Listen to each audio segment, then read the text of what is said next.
in 2 world wars. Well, Britain's King Charles III began his royal 4-day visit to Kenya yesterday, his first to Africa since becoming king following the death of his mother, Queen Elizabeth II, last year. He was received by President William Ruto in Nairobi in a ceremony we saw at State House. And of course, that was followed by a visit to Uhuru Gardens, National Monument and Museum, a new location dedicated to telling Kenya's history through Kenyan voices, where the king laid a wreath at the tomb of the unknown warriors. And of course, at the state banquet, he addressed a number of issues, including the aspects of Britain's colonial past, saying he felt the greatest sorrow and deepest regret for atrocities suffered by Kenyans during their struggle for independence from the British colonial rule. Well, King Charles and Queen Camilla are to spend 2 days here in Nairobi, and then they'll be heading for another 2 days in the coastal city of Mombasa, where they plan to meet with environmental activists, conservationists, like what Olive had said and mentioned, artists, entrepreneurs, veterans and young people as well. Of course, we know that at the top of the agenda of the monarchs are issues related to what they termed as climate crisis issues, education, as well as the importance of national security. So those are just live pictures coming to you from the Kariakor War Grave Cemetery. Security quite heightened at this point. So we'll be trying to get more clear pictures to see if we can get the picture of the image of the king and queen there, who will be making their way to that place. And of course, we'll be following up on the developments during the day. But I'm not alone in studio. Joining me is Muthiora Kariara. You can remember 2022 independent presidential aspirant, who's joining me just to continue an analysis of the royal visit here in Kenya. Thank you for joining us this morning. As you know, we take a look at the importance, the symbolism of this particular visit. Does it have any significance? And some of those issues we spoke about yesterday at the banquet in State House. But very quickly, your initial quick thoughts on this visit by the king to Kenya. He's first to a Commonwealth member state. He's first to an African nation and out of Europe. Well, thank you for having me, Zainab. I wish to commend the king for making Kenya his first destination in Africa. And since coronation, because that speaks to the significance of our country in the region and even globally. So, number one, it's an affirmation of our position that we are important. That's why when reaching out to the world, he started his tours here. So we should not discount that visit as just any other visit. So you're saying this is a more bigger, symbolic gesture by the king himself coming to Kenya? Yes, I am, and it is. It speaks to where the British or the Commonwealth places Kenya. Well, I will take just a drift, maybe a light one, so we can paint the picture clearly. Besides other matters, we know when we have Commonwealth Games, Kenya excels quite a bit. And this is a flagship project that the British Empire has held over time. Right. Now, besides that, we know that there is a time when the British Empire dominated the world. Actually, it is said that the sun never sets in the British Empire. That was between the 18th and the 20th century. So for a country in Africa to feature so prominently, that's huge. And we should take pride in this visit, in as much as it evokes memories that we wish we could forget. And we'll come back to that in a moment. But right now, how would you describe this diplomatic relationship between Kenya and the UK? We know that the king or the monarchy per se does not play a very huge role when it comes to how governments are run, be it Kenya or the UK. But then there is influence. But there is certainly the influence and the symbolism of his visit that would play into that, diplomatic relationship, right? Yes, there is. But most importantly, we should focus on the key areas that King Charles has focused on in the past, that we are going to benefit when it comes to the programs he runs with regard to climate change, with regard to culture, with regard to arts, there's definitely a huge benefit that's going to come out of the ties that have been strengthened by us hosting him and giving him a platform to speak to the world that he's actually going to be a king who reaches out. Why do you think there's that heavy focus specifically on issues that not necessarily related to the economy and politics? Of course, governments handle that, but mainly on the issues of culture, preservation of culture, the issues of conservation, climate change at the top of his agenda. Why do you think there's such intense focus from the monarch itself on those particular matters? It's because the mandate of the monarch today doesn't focus on state matters.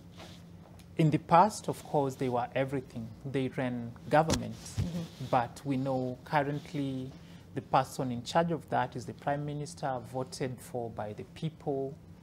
And in Kenya, we don't have a similar structure as the one that they have. So in as much as we would want for all matters to be addressed, the reach is limited as to what the monarch can do. They definitely have influence, they have resources, they have programs, but then there is that distinction, there is the separation of powers, there is the mandate, and they are only choosing to focus on what doesn't infringe upon the other arms of government in the UK. I believe because the promises they are going to make, they have to keep their word, so they are sticking to what they are able to deliver. All right, going back now to, even before he arrived into the country, we saw statements that were made from different stakeholders, Kenya Human Rights Commission, we saw elders from different communities as well. And I think one of the most prominent questions that arose from the concerns of the king coming to Kenya was something that has been called upon on the king to do, which is a public apology to Kenya because of some of the atrocities that were meted out on Kenyans during the colonial era. He mentioned that yesterday at the state banquet at State House, and of course he said he acknowledges with deep regret some of those things, but what some of the activists are calling for, and many Kenyans who still feel that the weight of what happened is there should have been an apology to begin, accountability from the British on what Kenyans went through in that time. Yeah, I'll say it was very courageous of him yesterday to go beyond just acknowledging the atrocities that the British Empire meted out on Kenyans. He actually, if you follow his speech, he admitted that these atrocities actually occurred. Right. And it takes courage for a leader to do that. He did fall short of offering a public apology to the Kenyan people, and that basically, from where I see it, is because they are not ready to take accountability of the acts that were committed against not just Kenyans, but every territory that they colonized, because that comes with a huge financial obligation. Once they admit liability, then reparations will be required to follow suit and in full. And looking at how the British Empire was built, if they are to pay for all the atrocities they committed around the world, that's something that could end up bankrupting them. And I think that should not concern us. What every country should push for is full reparations, because we never invited them to come and colonize our territory. It was on their own calling, and they came and went over what is humanly acceptable. So I feel they are not ready to account for the atrocities, even though now they are coming face to face with the reality that they must admit that they did err that things happened and that there were terrible atrocities that were meted out on Kenyans. But to what extent does the king have influence on, you know, the UK's responsibility to take accountability of this, devoid of the economic, you know, situation they would be put in, to ensure that, you know, they can begin reparations and compensations for those who are heavily affected? Well, the king does have influence, especially looking at where he sits. He sits on power or a position that was created based on the atrocities they meted out across the world. So before anybody else is ready to answer, the monarchy needs to come forth and own up and give a way forward about how they're going to address at least making whole those that they maimed when they colonized the world. All right. So they have that responsibility. Even though right now the government is slightly differently set up as it was when they were colonizing the world, the conversation needs to start with the monarchy. Okay. And we'll come back to that. I want you to hold on to that thought. Right now, Olive Barrows is still at the Kariakor War Grave Cemetery, where the monarch, and that is the King Charles III and Queen Camilla, have made their way there, and is now joining us live. Olive, just take us through exactly what is happening.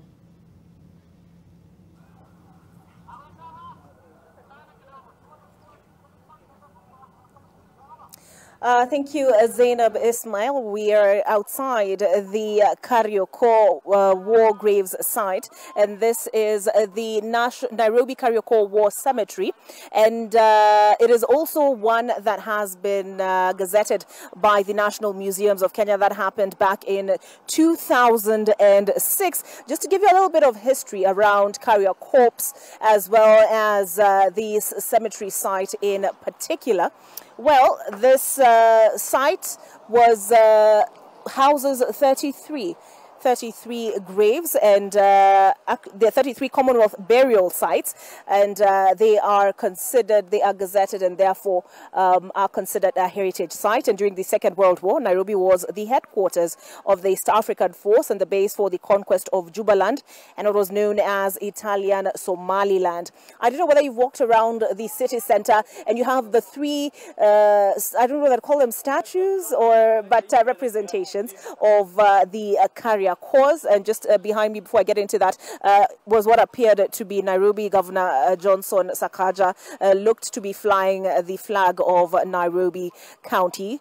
So back to what I was telling you about the city center. If you've taken a walk, you see those three gentlemen. That's what the Kariakor's corpse looks like, the carrier, so hence the name Kariakor, and they provided labor and assisted British forces, as I mentioned, during the First and the Second World War. So this site now is being rehabilitated, and that is after it had been neglected for some time. In 2019, there was a commitment from the county government of Nairobi that it shall be restored, and the squatters that had camped there would be evicted. I did mention a story I'd read earlier of a gentleman who had his hide spread out at the site, but it has since, as you can see, been fenced off with the green fence there. It just sits next to the Hindu Shamshan Bhumi, and that is where the bodies are burned, the crematorium,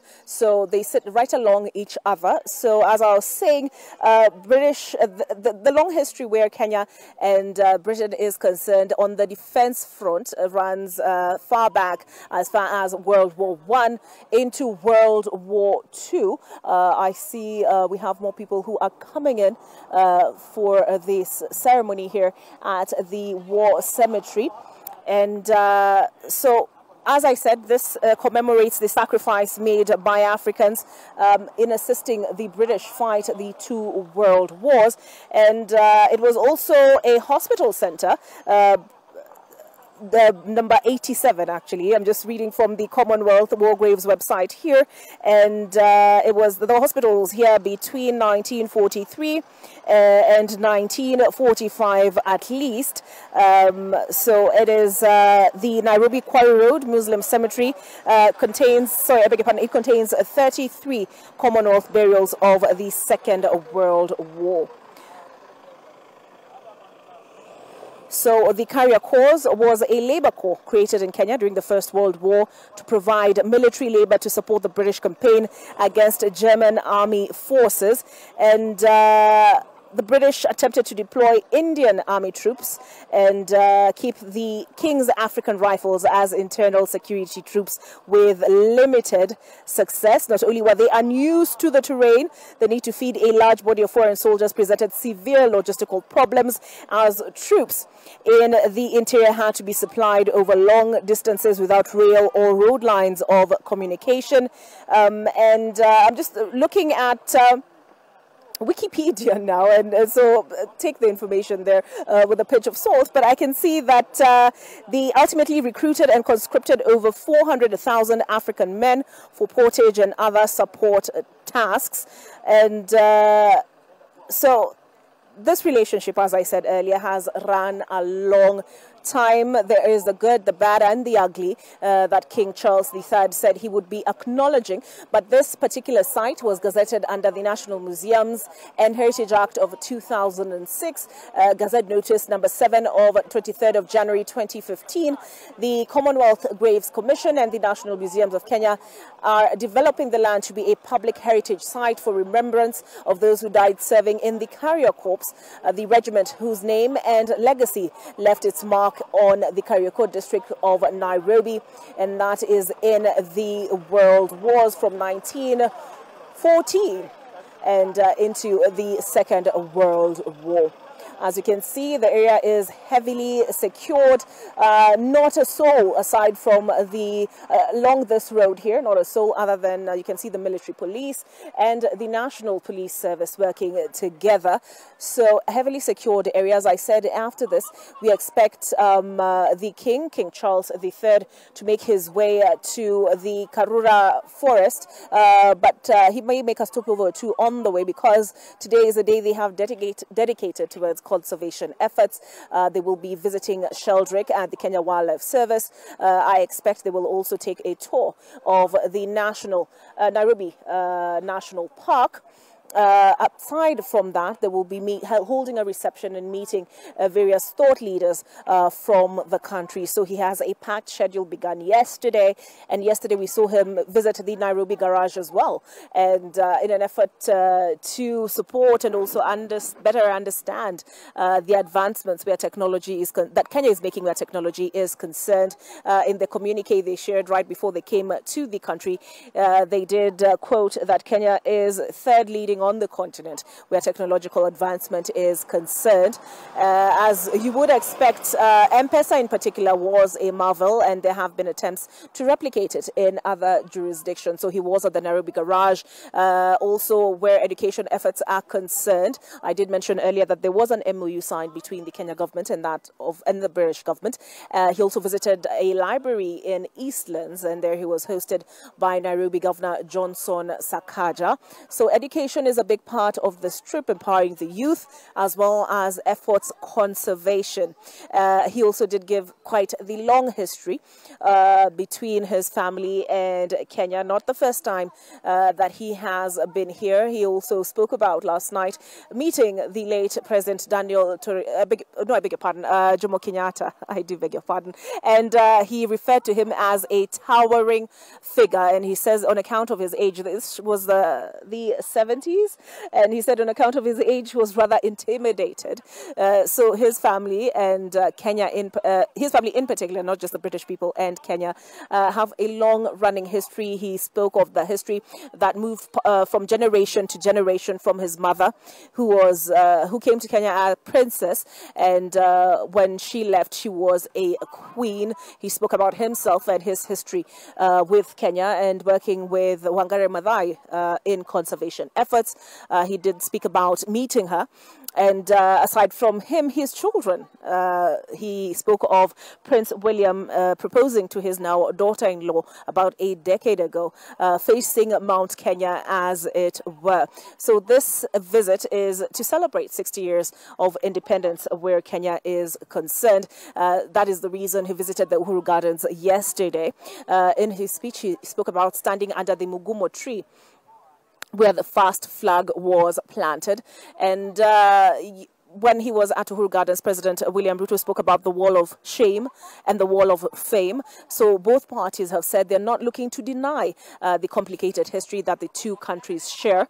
And I know there are those, including the Kenya Human Rights Commission, who had sought an apology for the crimes that were committed in the emergency period, which King Charles III said he would be looking to understand better. They said they're not looking to deny that history and are willing to examine the best and the worst of the last of the decades of relationship that the two nations share. And so, busy day, as I said, towards acknowledging the history that the two countries share, contribution to education, contribution to conservation, and also he will be meeting religious leaders, not just thought leaders. He will be meeting religious leaders in Mombasa as well, where the Defense Corporation is concerned. They will do a mock beach landing, the Kenyan forces having been trained by the British ones in that particular exercise. So a long-standing history. They say they look forward to a much smoother ride between the two countries, and they're also keen to celebrate what has worked and the cooperation that has existed between the two countries for the last 60 years. In fact, he called it a modern partnership. It remains to be seen whether that will be enough for those who had demanded a more substantive apology beyond the recognition which he made in his communique as well, that they are not looking to avoid the harder issues. Yesterday was the only time he was expected to speak. And that was at the state banquet. Even after the bilateral talks, he did not make any remarks, but went about his business, visiting the various sites around the country. Animal protection is also close, particularly we were told in that communique, to Her Majesty Queen Camilla's heart. And therefore, she supports efforts by protection societies in Kenya, including Brook charity. I believe she was involved in founding for the protection of donkeys. We need not say too much about donkeys. Zainab Ismail, you are the expert on the subject matter. In fact, you did a special report on the same, so I will not say too much on that subject. I will leave that to you. But basically, that is the business that has brought them to Kenya. They came at the invitation of President William Ruto. It is the first Commonwealth country that he is visiting on assuming the throne as king. So of significance, perhaps an indicator of just how closely they hold Kenya to their hearts. So these are the events that are happening now. I expect any moment now they will be making their way out of the Nairobi Kariokor War Cemetery, where he laid a wreath. Present here, we have British forces as well as the military, Kenyan military, the Kenya Defense Forces. Speaking of British military training in the country, there is the pending case of Agnes Wanjiru, and the family crying out for justice, given they knew the king would be visiting the country. And of course, Ngina Kiruri has done several special reports on the damage that has been done to those who are native to the land in Nanyuki, where that training happens, those who have been injured by ordnance. She did sit down for an interview for that special report with the British government official in charge of all of that, and interviewed him on the subject. I do not expect the king to make remarks on that, given he is more a ceremonial head at this point. But those are just some of the issues that have come up. A troubled past, I think, is how one of the dailies put it this morning. Zainab Ismail, I'll leave you to pick it up from there, but I do keep an eye out, and I will bring you up to speed should anything happen at this end.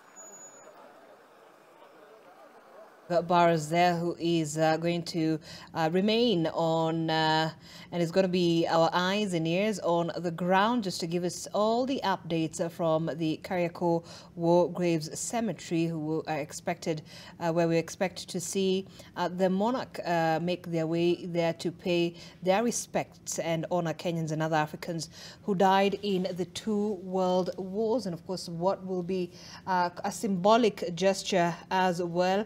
Olive, I know you mentioned about the issue of animal welfare, specifically touching on donkeys. Indeed, the king and queen specifically is very focused on promotion of animal welfare and issues of environmental conservation as well. So it will be interesting as well when you do follow them to see how they engage with the conservationists as well when they make their way to the Sheldrick Wildlife Trust Elephant Orphanage at the Kenya Wildlife Service.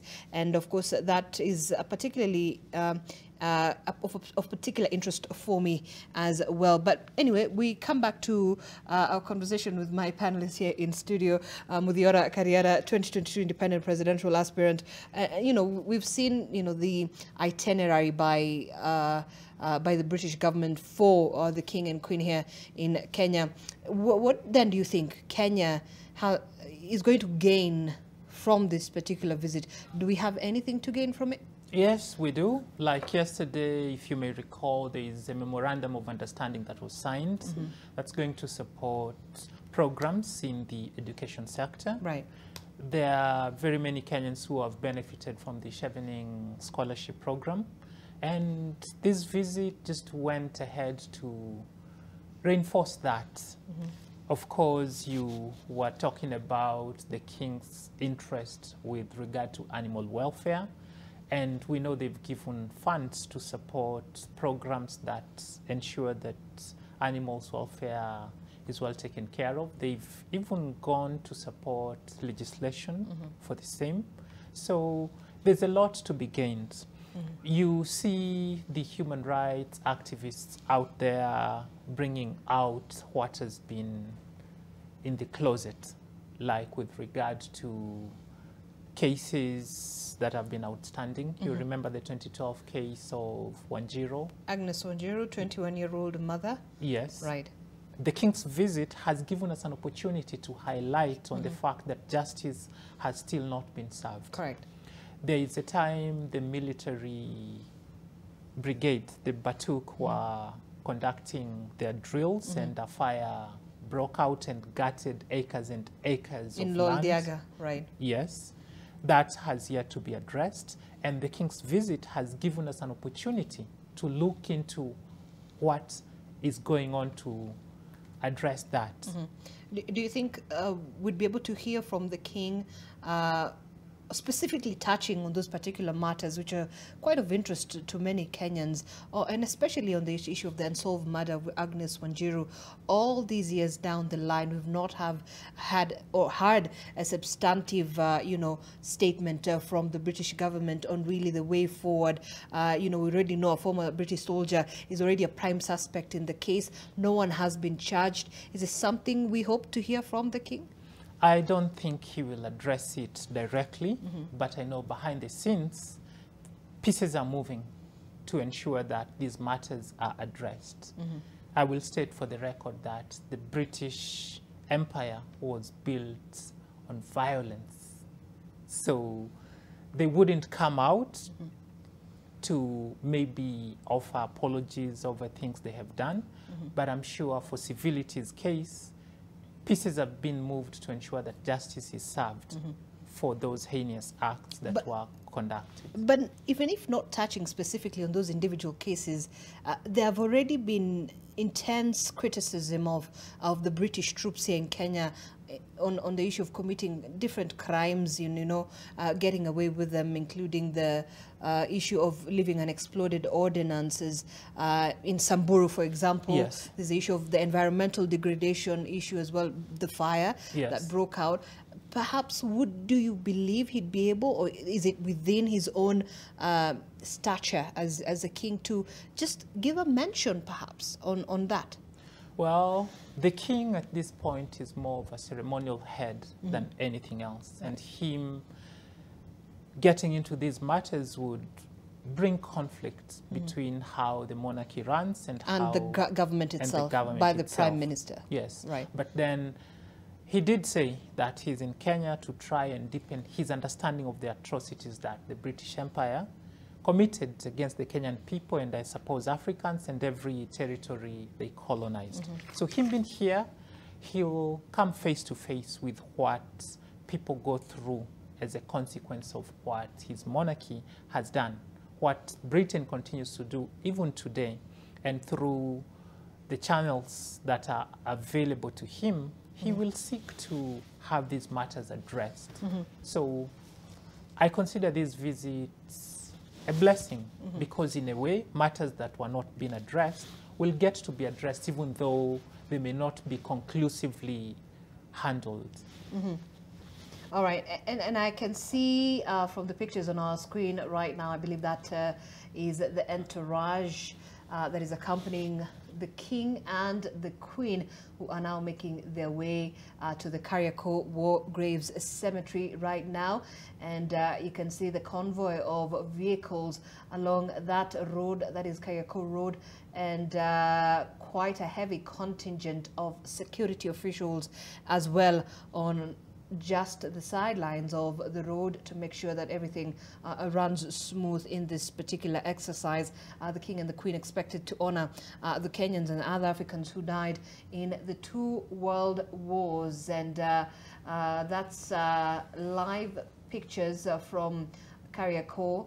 And we do have Olive Barrows on standby, who will be giving us more details of exactly the situation. That is the vehicle that the King and the Queen, perhaps in my opinion, would be inside, yes, and they have been now directed into the area where they're expected to make the honors of laying, I believe, the wreath on some of the grave sites there. But that is just basically what is happening right now.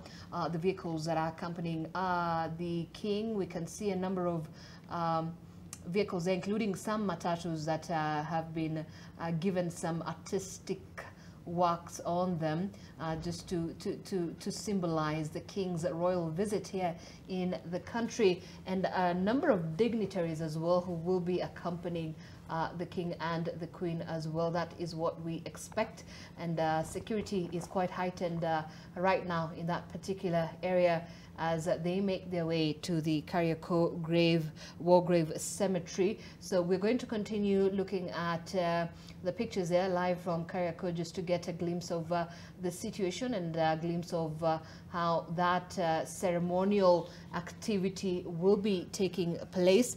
Maybe perhaps we can get a bit of sound from the ground to just hear what is happening before we come back.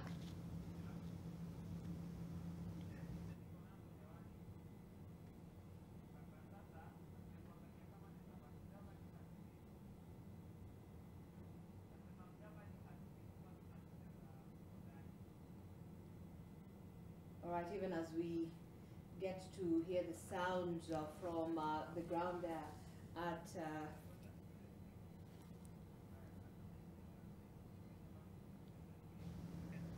all right, there you have it, Muthiora. You know, we see now the king who's making his way to the Kariakor War Grave Cemetery. Yeah. You know, what do you think this also, you know, it's a ceremonial activity. Yes. But what does it signify for, you know, honoring those people who died, not just Kenyans, yes, but Africans in the world wars, you know. At that particular period, you know, the rule of the British Empire was heavily felt across different parts of the world as well. It's a lesson for Kenyans who sometimes take themselves for granted. we should note that it's worth dying for a cause. This is a symbolic gesture that when you live for something and lose your life trying to defend it, it's an honorable thing to do. That's why many years later, a commemoration such as this is being done. But it is a sad moment at that time because as you die at that particular time, you're leaving behind families and perhaps children and relatives who mourn you. But at least they will know, and even those who will come after them, that you stood for something. Your life was lost when fighting for something you believed in. And that's a lesson we should take as a people, that as we build a nation based on integrity, ethics, and values, that if we do it right, future generations will remember our actions and honor us for our courage. Right. And for many years, we've heard of, the concerns from a section of the Mau Mau veterans, right? The people who fought for this country's independence, who say, we feel secluded even by our own government in terms of helping us, in terms of giving us a listening ear, in terms of protecting us and protecting and giving us that bit of, upper hand in terms of, the atrocities that we went through, and they feel secluded by their own government. Do you think the successive governments have failed in addressing the concerns raised by Mau Mau veterans? They have failed, and by a long shot. For instance, we know to date the burial site for our great freedom fighter, Field Marshal Dedan Kimathi, has yet to be identified. Correct. He is yet to be given a befitting burial. So when we conduct activities such as these, it's a reminder of our government's failure to honor our own heroes. So again, this is a blessing that the king is here, because he's highlighting things we should have done that we didn't do, which is a shame on the fabric of our nation. Our freedom fighters, most of whom did not benefit after we got independence, have been neglected. We know there are reparations that were given by the British government, but then that went to only a section of those who actually were affected by the atrocities that were committed by the British government. And so you have a huge number who are still languishing in poverty. A huge number. Right. You recall when the NAC government took power, they attempted to bring dignity and honor to those who had fought for our independence, and went as far as looking for General Madenge, even though later on it turned out to be disastrous, that whoever they brought may not have been the real General Madenge, who went into hiding when the emergency period was declared. But at least there was effort. Successive governments should do better. We know during the 24-year reign by President Moi, not much happened, but at least when President Kibaki's regime took power, they attempted.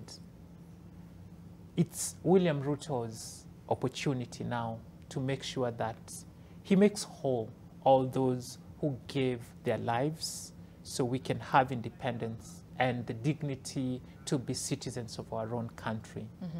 A nation must face its past, in as much as we must not be prisoners of the same.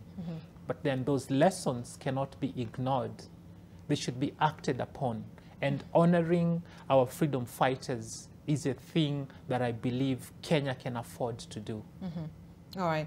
And moving forward, just maybe briefly as well, touching on the significance of this particular visit, you're a politician. There's certainly some political implication as well, positively, or, you can gauge from where you sit in terms of President William Ruto's, global footprint, I might add, because he's seeking to make some impact, not just as a in the African region or in the African continent, yes, but globally as well. So does this in any way cement, the president's position and his, image, his, perception as not just a Kenyan leader, not an African leader, but a global leader as well? Well, it does. This is a feather added to his cloak, that he indeed is in the global scene and he's got gravitas.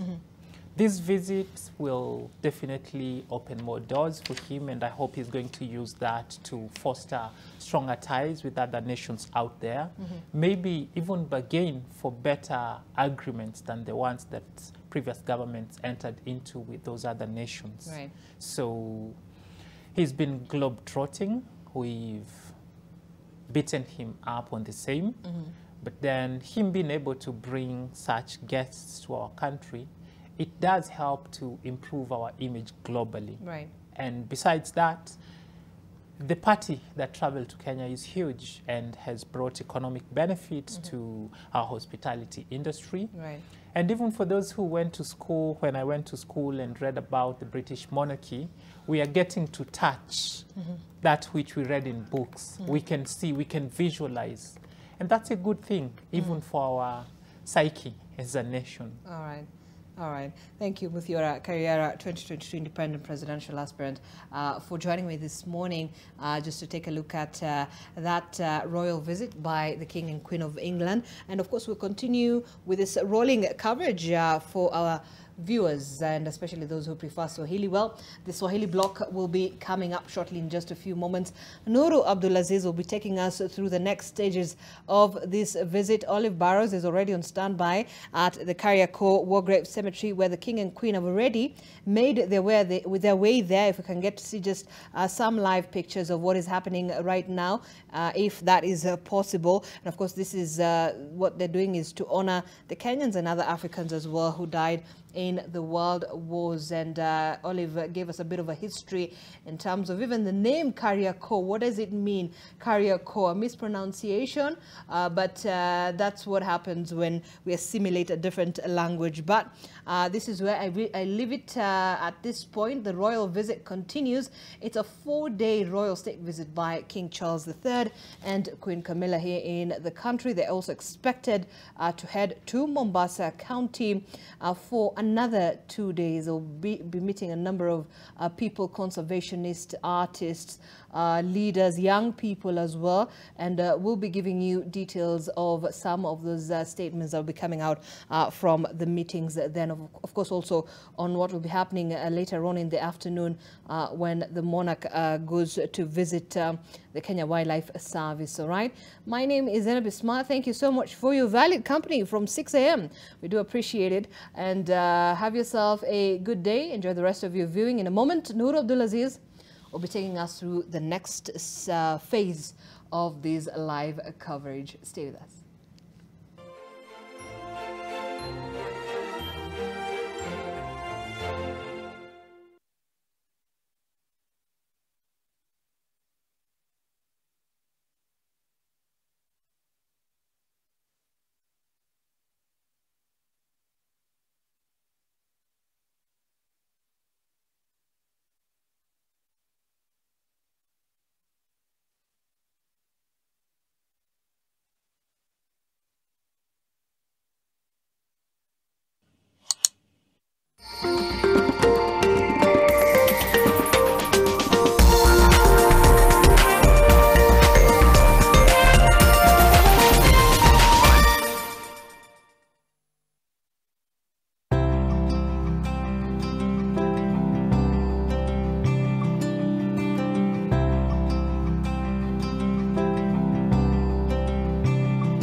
When you're finally released from pain. That moment when you start to get back to ordinary, and ordinary feels amazing. Whatever pain you're going through, release starts here.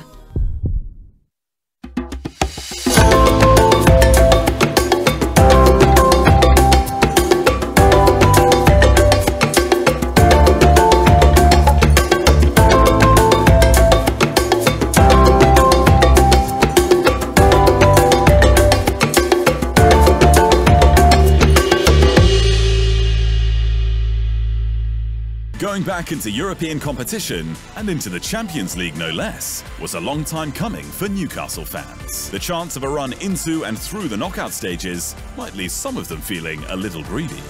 Except Newcastle has put itself in position to do just that, even after suffering a disappointing home loss.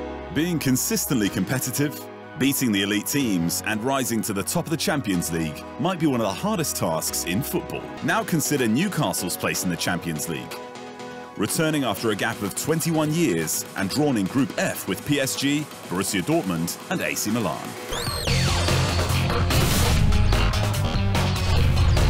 Win a 3-bedroom house in Nanyuki sitting on a quarter-acre or a 30k weekly shopping voucher or a monthly plot. For every 100k you spend buying or paying for your plot, you earn 1 entry to the draw. The more you invest, the more entries you get. Bamba Nyumba na AMG.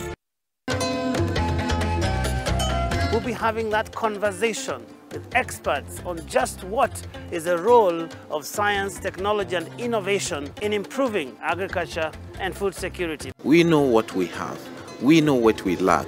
We should streamline our research activity towards what we lack so that to get what we want. We definitely could have done far, far better than where we are in terms of agricultural performance, in terms of the value of agriculture, and even sometimes our mindset and understanding of why agriculture, what is agriculture. The key drivers of transformation are 2 things. Technological interventions that will be groundbreaking, that will transform agriculture from the way we are doing it. Mortein Doom, with its trusted formulation, it provides protection in seconds. So spread the Mortein Doom message of how we, you and I, can fight to end malaria. Mortein Doom, Kenya's #1 choice.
All right, we are still at the Nairobi War Cemetery, Kariokor War Cemetery, I should say, actually, because I got my cemeteries mixed up a little bit earlier. There are actually 30 common war graves commission sites across Kenya, including 2 that I saw here in Kariokor. The Muslim one I had mentioned earlier, with 33 grave just commemorations. Let me just find that particular article. But right behind me, there you can see people are lined up along the road. They're hoping to catch a glimpse of the king and the queen. I did catch a glimpse of them as they came in. In fact, Queen Camilla waved at myself and Wamboi, and my camera lady, Wamboi Kurema. Wamboi Wamboi will tell us what that felt like. But we had an actual queen wave back at us. So they're lined up. They haven't come too close to the site on account of security concerns. Their officers were lined up all along the road, and they tell us they're allergic to cameras, but we can only do so much given the heavy presence of security officers. So yes, we did see their entourage come in not too long ago. We did manage to, as I mentioned earlier, catch sight of Her Majesty Queen Camilla. They have as I mentioned earlier, a packed day. after this. But as I mentioned earlier, there are 30 locations across the country that are Commonwealth War Graves Commission sites, and that they maintain as cemeteries and memorials, and including in Eldoret. Let me start there. We have one in Eldoret, which is 3 kilometers northeast of Eldoret town, and contains 5 war graves from the Second World War of soldiers from South Africa and the United Kingdom. There's one in Moranga, St. James and All Martyrs Churchyard, and this cemetery has just one war grave from the First World War, and that is of Harry Seats, who served with the Royal Army Medical Corps and died in 1919 at the age of 22. We have the Gilgil War Cemetery, which is located 120 kilometers from Nairobi. Now, this cemetery has more than 250 war graves, most of which are burials from the Second World War. And nearly 200 of those buried there are men who are recruited from across East Africa to serve. There's an Isiolo Memorial. The roadside memorial commemorates 19 African soldiers from the Second World War who are buried in the district, but who today have no known grave. And therefore, the memorial was erected and lists the names of the 16 identified soldiers and 3 unidentified ones. There is the Kajiado Cemetery, dates from the First World War, and contains the graves of 26 soldiers, including the as they say on their website, the wonderfully named Clotworthy Macmillan, who served with East African Mounted Rifles. There's one in Kiambu, the St. Paul's Church Yard, and within the compound are several civilian graves and one war grave. There's one in Kisi Boma Mill grave, which is the war grave of one captain who died in 1914. And he led the King's African Rifle Troops. We also have one in Kisumu, where there are 65 war graves from the First and Second World Wars, including soldiers who came from Australia, Germany, South Africa, and the United Kingdom. The Kitale War Cemetery, located on the western outskirts of Kitale town, and contains the graves of 60 soldiers who died during the Second World War. They are still there in Kitale. There is a civil cemetery, final resting place of 2 members of South African forces, a soldier and an airman who both died during the Second World War. The Mactau Indian Cemetery, and commemorates 18 Italian soldiers of the First World War. I do beg your pardon, 15 of which have been identified, but the individual graves are not marked, and the names of the fallen are recorded in a register.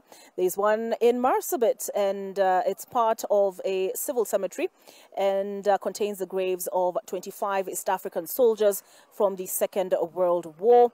And in Mombasa, there is the African Memorial, which is located in the town center. So if you live in Mombasa, if you visited Mombasa, you may have come across it. Perhaps it did not hold very much significance at the time, but there you have it now. And it commemorates, honors the East Africans who took part in the First World War, many of whom are unknown. The records of their names, deaths, or burial places have not been traced. Hence, no names are on that particular memorial. Also in Mombasa, there is Zambaraki Cemetery, and it contains more than 220 war graves.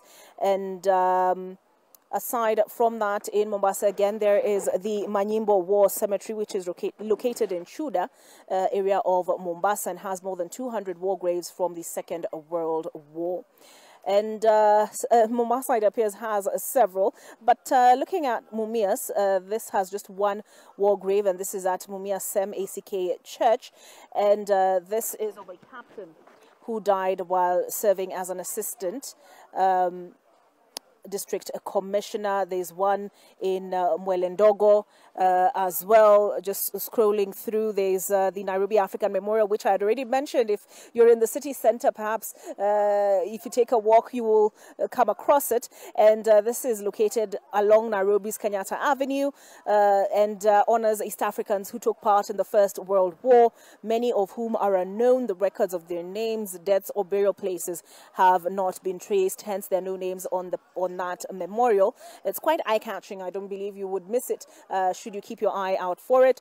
There's a cemetery in Nairobi's Forest Road area, and it is located in Pangani. It has 78 Commonwealth Graves Commission war graves from both world wars of men who came from Australia, Botswana, South Africa, Tanzania, Zimbabwe, and the United Kingdom. Where we are now, and this is where the correction comes in, well, the Kariokor Cemetery has 59 war graves of men from Ghana, Kenya, Nigeria, and Zimbabwe, and aside from that, not too far from where we are now, there's the Nairobi Quarry Road Muslim Sem, and it is found along Quarry Road in Nairobi's Kariokor area, which is how I ended up mixing the two. But scattered around the cemetery are more than 30 war graves to Muslim soldiers from Ghana, Nigeria, and Zimbabwe who died in the Second World War.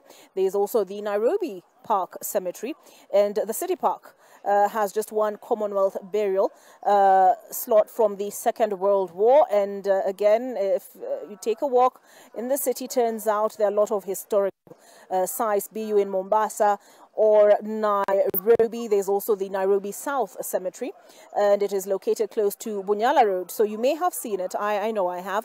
And this is along Bunyala Road, Uhuru Highway, a roundabout in Nairobi City, not too far from the Nyayo National Stadium, and contains more than 150 war graves, including several civilian graves. And we also have the Nairobi War Cemetery and a memorial. Now, this is the largest war cemetery in East Africa and is located in the Ngong Reserve, close to the Nairobi Racecourse. The cemetery has more than 2,000. You know, we've been talking about 200 at most. This is 2,000 burials in World War, with a further 2,700 names on the two memorials. There's one in Nakuru North. There's another one in Nanyuki. We have another in Nyeri. Actually, several in Nyeri, two to be specific, including the Baden-Powell. There's one in Taveta. There is another, actually, two at least in Taveta.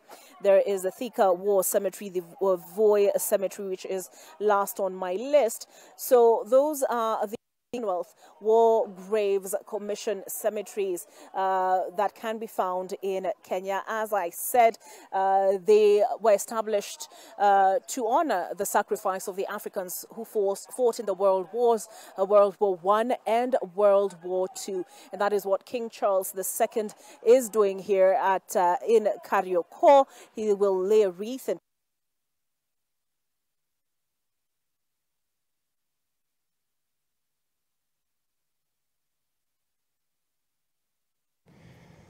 Shukran sana Olive Barrows akiwa kule nje ya Kariokor. Mtazamaji, ndivyo hali ilivyo. Karibu sana, ni awamu ya matangazo kwa lugha ya Kiswahili. Karibu sana, ikiwa ni tarehe 1 mwezi wa Novemba. Mtazamaji, tunafuatilia ziara ya Mfalme Charles wa 3 na Malkia Camilla humu nchini, ikiwa ni siku ya pili. Hapo jana mengi yaliangaziwa mtazamaji, na hii leo ziara hii atakuwa anaangazia tu mengi. Kwanza kabisa tukielekea kule Kariokor, kama umekuwa kiangazia mtazamaji, ni makaburi ya Kariokor ambapo Mfalme Charles anatarajiwa kuzuru. Kwa sasa anasubiriwa tu, tutakuwa tunakuelekeza kule atakapowasili ili kujua hali kwa vipi na masuala yapi atakuwa anaangaziwa. Kumbuka kwamba ni mahali ambapo wale waliopigania vita vya pili walizikwa. Kumbuka kwamba ni wanajeshi ambao walizikwa katika eneo hilo. Kwa hivyo ni mambo ambayo tutakuwa tunaangazia, na kama ilivyo ada hapa katika studio nina wageni ambao watakuwa wanasaidia kuchambua tu masuala mengi tu kuhusiana na ziara hii. Lakini naelezwa kwamba mwenzangu Lois Wangoi yuko tu tayari kutueleza zaidi kuhusiana na ziara hii. Na Lois Wangoi.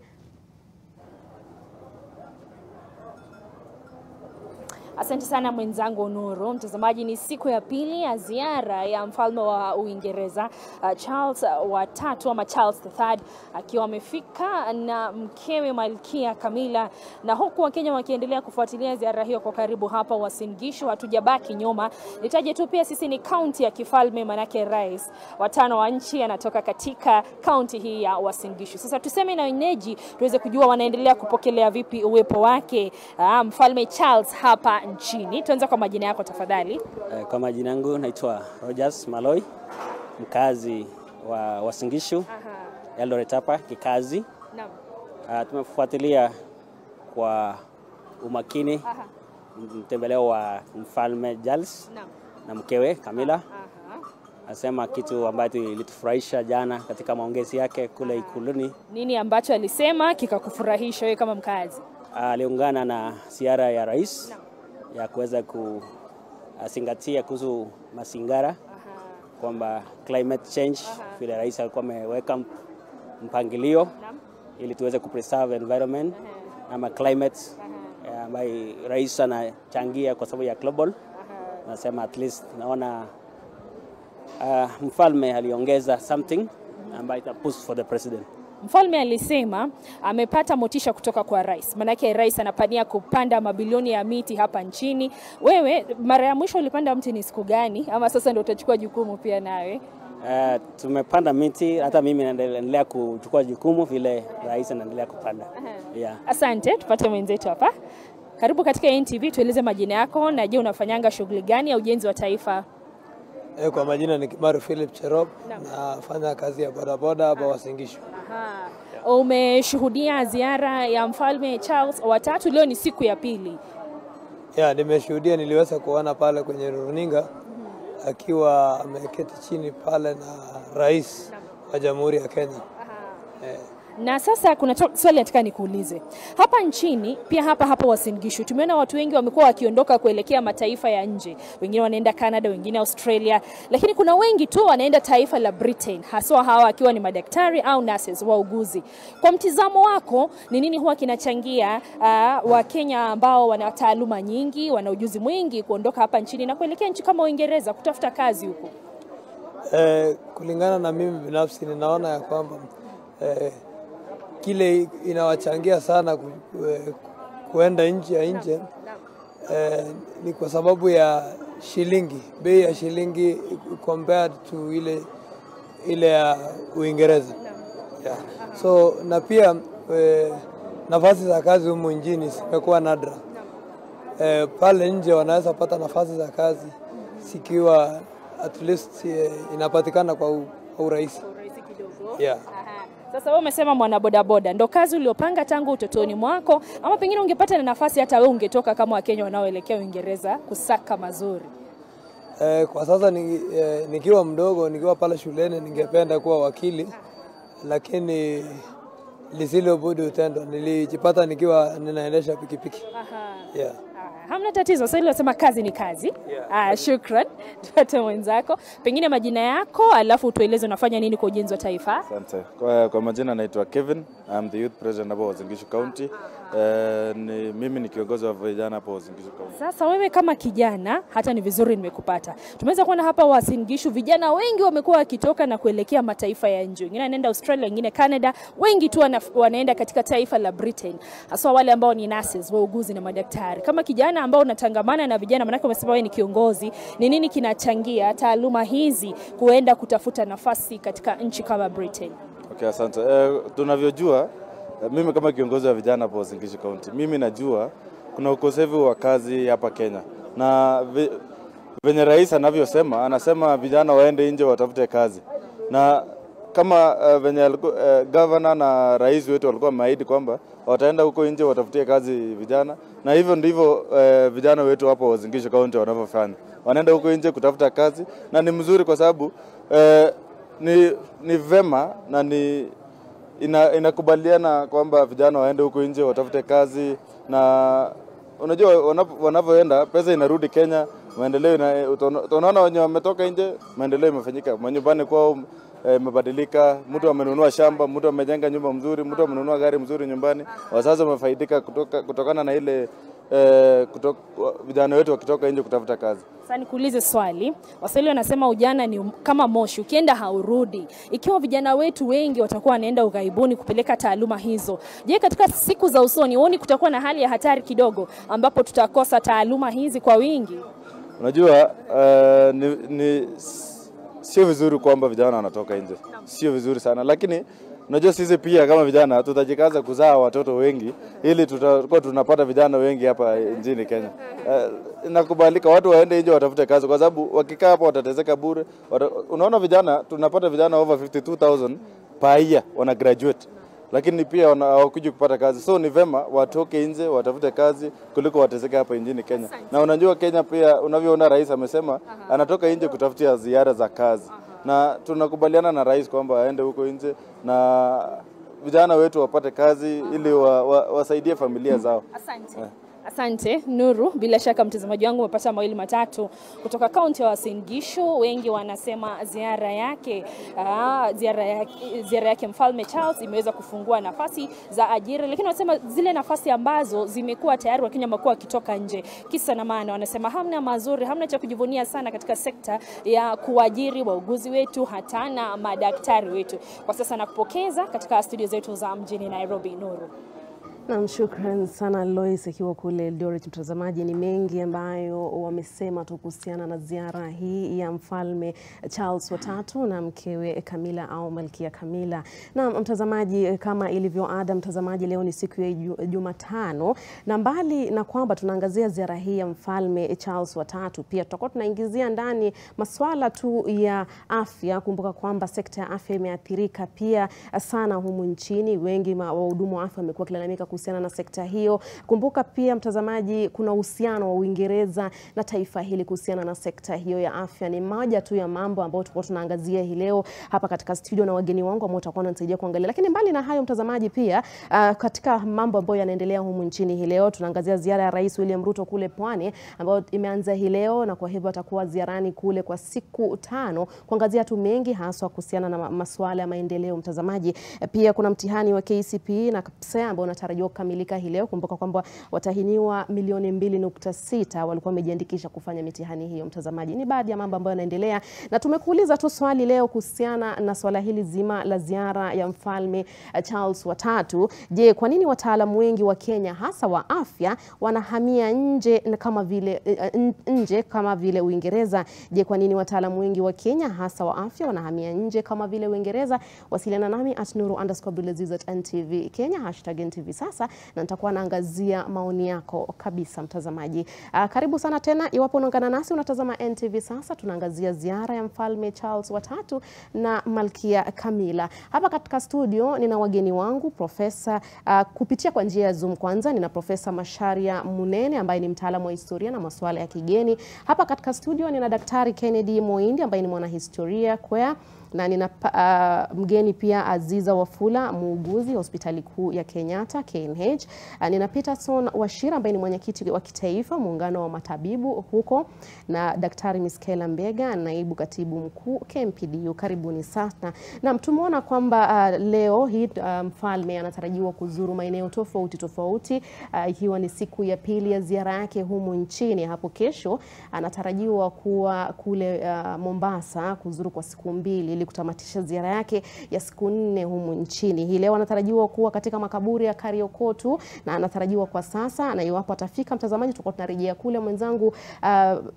Mwenzangu kule atakuwa Olive Barrows, yupo tu pale ameshikilia, atakuwa anatujuza zaidi kuhusiana na ziara yake huko. Atakuwa pia anatarajiwa kuzuru msitu wa Karura, atakuwa anatarajiwa kufika katika makazi ya balozi wa Uingereza, na baadaye atakuwa anafika katika afisi za UN kule Gigiri.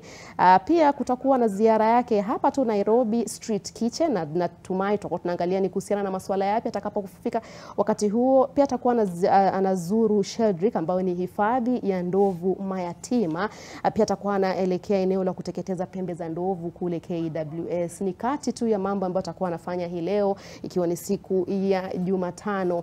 Na kwa sasa naelezwa kwamba na tunaelekezwa kule Karioko. Picha unazoona mtazamaji ni katika eneo hilo, makaburi ya Karioko, ambapo Mfalme Charles anatarajiwa tu katika eneo hilo.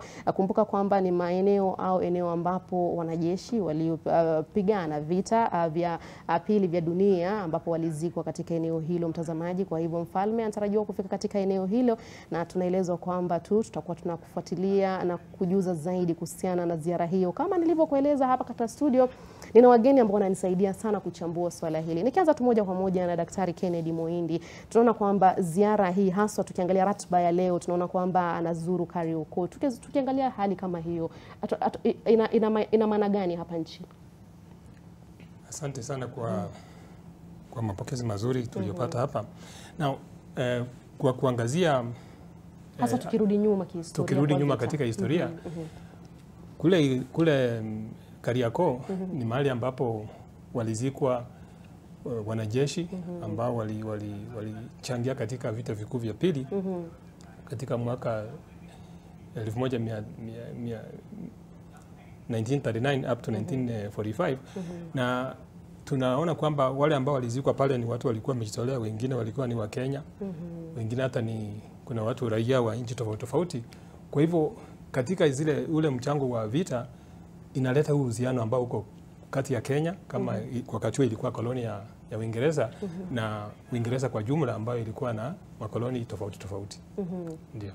Labda tukiangalia hatua kama hii pale makaburini, kuna wale wanajeshi ambao walipigana. Na je, wale ambao walipigana katika vita vya kujitafutia uhuru wa taifa?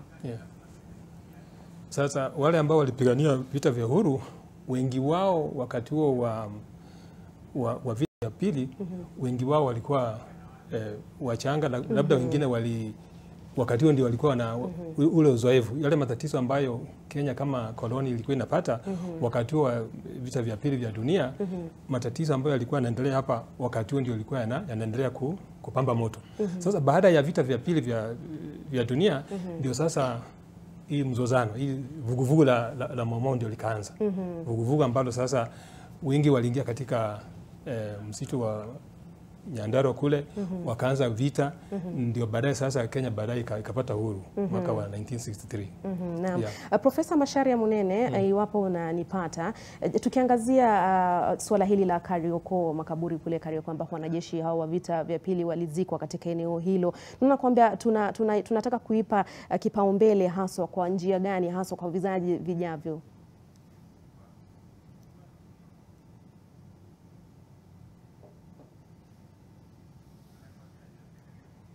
Na tutakuwa tunampata naelezo kwa sasa, bado ametoweka kidogo. Macharia, profesa ambaye pia ni mtaalamu wa historia na masuala ya kigeni. Tunaendelea kuangazia, mtazamaji, ziara ya Mfalme Charles watatu humu nchini. Kumbuka ni siku ya pili ya ziara yake, na kama nilivyokueleza hapa katika studio, nina wageni ambao watakuwa nisaidia kuchambua masuala mengi, masuala ya afya, elimu, mazingira. Kumbuka ni baadhi ya mambo ambayo mfalme anatarajiwa kuangazia akiwa humu nchini. Na tukiendelea tuna haya, labda tukiangazia Peterson Wachira, tunaangazia swala hili la ziara yake mfalme. Unaona kwamba ina manufaa gani haswa tukiangazia kwa sekta ya afya, kwa sababu unaona nguvu yako haswa iko katika msukumo wa eneo hilo? Asante sana na asante tena kwa mwaliko.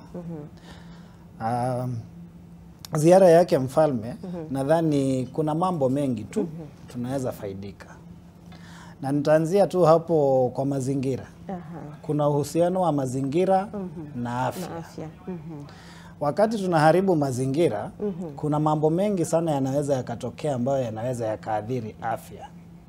Wakati kunakuwa na joto nyingi, wakati jua linakuwa labda linazidi kile kiasi, ile tunaita UV rays, kuna watu wengine watapata shida fulani ya ngozi, ikienda hadi mwisho hata wengine wanaweza pata kansa. Wakati tunakosa maji pia, kuna magonjwa ambayo yanatokana na uhaba wa maji kama kolera, ambayo tumeona imeweza kutusumbua sana, ikiwa karibu watu 100 hapa jijini Nairobi.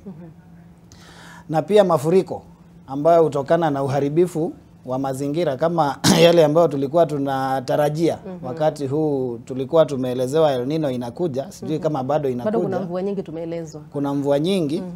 Basi nao bado unajua kuna yale magonjwa, typhoid, cholera, zile tunaita wash diseases. Kwa hivyo kuna uhusiano wa mazingira na afya. Na wakati kuna ule msukumo kuweza kuhifadhi afya, basi inachangia pia kwa afya ya jamii, kwa sababu sasa tunaongelea afya kinga. Na hilo ni jambo moja, ni kigezo kimoja cha afya kinga. Na jambo la pili anaongelea pia kuhusu ukulima wetu. Vile tunafanya ukulima, wakati mwingine tunatumia madawa mengi, zile antibiotics, na pia zile pesticides ambazo zingine hata zimeweza kukatazwa, lakini hapa nchini zingine wapata tukitumia. Kama kuna ile moja ilikuwa ni ya kutoa kwekwe, ilikuwa inaitwa Roundup. Roundup tulitumia sana hapa nchini. Na ukiangalia pale kihistoria Uingereza, si Uingereza lakini USA, kuna watu waliweza kupatikana ya kwamba ile Roundup ikakuwa linked direct na cancer. Na kuna mtu nakumbuka alilipwa bilioni mingi sana na serikali kwa sababu ya lile. lakini hapa nchini hatuna zile standards nzuri, hatuna ile institution ambayo inaangalia vyema ndio tuweze kujua zile pesticides tunatumia. Zile madawa zingine tunatumia kudunga kuku zetu na zingine ambazo tunazolea kibiashara. Zinatuadhiri kivipi? Kwa sababu wakati tunatumia zile antibiotics tunatumia kwa kuku bila kukua na mtu ambaye anaweza kuangalia kisayansi. Mwishowe inakuja kwetu sisi binadamu na inasababisha ile antibiotic resistance ambayo inatusumbua. Most of the cancers, labda sina ile research ambayo imeweza kufanywa nchini. Lakini naamini hizi kansa tunaona zikiongezeka. Mingi zinatokana na ukulima wetu na vile tunaweza kuhifadhi kama mahindi yetu. Tunajua kama ile aflatoxin ambayo hupatikana kwa mahindi, inapatikana pia kwa njugu karanga. Wakati mwingine, wakati tunaona mahindi yetu inaharibika inapata aflatoxin, tunafanya nini? Tunapea kuku ama tunapea ng'ombe. Alafu sasa ile aflatoxin tutaikunywa kwa maziwa ama tutaikula kwa zile kuku.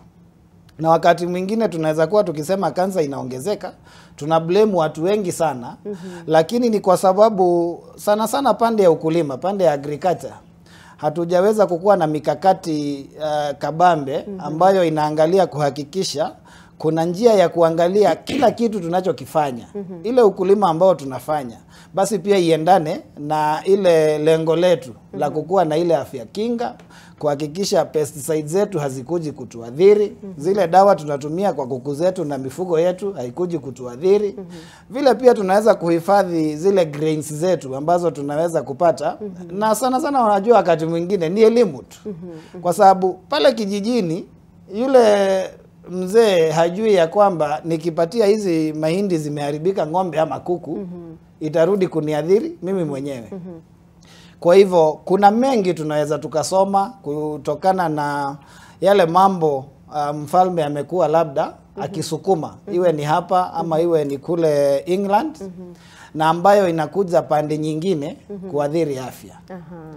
Lakini sasa tukikuja kwa afya yenyewe, ukiangalia afya vile imeweza kupangwa pale England, imepangwa vyema sana, na hata life expectancy pale England iko juu kuliko nchi nyingi, kwa sababu wameweza kuwa na ile system ya National Health System ambayo ni funded na serikali kupitia tax za watu, na unapoenda pale hospitalini basi hautaweza kuitishwa hela zozote, isipokuwa labda ukue kuna ile co-payment kama unaenda kupata services za meno ama uko na prescription drugs ambazo haziko katika ile care package. Lakini by large unapata wako na a very good primary health care system ambayo inatumia general practitioners, ambapo unakuwa attached vile tulikuwa tunaattachiwa to a certain facility, na vile tunaenda kukua attached to a primary care network ambayo sasa ikikupeleka juu serikali inaweza kugharamia. Ukienda kwa yule general practitioner itaweza kugharamia. Kwa hivyo vile wanaweza kufund their system na vile wameorganize ni mambo pia ambayo tunaweza kusoma, kwa sababu ndio maana tunaona sisi wahudumu wa afya wengi wakiprefer kwenda kule. Namshikilia hapo kwa kwenda kwa kusafiri kwa sababu ya kazi. Na Daktari Miskela, tukiangazia hali yao kama alivyozungumzia Wachira, hali iko vipi? Unaona kwamba labda serikali kwa sasa inajaribu kuiga mfano kutoka labda kwa mataifa kama hayo kama Uingereza kuhusiana na mfumo wao wa afya, tukizingatia kwamba Rais Ruto hivi majuzi alitia saini miswada au sheria kuwa sheria tatu kuwa sheria kuhusiana na sekta ya afya ili kuwapa tu wa Kenya afya nzuri hasa kwa wote, afya ya kimsingi. Asante sana. Kwanza ningechukua jukumu kumkaribisha Mfalme Charles kwetu hapa. Ametufanyia heshima na taadhima kuamua kuja Kenya kama nchi ya kwanza katika Jumuiya ya Madola kuja kututembelea.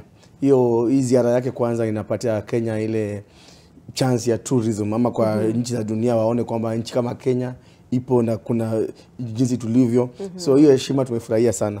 Na pia kuna mambo zingine tunaweza pia sema kwamba hii ziara ama huyu uhusiano ama urafiki yetu na Uingereza imechangia pakubwa. Kwanza ni maneno ya masomo. Tumeona kwamba Wakenya wengi sana wamefaidika katika scholarships ama kuweza kwenda kusoma nje. Kuna different scholarship programs yenye inapeleka watu wa university, watu wa masters na PhD waende wasome huko pia. Na pia kuna shule nyingi sana hapa Kenya ambao wengi wao zilianzishwa na wale wazungu. Shule kama Alliance, hizo ni shule ambazo hao Waingereza waliweka hapa. Na pia kuna mambo wamechangia kama mambo ya security. Kuna ile training facilities wako na Nyuki, na pia kutrain watu wetu pia imetusaidia na mambo ya wildlife na environmental conservation. Leo hii mfalme anaenda pale Sheldrick kuangalia vile ndovu mayatima wanachungwa na wenye kuendesha hiyo mpango ya Sheldrick na Waingereza bado. Lakini pia kuna njia nyingi pia kwamba Wakenya hawajafurahia huu uhusiano, kwa sababu umekuwa kama yule uhusiano wenye iko one sided ama pande imesingizia upande moja. Kwa mfano utangu mfalme afike, Wakenya wamesema kwamba kuna ile mambo ya fidia ambao wangependa wapewe. Kuna mambo ya land leases walikuwa wamechukua ya miaka 99 zinaisha, kwamba hapa Nairobi kwanza kuna zile land leases, kuna zile ranches ziko Laikipia, Nakuru County and all that.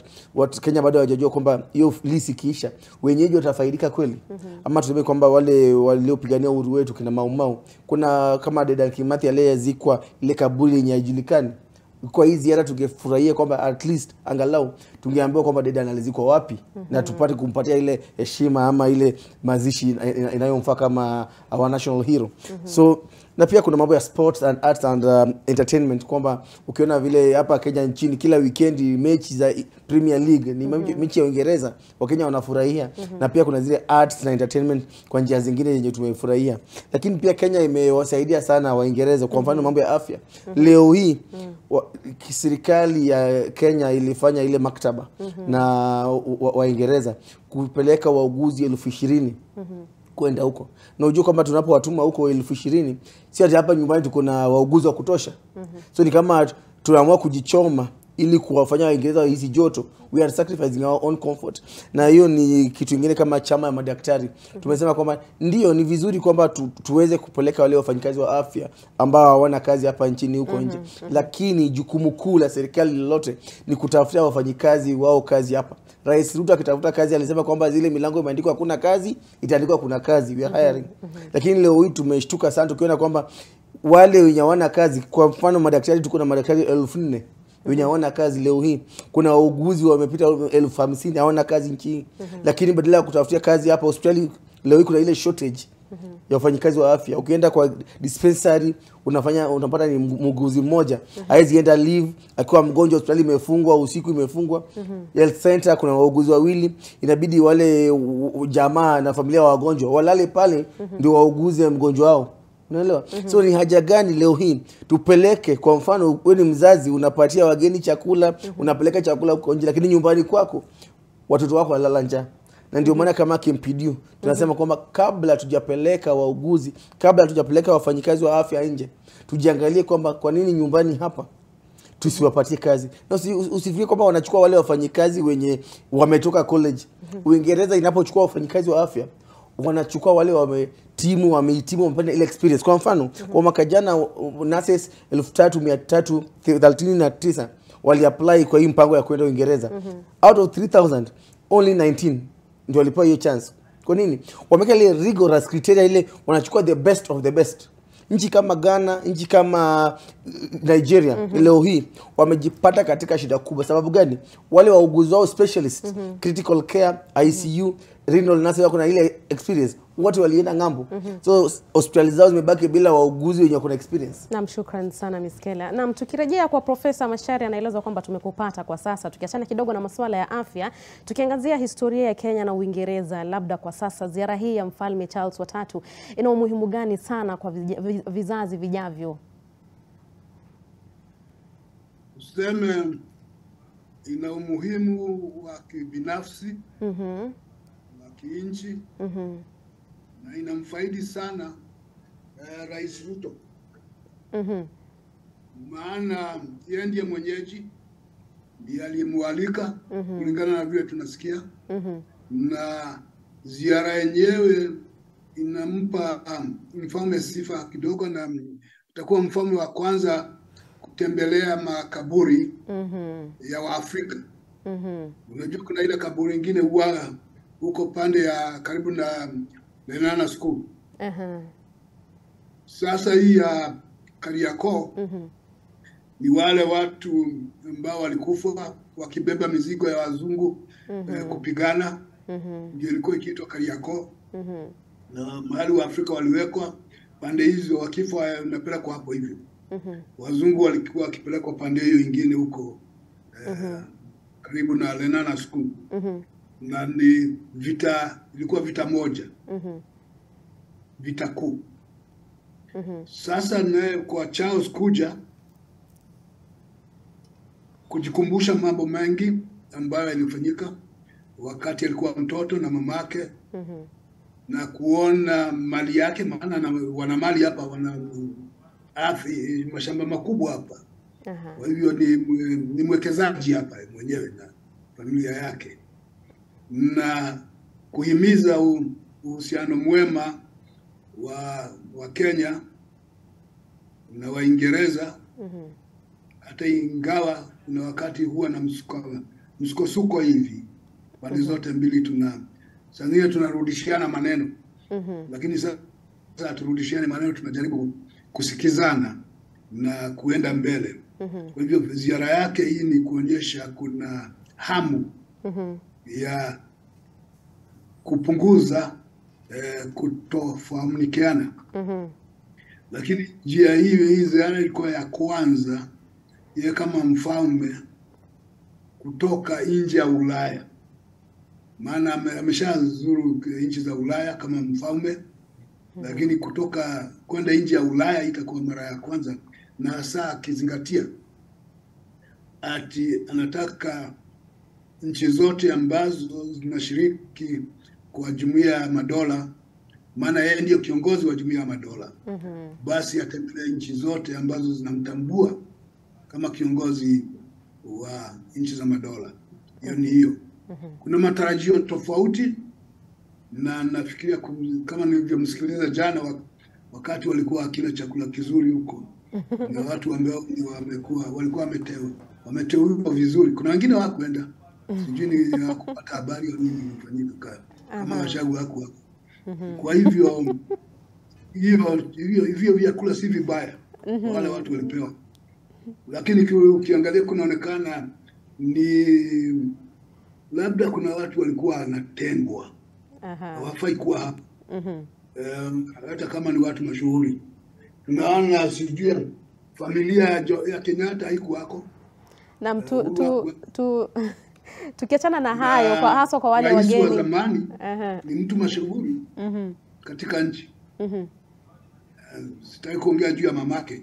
Lakini rais wa zamani kutokuwako kulikuwa wazi, na labda ni dalili kuna kitu ambacho si kizuri sana. Labda tujasikia ati mfalme Charles na rais wa zamani wamekosana, hiyo tujasikia. Hata ingawa kuna wakati kulikuwa na marushiano maneno kidogo hapa na pale. Labda kwa hiyo ziara yenyewe ni muhimu kwa Kenya na kwa Uingereza. Labda tukiangazia endelea. Profesa, tukiangazia kile ambacho alizungumzia jana, alikuwa anajutia labda kwa maovu ambayo yalitekelezwa wakati huo ukoloni, lakini kuna baadhi ya Wakenya ambao wanahisi kwamba hawajatosheka, hawajaridhika, wanasema kwamba Uingereza inajutia tu, lakini wangependa waombe radhi kutokana na mabaya hayo ambayo yalitekelezwa wakati huo. Labda maoni yako ni yapi? Kwanza ndio kuna watu ambao wangetaka aombe radhi kwa maovu ambayo ukoloni ulifanya kwa makusudi. Achukue lawama hilo.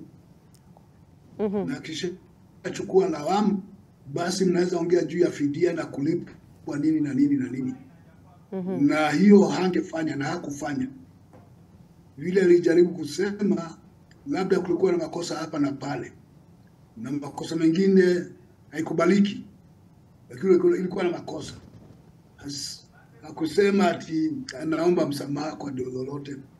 Ni kulikuwa na makosa, na ukisikiza vizuri makosa ilikuwa kila mahali. Si hapa peke yake. na ndio kuna hawa watu wana maumau. Hawa watu wale wanajiita wana maumau.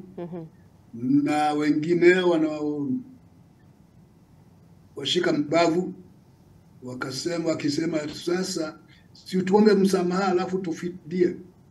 Na sijui kama ni makosa ilikuwako. Lakini hizo sherehe na vile mipango imepangwa, inaonekana hii watu ya maumau hawatakikani karibu. Hawakuwa karibu. Ni maoni yako jamani. Profesa. Maoni yangu.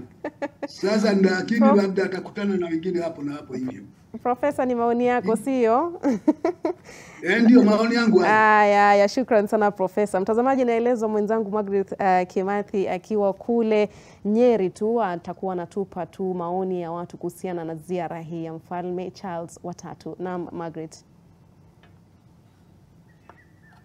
Na shukran sana Nuru. Nitakuwa nikigusia mada ambayo mnaweza kuzungumzia leo ya wauguzi kuelekea Uingereza. Na tumeweza kuona kwamba wauguzi zaidi wanaelekea Uingereza ili kutafuta ajira bora. Japo tunaona kuna wauguzi wengine ambao hawana kazi, na pia katika hospitali za serikali tunaweza kuona kwamba kuna uhaba wa wauguzi. Na nitaweza kuungana na muuguzi mmoja kutoka hapa kaunti ya Nyeri akaweza kutueleza shida ni nini. Je, kwa nini ningeomba usongea hapa karibu alafu tuambie je kwa nini wauguzi wengi wanaelekea kule Uingereza? Ni kana kwamba hapa kuna ajira bora au ni nini? Kusema ukweli kuna ajira bora, lakini sana sana the government of Kenya did a very good job during the last time we had an agreement, a memorandum with the government of UK, and we were able to secure a memorandum whereby the nurses are able to migrate to United Kingdom. And actually we are urging the government of His Excellency Dr. William Ruto to have a memorandum with the government of United States so that they can be able to have another memorandum where the nurses can be able to go to the United States and work there. Actually, the reason the nurses are going there is because of the good remuneration and the good working environment. Also here in Kenya, we should appreciate our institutions like the Nursing Council of Kenya for the good work they are doing to guide the nurses and to have a professional nurses, whereby our nurses can be able to work anywhere in the world, including the United Kingdom, the United States of America, Germany, and the likes. So we appreciate the work the government is doing, the NCK and our professional body, whereby I'm an official of National Nurses Association of Kenya, and we appreciate the professional body, the work they are doing to guide the nurses and to have a professional nurses where they can be able to deliver services around the globe.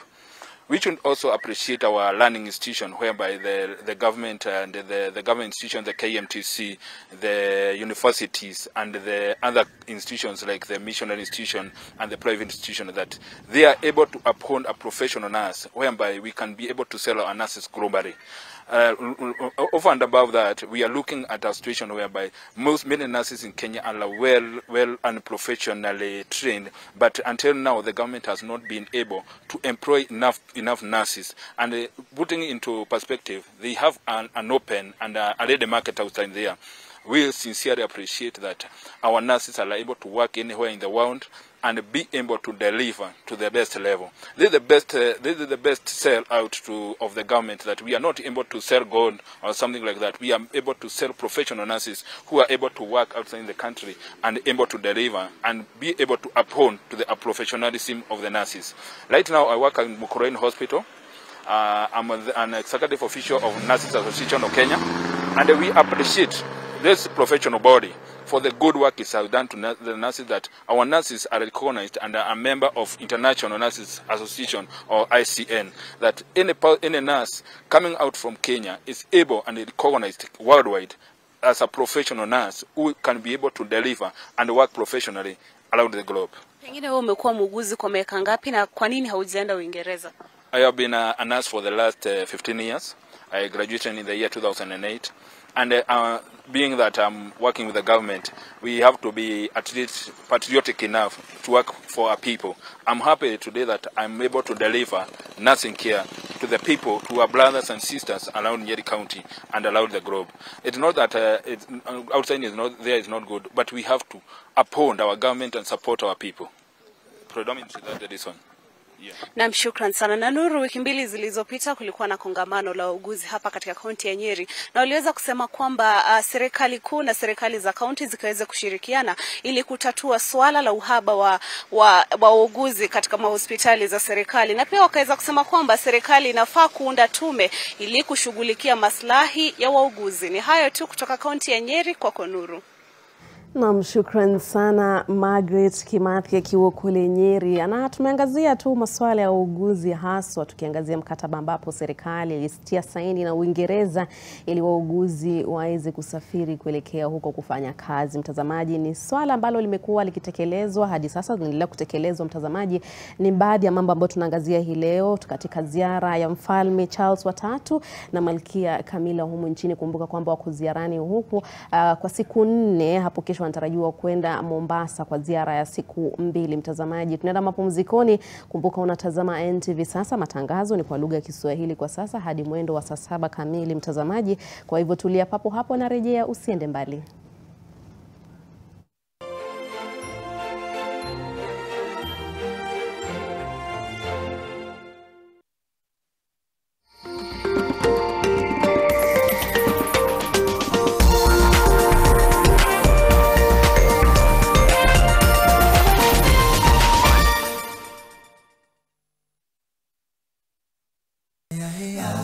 Alisha alikuwa mke mzuri na mwenye furaha, lakini rafiki yake wa karibu aliporudi kutoka ng'ambo, hapo ndipo kila kitu kilibadilika. Toka!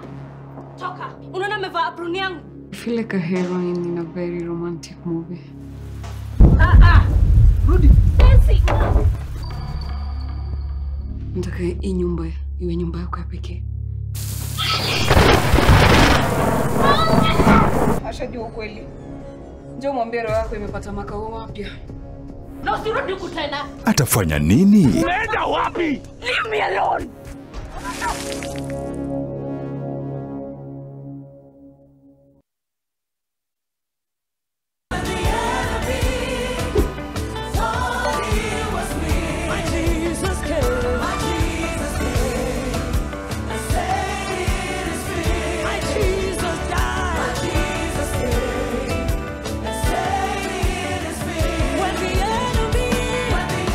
To get It's Finished by Njoki Munyi, dial *812*801#. Skiza na Nation. Welcome to Crystal Rivers Mall, the ultimate shopping destination for every lifestyle. This Sunday on Property Focus, get ready to embark on a journey throughout this extraordinary mall where shopping meets excitement. We look at the different state-of-the-art facilities that they have on this mall. Get ready, get tuned in on Property Focus this Sunday at 5:30 p.m. only on NTV. Win a 3-bedroom house in Nanyuki sitting on a quarter-acre or a 30K weekly shopping voucher or a monthly plot. For every 100K you spend buying or paying for your plot, you earn 1 entry to the draw. The more you invest, the more entries you get. Bamba Nyumba na AMG. Have you seen Diego today? No. I need that boy to help me with something. And do you know if Rodrigo's here now? I doubt if he'll come. And why did you say that? Do you know where your grandson spent the night? No. He just spent the night at the precinct. How dare that witch have my grandson arrested? Well, basically she got married to Rodrigo, but she got married to my name. And through that, she can file a divorce and leave me. She's laughing with him, and they're having coffee. I'm going back. Oh, here we go again. Head over heels. And people come in and they're like, oh, it works. I can have ice cream and I'm not in any discomfort. I recommend Sensodyne because it works. It's brilliant. Going back into European competition and into the Champions League no less was a long time coming for Newcastle fans. The chance of a run into and through the knockout stages might leave some of them feeling a little greedy. Except Newcastle has put itself in position to do just that, even after suffering a disappointing home loss. Being consistently competitive, beating the elite teams and rising to the top of the Champions League might be one of the hardest tasks in football. Now consider Newcastle's place in the Champions League. Returning after a gap of 21 years and drawn in Group F with PSG, Borussia Dortmund and AC Milan. Win a 3-bedroom house in Nanyuki sitting on a quarter-acre or a 30K weekly shopping voucher or a monthly plot. For every 100K you spend buying or paying for your plot, you earn 1 entry to the draw. The more you invest, the more entries you get. Bamba Nyumba na AMG.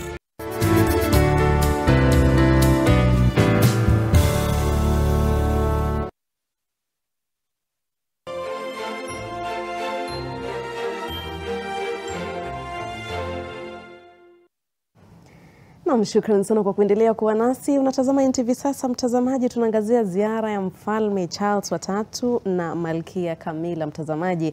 Kama nilivyokueleza awali, hii leo anatarajiwa kuzuru makaburi ya Kariokoo, baadaye atakuwa anazuru msitu wa Karura, kisha makazi ya balozi wa Uingereza, afisi za UN kule Gigiri na Nairobi Street Kitchen. Hapo tutaangazia ni yapi tutakuwa tunaangazia wakati huo. Atakuwa anazuru Sheldrick ambayo ni hifadhi ya ndovu mayatima, na pia mwisho kabisa atakuwa anaangazia anaenda kule KWS, eneo la kuteketeza pembe za ndovu. Ndio ratiba ya leo ya Mfalme Charles III, ambapo ikiwa ni siku ya 3 ya ziara yake humu nchini. Anatarajiwa kesho kuwa kule pwani kwa ziara ya siku 2, akitamatisha tu ziara ya siku 4 hapa nchini. Ni mengi tu ambayo yanazungumziwa kuhusiana na ziara hii. Kabla kwenda mapumziko nilikuwa tunaangazia swala la wauguzi humu nchini, haswa uhusiano uliopo kati ya Kenya na Uingereza kuhusiana na swala au sekta ya afya. Na Aziza, tukiangazia tu swala hili labda la wauguzi kuhusiana na swala lao la kusafiri kwenda Uingereza kufanya kazi, hali kwa hapa nchini unaona iko vipi kwa wauguzi kama muuguzi? Okay, acha nianze kwa kushukuru for the invitation. I also want to join wenzangu wenye tuko nao studio, karibisha Mfalme Kenya, karibu feel at home. Napenda kusema Kenya feel at home. Kwangu kama muuguzi, kwanza tunataka kushukuru for hiyo bondage hiyo yenye walisign between Kenya and Britain, kutupatia hiyo opportunity sisi kama nurses kutravel kwenda Britain kwenda kupractice huko as nurses. Nataka kwanza kushukuru president na mfalme kwa hiyo opportunity. Kulingana na sisi mostly watu wanaenda huko nje kutafuta, we say in English, green pastures. Mtu anatoka Kenya anaenda huko nje kwenda kutafuta mazuri. So Kenya, like during vile mwenzangu amesema, during the last interview, watu wengi sana nurses walikuwa ma-apply kwenda huko juu, kwenda kupractice Britain, but wakachukua watu wachache. Mbona vile mwenzangu amesema, they go for quality. Wanataka nasi mwenye amekaa kwa hospitali kwa muda mrefu, nasi mwenye amepractice kwa muda mrefu, nasi mwenye tu sio tu nurse lakini amespecialize kwa field fulani. Like ukienda huko unaenda huko specifically kwenda kutreat critical care patients, naenda kutreat patients wenye wako na shida ya kidney, nephrology nurses, naenda kutreat huko wagonjwa wenye wako na palliative issues, wagonjwa wenye wako na shida ya cancer, so unaenda kutreat. So wakiendelea kutoka Kenya wakienda, Kenya as a country we are losing a lot of nurses because hao wenye specialize ndio wenye wanatoka wakienda Kenya. Na pia ukiona hiyo, the more unakaa kwa field, the more unachukua wale wamebobea zaidi. Ndio unapata experience zaidi. So mtu tena akitoka kwa hospitali for example, na si mwenye amekaa for muda mrefu ndio mwenye anakonsultiwa na junior nurses. Mimi nikiajiriwa kesho for example, siwezi tu kuja nifanye kitu yenye nimesoma shule. Unakuja kufanya kitu yenye wanafanya kwa ground, na yenye unakombana yenye umesoma shule na yenye wanafanya kwa ground, ndio to pay patient the quality services. So nurses wakienda yenye practice for long kwa hospitali, the government inapoteza hao nurses wenye practice for long.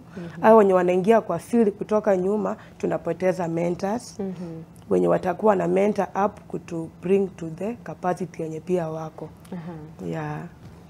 Kwa hivyo wewe kama muuguzi, maoni yako mwenyewe sasa, labda wewe ungependa kusonga kidogo katafute greener pasture kama ulivyosema? Personally no, I want to practice in Kenya. Nataka nipe watu wangu wa Kenya my services as a nurse. But tunaona watu wengi wanatoka kwenda kutafuta greener pastures. But personally saa hizi ni upgrade.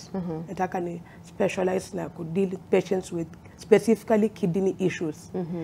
So nataka nibaki Kenya, I help those patients with kidney problems. But the core piece, the core issue unafanya watu wanatoka, somebody wants to live a comfortable life.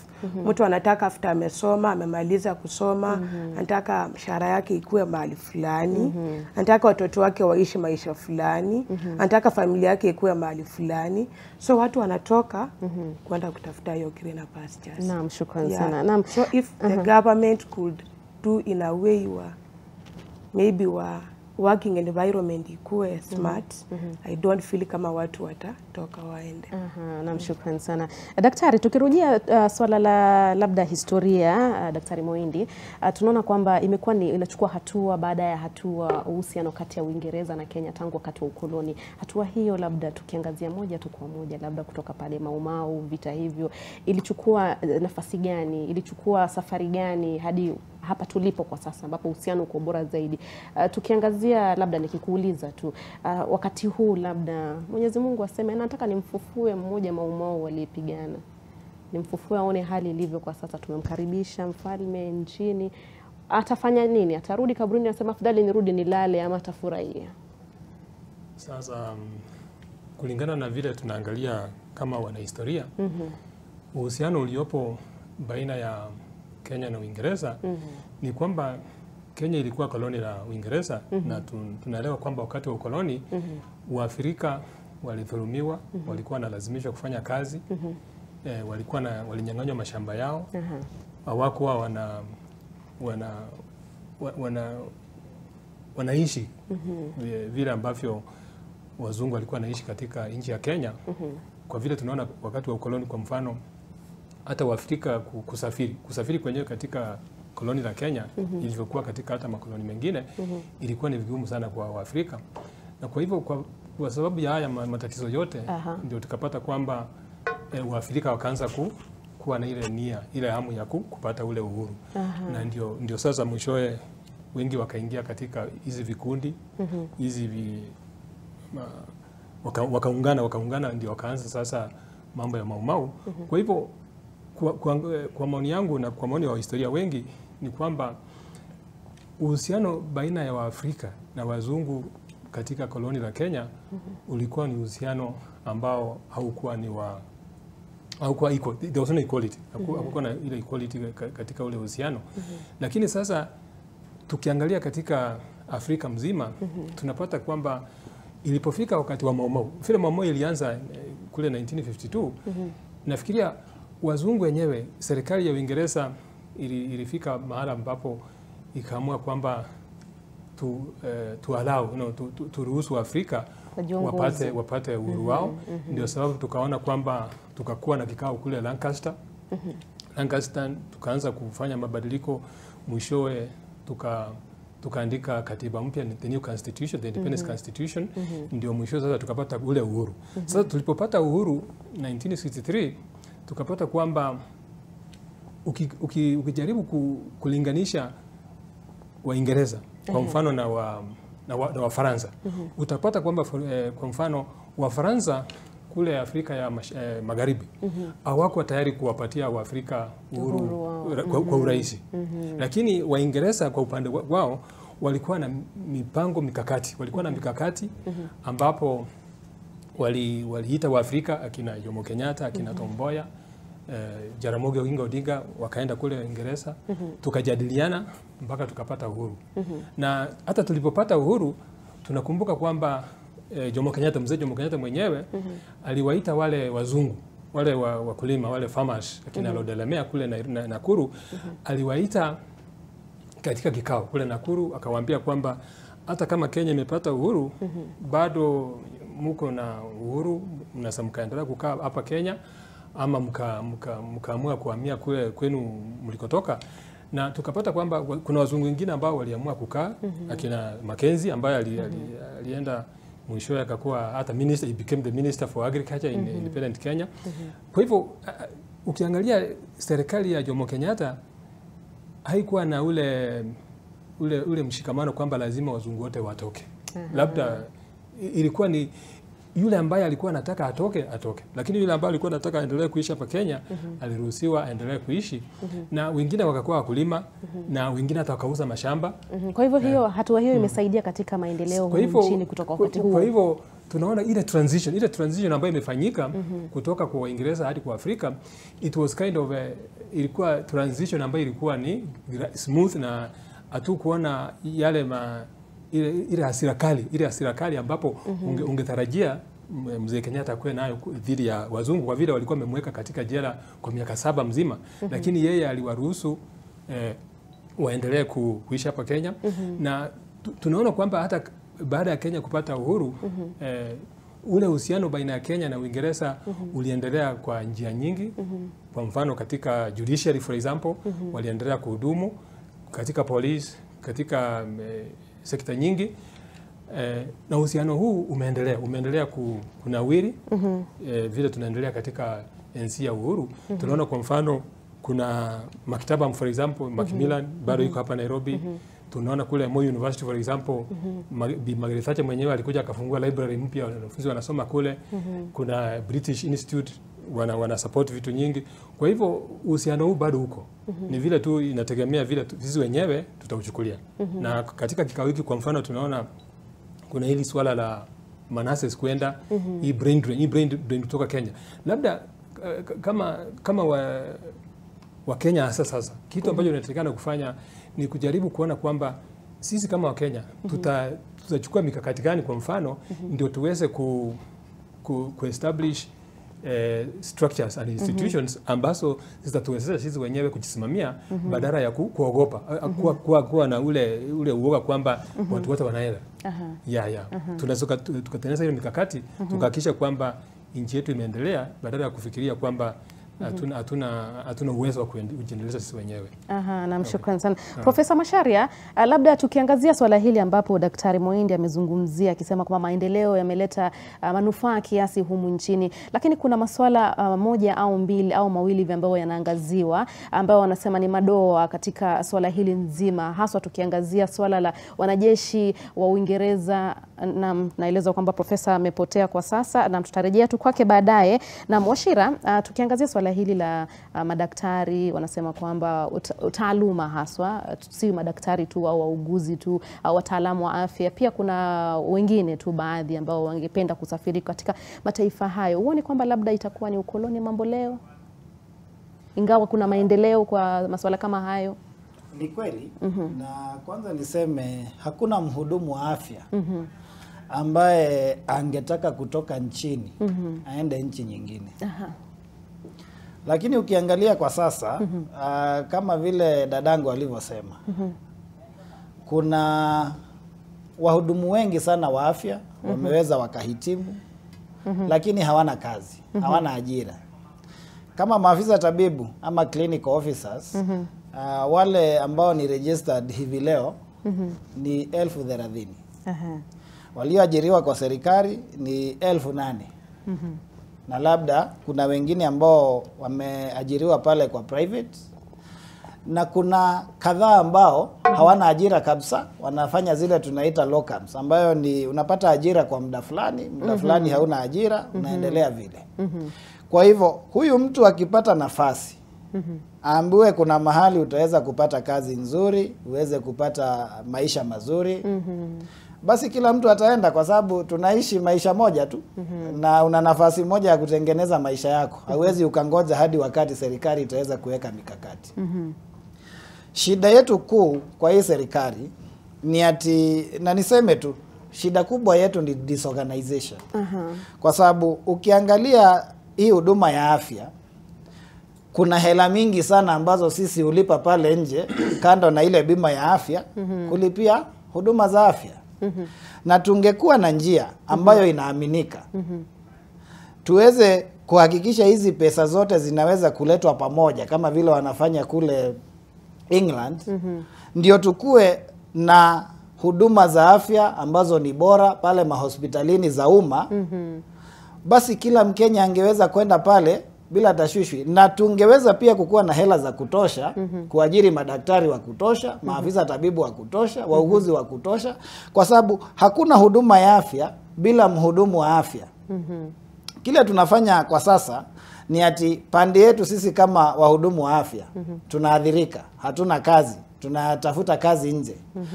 Pande ile nyingine, yule Mkenya wa kawaida anakosa zile huduma bora za afya kwa sababu hatujaajiriwa pale, kwa sababu kuna ile shortage. Namshikilia hapo Wachira. Naelezwa kwamba mwenzangu Kelvin Silo akiwa kule Makueni pia anazungumzia tu ziara hii ya Mfalme Charles watatu humu nchini. Na Silo.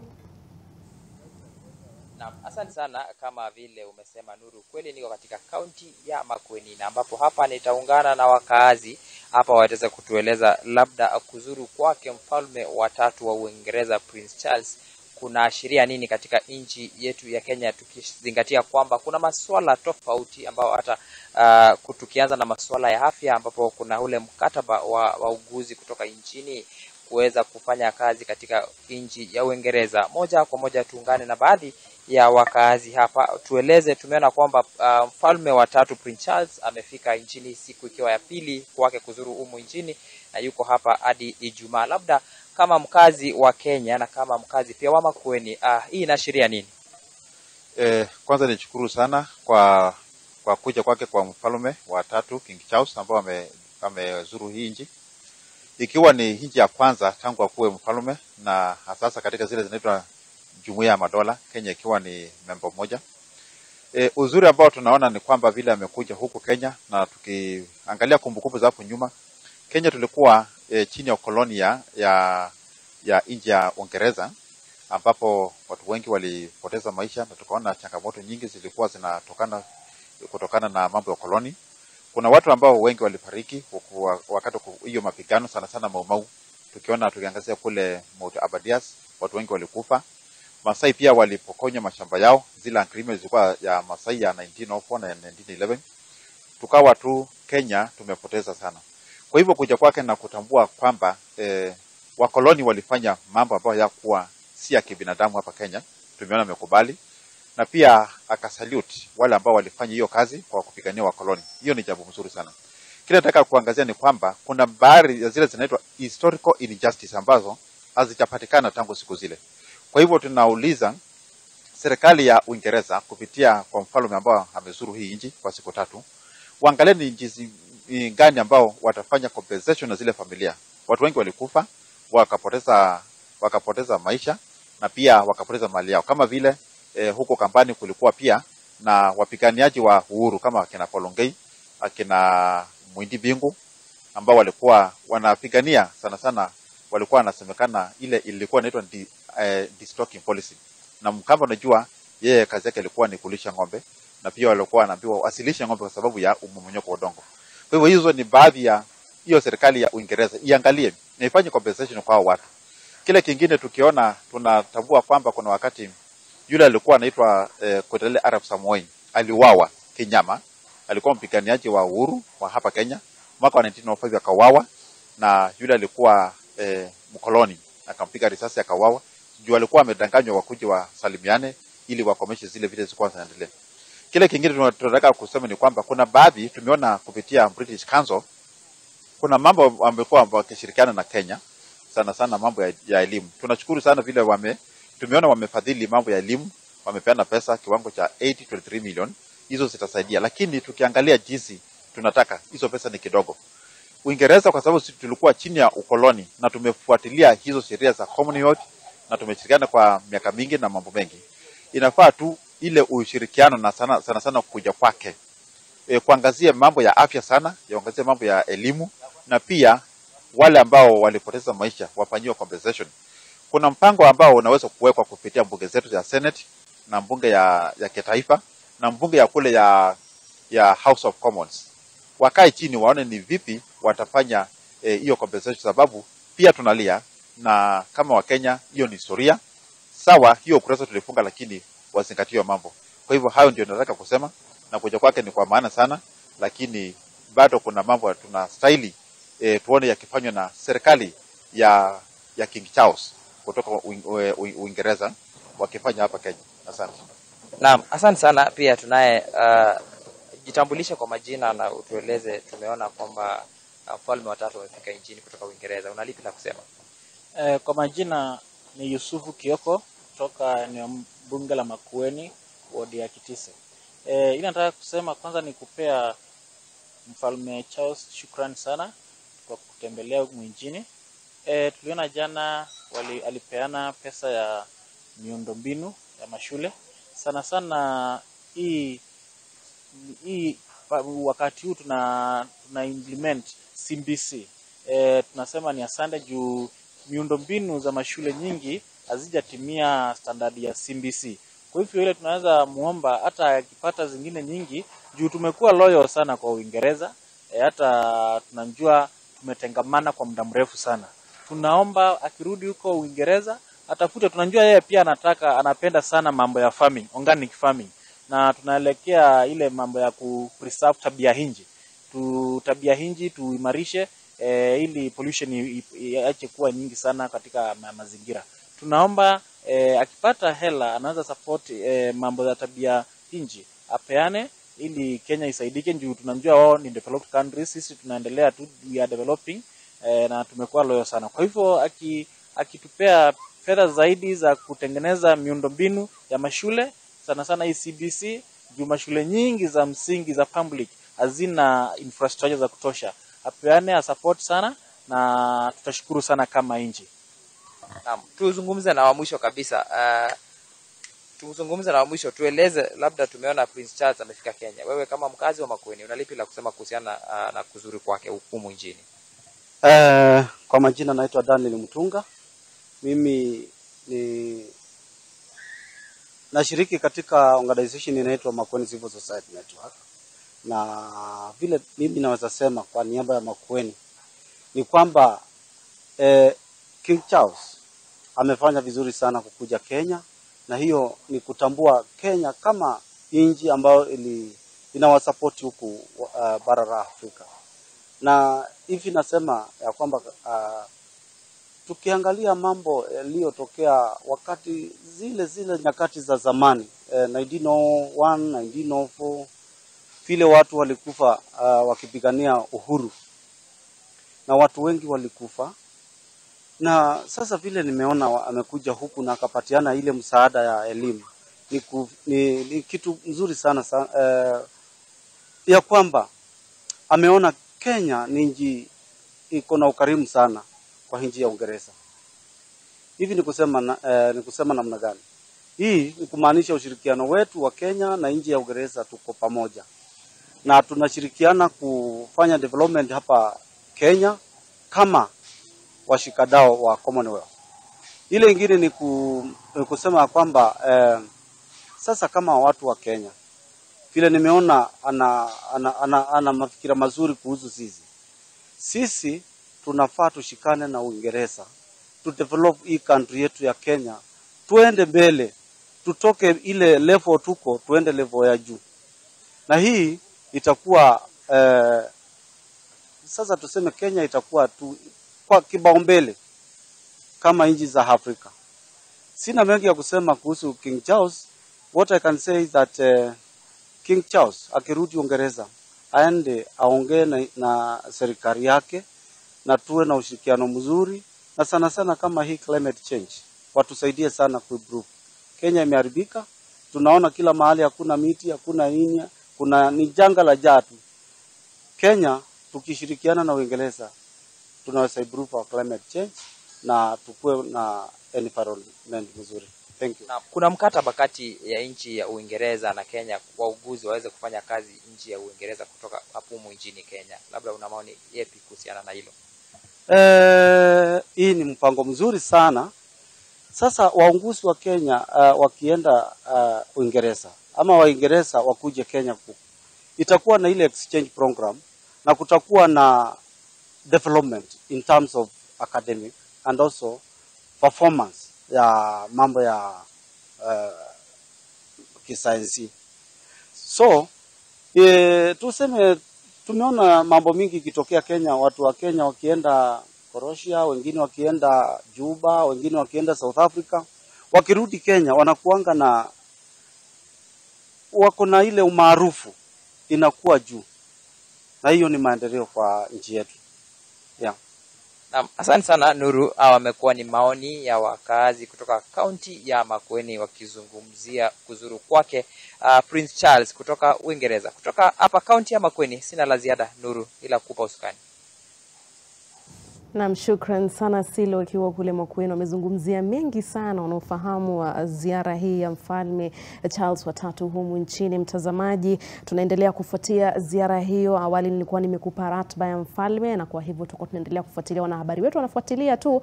Tutakujuza tu atakapokuwa mahali ambapo tutakuwa tunajua kwamba tunaweza mfikia. Kwa sasa mtazamaji, tutakuletea moja kwa moja ili kujua hali iko vipi. Lakini tukiendelea na mazungumzo yetu hapa katika studio, Daktari Miskela, swala hili la afya, Uingereza tunaona kwamba imejiimarisha katika sekta hiyo ya afya. Hapa nchini ni nini tunafaa kuiga hasa kutoka kwa mataifa kama haya? Asante sana.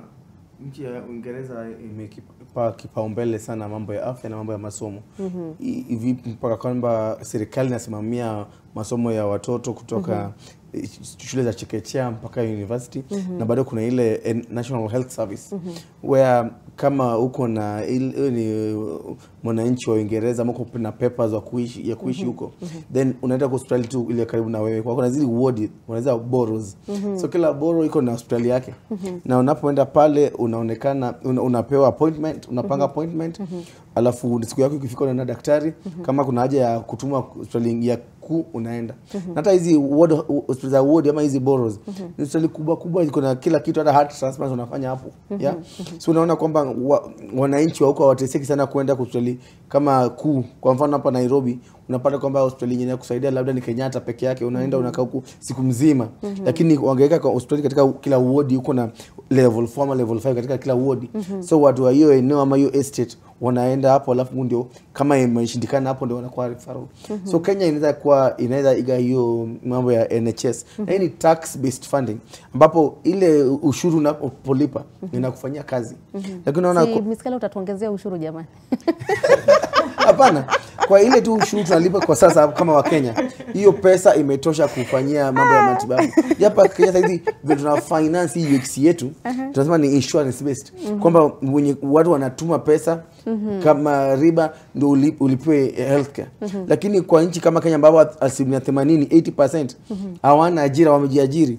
Kila siku lazima uende sokoni, uende shambani ndio upate pato la siku. Utafikaje ama serikali itakulazimishaje ulipe ile pesa ya tiba? Utangoja kwamba upate ukue mgonjwa ama upate ajali ndio ulipe. Na hiyo katika mambo ya insurance inaleta adverse selection. So Kenya inaiga hiyo mambo ya tax based kind of healthcare. Ya pili ni kwamba mambo ya ufisadi. Kama Kenya tunaweza iga tabia njema. Wakoloni walikuwa hapa nchini miaka 60. Lakini pia ni miaka 60 tangu watu wache pia. Kweli. Tujiulize kwa nini miaka 60 tumekuwa tukijiongoza kama wa Afrika kama wa Kenya. Hatujaweza make zile steps. Kwa nini tusiweke zile social developments? Uingereza mambo ya corruption, mtu anafukuzwa kazi, anafungwa jela. Hapa kwetu mtu wa corruption anapewa, anachaguliwa na kuwa kiongozi ama na kuwa cheo. Unaelewa? So kuna zile tabia kuna zile shule, zile facilities zenye Waingereza walituachia. Kwa mfano hospitali ya Kenyatta King George. Wakati Waingereza walikuwa hapa King George ndio ilikuwa ukuwa na mgonjwa katika hospitali za kibinafsi ushindiwe, unatuma mgonjwa wa King George. Leo hii King George ama Kenyatta ndio hakuna madaktari, hakuna vifaa vya kutosha, inabidi nyinyi ndio mtume wagonjwa kwenda hospitali za kibinafsi. So kuna shule, universities, wakati Waingereza walikuwa level ya education ilikuwa standard ilikuwa kiwango ya juu. Sasa hizi ukiangalia mambo ya masomo imedorora kidogo. So kama wa Kenya, kama hii urafiki ya ukweli na mambo ya kuigizana na kusaidiana, tunafaa kuangalia kwamba ni mambo vipi tunaweza kuigiza kutoka wazungu, Waingereza ili tujiendeleze. Kwa sababu nikiona Wakenya wakilia kwamba tunataka fidia, tunataka tulipwe, hatuwezi kuwa tunalia mambo ilifanyika 60 years ago. Kama in the last 60 years our own leaders wetu sisi hawajatusaidia ama hajabadilisha maisha yetu kama Wakenya. What have we done with our independence? Ni nini tumefanya kama Wakenya, kama Afrika na ile independence yetu? Wakati mwingi ni ukisafiri uende South Africa yenye walipata independence hivi majuzi, wangalia the level of development wako nayo. Unajiuliza kwamba labda tungeacha wakoloni wakae kidogo, kwa kama labda pia ni kwa sababu wakoloni walikaa sana. Hapana, ni kwa sababu tulibadilisha wakoloni wazungu na wakoloni weusi. Ni rangi tu yabadilishwa, lakini ile kukandamiza wananchi Haikubadilisha. Mau wenye walienda kwa msituni kupigania haki. Leo hii inaweza sema kwamba wenye walipigania uhuru ya nchi walifaidika. Unaelewa? Ndio maana wa Kenya hii kama hii ziara ya huyu mfalme tuanze ile conversation that did the independence ama kupata ile uhuru ili tusaidiaje vipi kama wa Afrika kama wa Kenya. Na pia kuna zile mambo ningependa pia kuangazia kwamba saa hizi ukienda kutafuta kazi ama kutafuta ajira Uingereza kuna mambo mawili ambapo inasumbua wafanyikazi wa Kenya ama wafanyikazi wa afya. Kwa mfano, hii mambo ya kufanya mtihani ya kizungu. Wa Kenya tunasoma masomo yetu katika English based from nursery school mpaka university. Lakini kwaje kama daktari, kama nurse, kama clinical officer, tukienda kutafuta kazi Uingereza, unaambiwa kwamba nurses of Kenya wameanguka kizungu. Mtu amepata B+ A+ kwa kizungu na kukaje kizungu tena. Unaelewa? Ingekuwa ni nchi yetu kama ni nchi ya Kifaransa kama Kongo ama Rwanda, labda hiyo mtihani ya kizungu ingekuwa ya muhimu. Lakini kwa sasa wanafaa kuitoa. Ya pili ni kwamba kuna zile kwa madaktari kuna zile centers za kufanya kabla uwe daktari Uingereza, kuna licensing unafaa kupewa kutoka Uingereza, lakini lazima ufanye mtihani ukiwa hapa nje. Hapa kwa hizo unaweza India ama Egypt ama South Africa ama Nigeria. Kama rafiki mzuri wa Uingereza, tungependa kwamba kama Kenya pia tupewe center yetu ya kufanya mtihani hapa, hata kama British Council hapa. Ndio wafanyikazi wetu wa afya, wa madaktari wetu wasitafute fare, mambo ya hoteli ukaenda kufanya mtihani South Africa. So we want a plug center hapa kwetu. Na ya mwisho, kinaya kuu hapa nchini hapa Kenya ni kwamba ingawa tunaweka hiyo mikakati ya kutuma wafanyikazi wa afya wetu Uingereza. Kwanza juzi nimeona mwezi wa 8 waziri mwenyewe wa afya ameflag off wafanyikazi wa afya 76 kuwatuma Uingereza. Na alipoulizwa kwamba badala ya kuwatuma huko nje, kwa nini angazie kwanza mambo yetu hapa nyumbani kwanza? Kwa sababu kumbuka kwamba wanasema kwamba hii mambo ya kutuma watu wa Uingereza wana solve unemployment. But the truth of the matter is that wafanyikazi wa afya wanapoenda Uingereza sio wale wametoka college wenye wana kazi. Wanachukua wale ambao wako na kazi wameajiriwa na not just in any hospital. They want 200 bed capacity hospital. Ndio kuna ile experience mzuri wanachukua. So they don't solve the employment problem. In fact, the ones who are employed ndio wanachukua. So hiyo kinaya ya kusema wanatutafutia kazi si vyema. Wakitaka kutusaidia mambo ya kazi, wachukue fresh graduate. Siku ya KMTC graduate wakae pale na basi wanatoka graduation wakawabeba wakapeleka ng'ambo. Asante.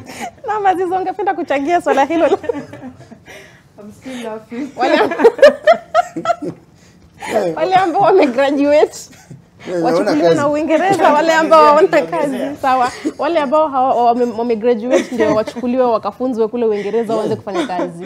Yeah, I'm also daktari is right kwa sababu wakisema wanachukua wale wenye wamekaa kwa hospitali for long, why take them na already wako na kazi?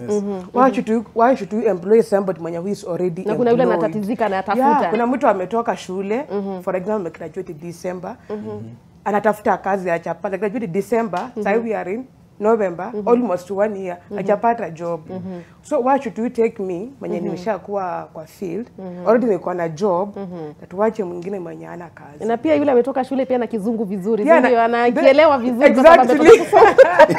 You see, actually for you to join any medical training college, ama hata specifically MTC, hata nursing school ama anything, lazima ukue ulipita Kiswahili, lazima ulikuwa ulipita Kiingereza, lazima ulikuwa ulipita sciences.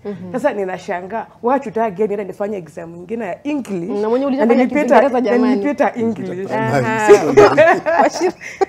Ya nikiongezea tu.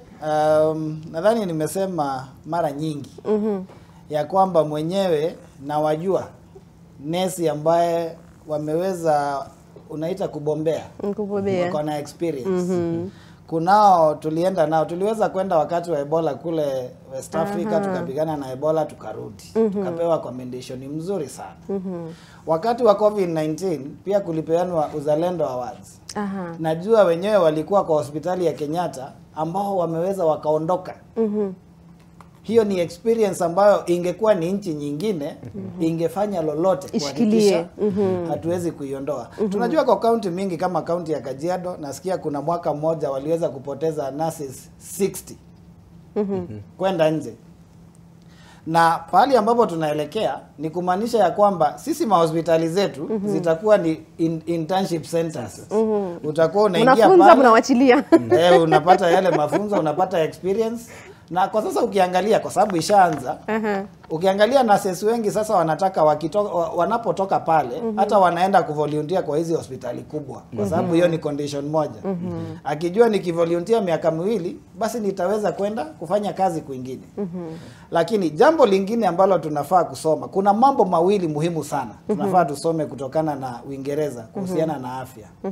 Ya kwanza, hawajachanganya afya na siasa. National Health System inaongozwa na wale tunaita technocrats. Ni wataalam wa afya ambao wanaongoza na zile policies. Ukiangalia sisi nchini, na kwa sababu na ndio sababu sana wakati mwingine hatuelewani, wanasiasa ndio wana set health agenda. Sisi kama wataalam tunawekwa kando, tunakuja kuchangia baadaye na kufuata, ambayo haifai. Na sisi kama vyama vya kutetea afya tunasema ya kwamba lazima wataalamu wa afya waachiwe kuangalia sera za afya. La pili, sisi tunapopatiana huduma, utaona kuna zile regulatory bodies ambayo inaniregulate mimi kama mhudumu wa afya. Na hakuna ile body ambayo inaangalia ile huduma inapatiana, ubora wa huduma. Pale Uingereza wako na ile Care Quality Commission ambayo ina audit, inaangalia hii huduma mnapatiana ni ya kiwango gani, ina continuously monitoring ile huduma ambayo inaweza ikapatianwa.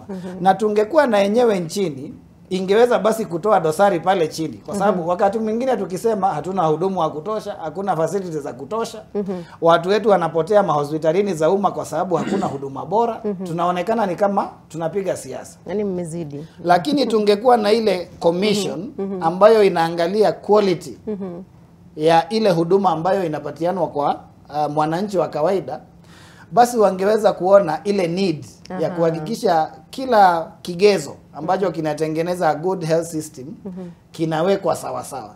Kwa hivyo isikue tu mfalme anakuja Kenya, tunamshangilia, tunamfuata, tunamshabikia. Tukue na mambo ambayo tutaweza kusoma na tujue ni kwa nini kwake kuko bora kuliko kwenye tuko. Kwa sababu colonization iliisha, ingawa wengi wetu labda imebakia kwa akili. Lakini colonization inaisha. Kwa sasa hatufai kuwa tunamuomba atusaidie. Kwa sasa tunafaa kuwa tunaangalia ni kipi wanakifanya vyema na tunaweza tukakichukua kivipi, hata tukifanye bora zaidi, ndio Wakenya pia waweze wakanufaika kutokana na yale ambayo tunasoma kutoka pale Uingereza. Naam, shukrani sana Profesa. Sijui kama tutakupata kwa sasa, lakini wapo unanisikiza. Anaeleza kwamba hayuko bado, tujampata. Kwa hivyo nitarudi kwa Daktari Mwindi, ambapo tulikuwa tunazungumzia swala la maendeleo humu nchini tangu nyakati za ukoloni hadi kwa sasa. Umesema kuna maendeleo ambayo tumepata kuangazia. Tukiangazia swala, kuna madoa ambayo yamejitokeza. Tukiangazia swala labda la wanajeshi kule Nanyuki, ambapo kuna wengi wanasema kwa nini bado wako pale. Wengine wanawashtumu kwa mambo kadha wa kadha ambayo wanasema wanadai kwamba wametekeleza ama wamefanya, haswa tukiangazia mauaji ya kuna yule msichana Agnes ambaye aliuawa. Kesi yake ilikuwa ikiendelea hadi sasa, mwanajeshi huyo hajakamatwa, hajafanywa chochote. Ni baadhi ya masuala ambayo yamekuwa kiangazia, masuala ya ardhi. Masuala haya yatakuwa yanaangaziwa kivipi, tukiangazia kwamba pia bado tukiangazia uhusiano huo Uingereza na Kenya ili kuzidi kuimarisha, kwa sababu ni masuala ambayo yataendelea kujitokeza, swala la fidia. Ni kweli kwamba hata kama Kenya tumepata uhuru, bado huu uhusiano haujakatika kabisa. Na kwa hivyo utaona kwamba in terms of diplomacy, yani uhusiano ambao uko baina ya Kenya na Uingereza bado unaendelea kukomaa, lakini kuna zile madoadoa, kunayo madoadoa. Kwa mfano vile umesema hawa wanajeshi ambao wako kule Nanyuki wamechukua ardhi ambayo wenyewe wanahitaji kutumia wale kuchunga mifugo yao. Alafu kuna yale mazoezi ambayo wamekuwa wakifanya kule, mazoezi ya kijeshi. Alafu wakishamaliza yale mazoezi, kuna mabomu na grenades zingine ambazo zinabaki katika ile misitu na mabonde. Alafu kuna watu tumesoma katika magazeti kule Samburu, Laikipia, kuna watu wamepata makovu wakaumia katika na vile vilipusi. Kwa hivyo Kitu ambacho ningependa kusema ni kwamba Kenya sasa ni taifa huru, tuko huru. Kwa hivyo kama kuna mahitaji kwamba huu uhusiano baina ya Kenya na Uingereza uendelee kunawiri, kuna haja kwamba tuwe na mikakati ambayo inafaa. Mikakati kama kwamba kama Uingereza ina military base yake pale, hii military base ikuwe regularized kwa njia kwamba isije kawa wale Waingereza wanaendelea kutumia Waafrika kama vibaraka tu, yani wanawatumia tu, hawajali maslahi yenu. Yeah.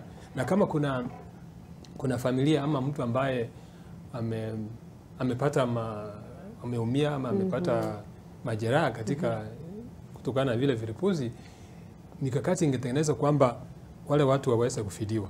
Waweze kufidiwa, lakini isije ikaonekana ni kama kwamba tunachukulia ile fidia kama ni kama uchokozi. No, tuanze kuharibu uhusiano mzuri ambao uko.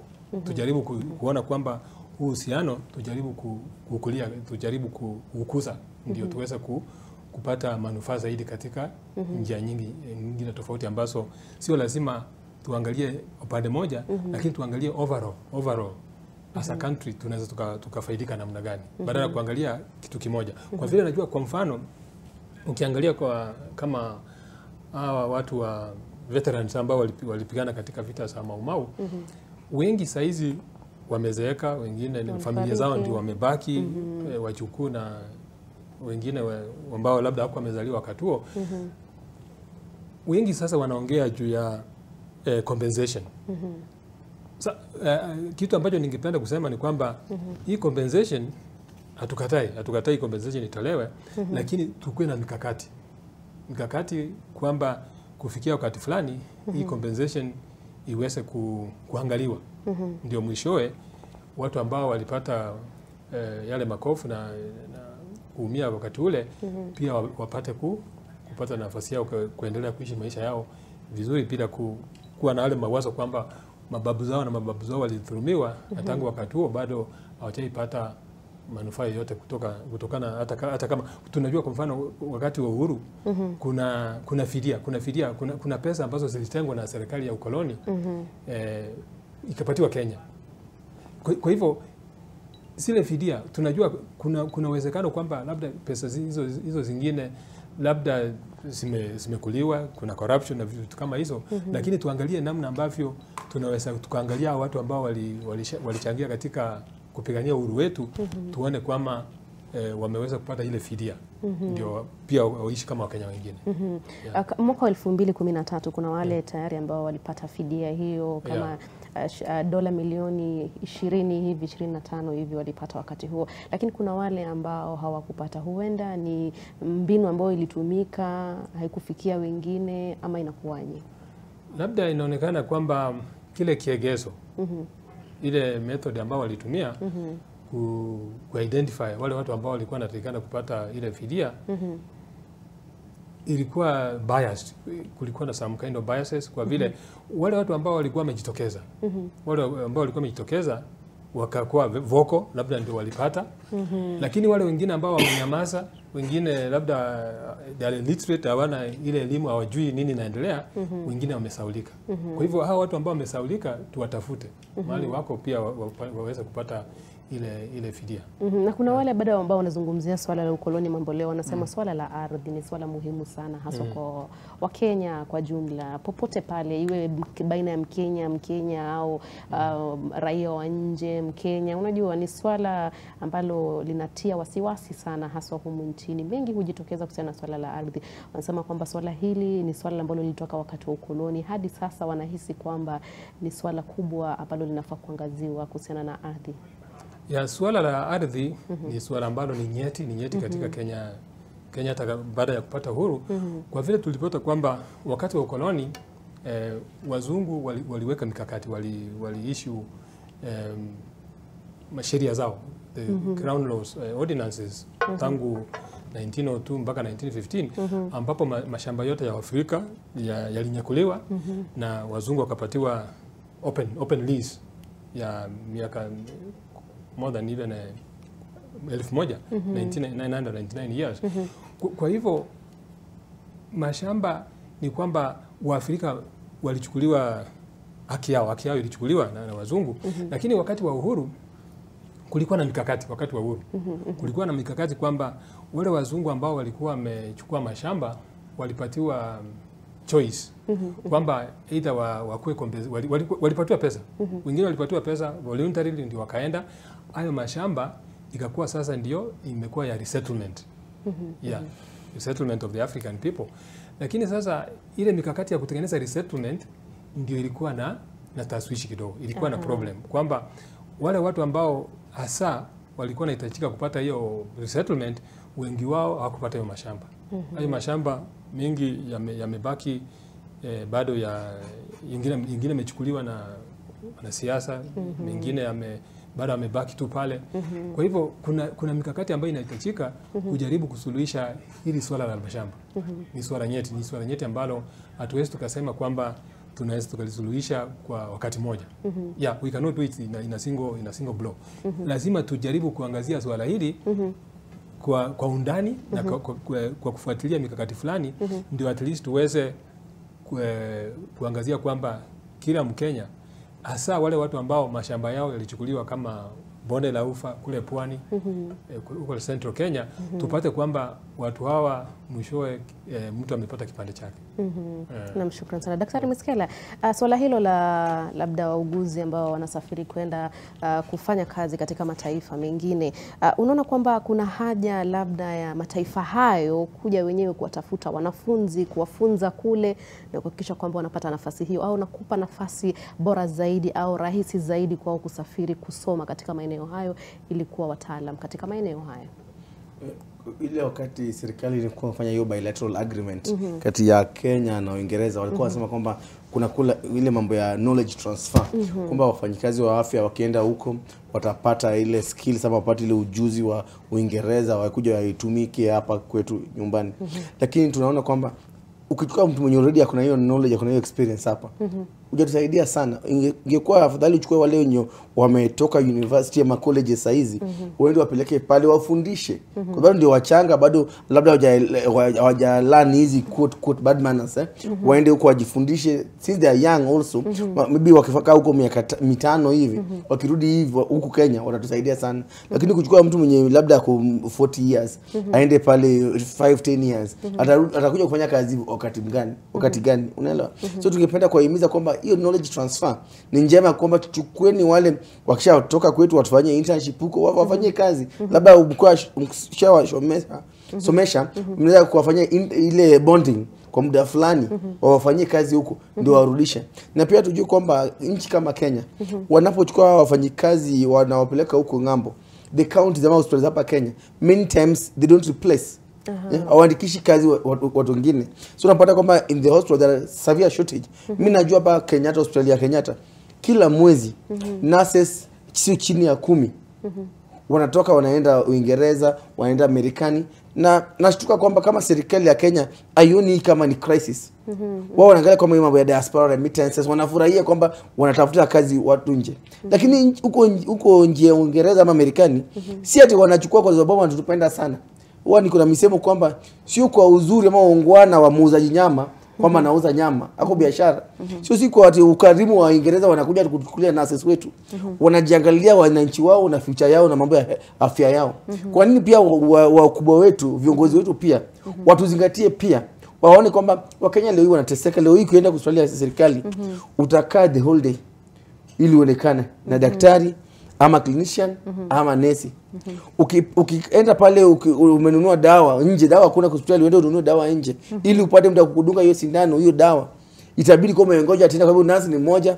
Hapa juzi mbona hii shida imefanyika pale Mama Lucy, wauguzi ni wawili wanakaa katika chumba cha uzazi ama labor ward, wagonjwa ni 70, nurses ni wawili peke yao.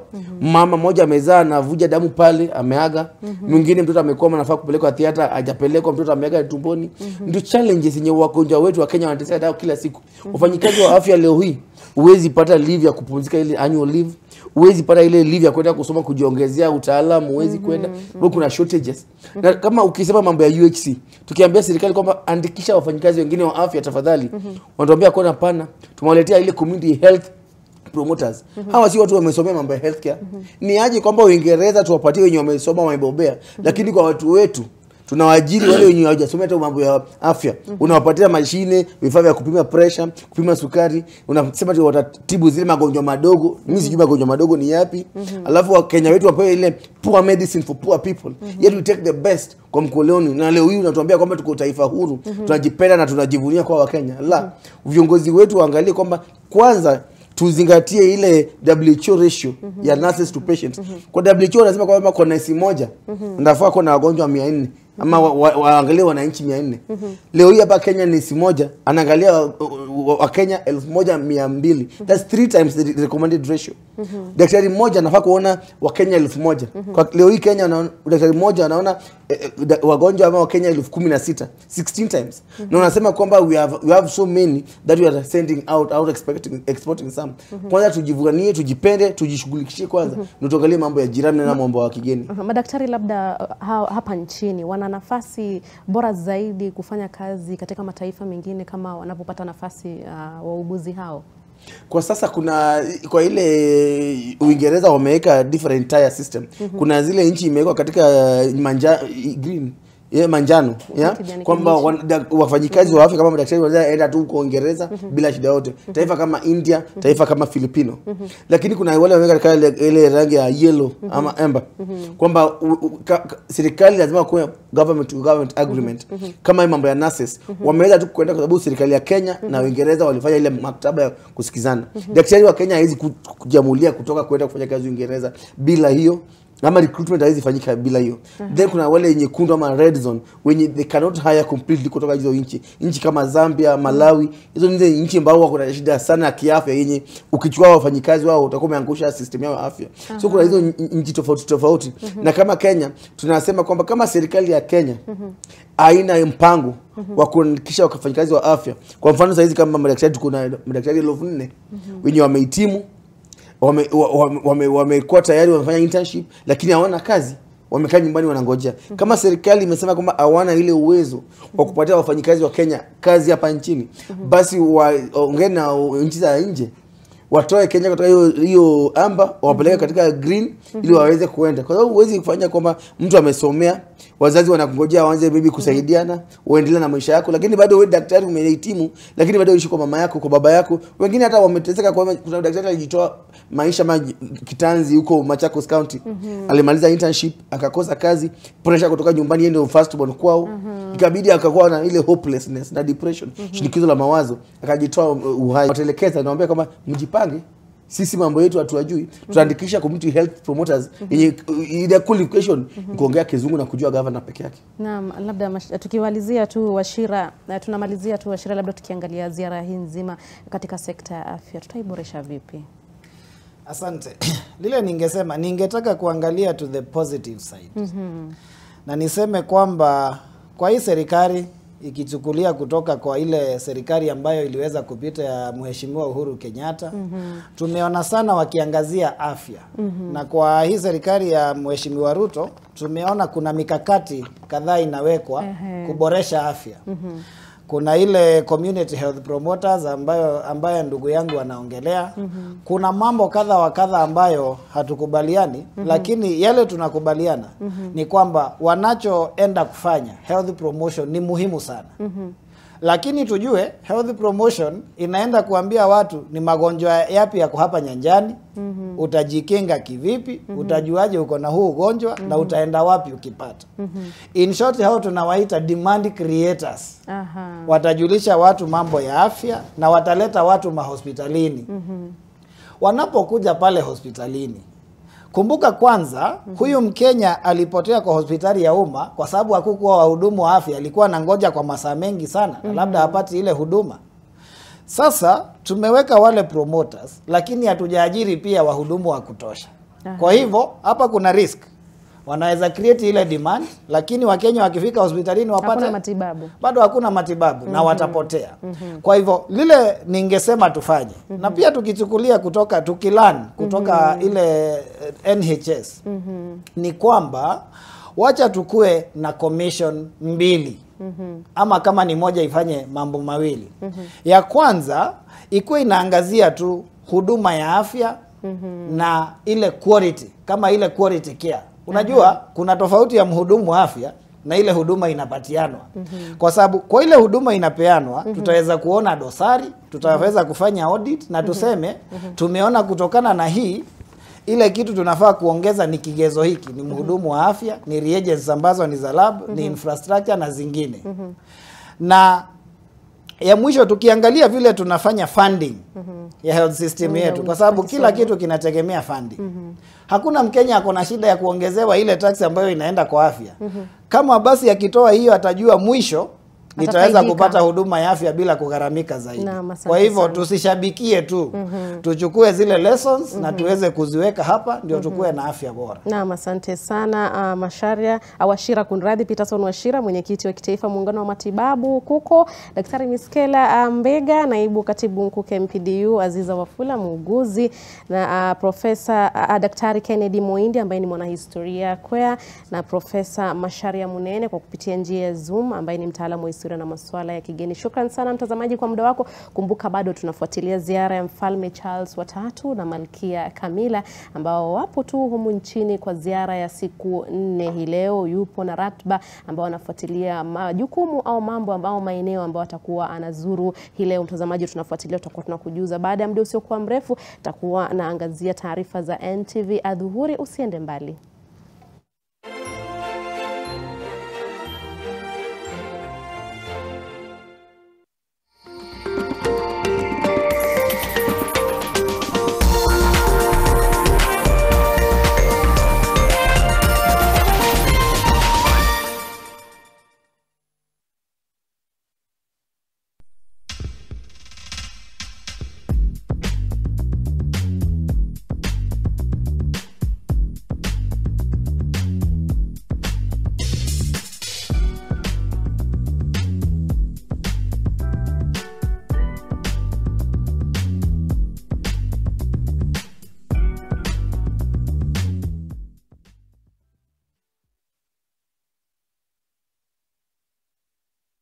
Going back into European competition and into the Champions League no less was a long time coming for Newcastle fans. The chance of a run into and through the knockout stages might leave some of them feeling a little greedy. Except Newcastle has put itself in position to do just that, even after suffering a disappointing home loss. Being consistently competitive, beating the elite teams and rising to the top of the Champions League might be one of the hardest tasks in football. Now consider Newcastle's place in the Champions League. Returning after a gap of 21 years and drawn in Group F with PSG, Borussia Dortmund and AC Milan.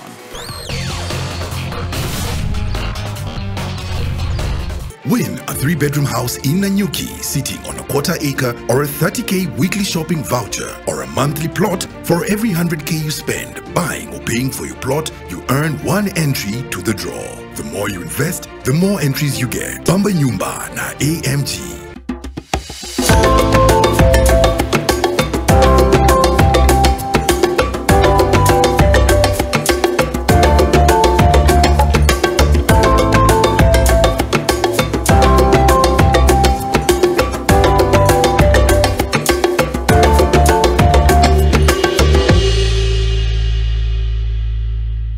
Have you seen Diego today? No. I need that boy to help me with something.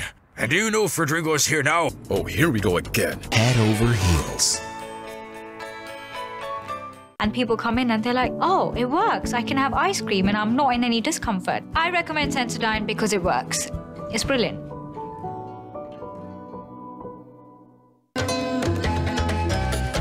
We'll be having that conversation with experts on just what is the role of science, technology and innovation in improving agriculture and food security. We know what we have.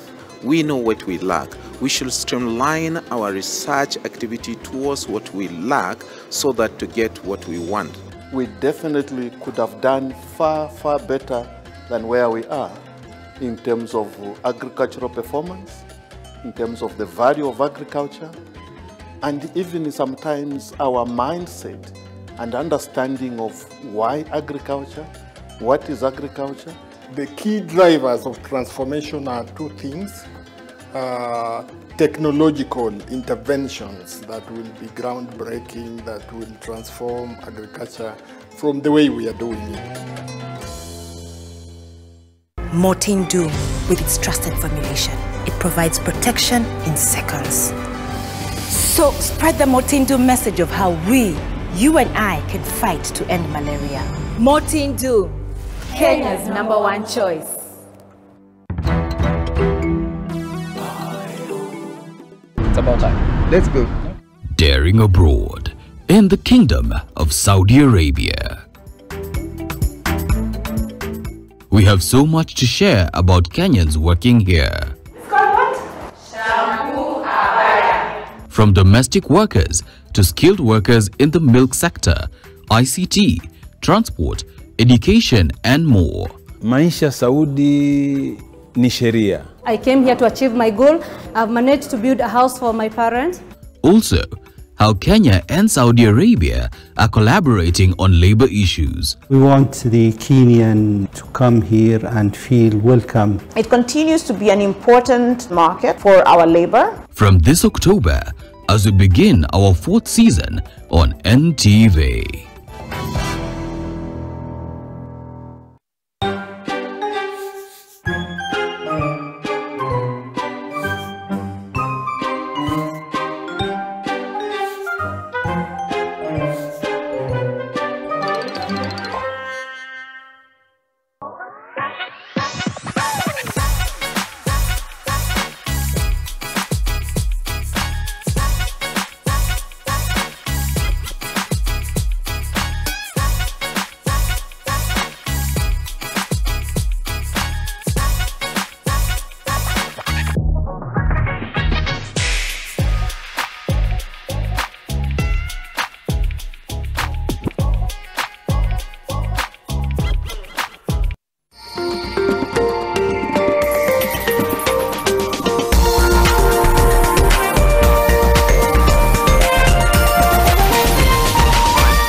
This is NTV.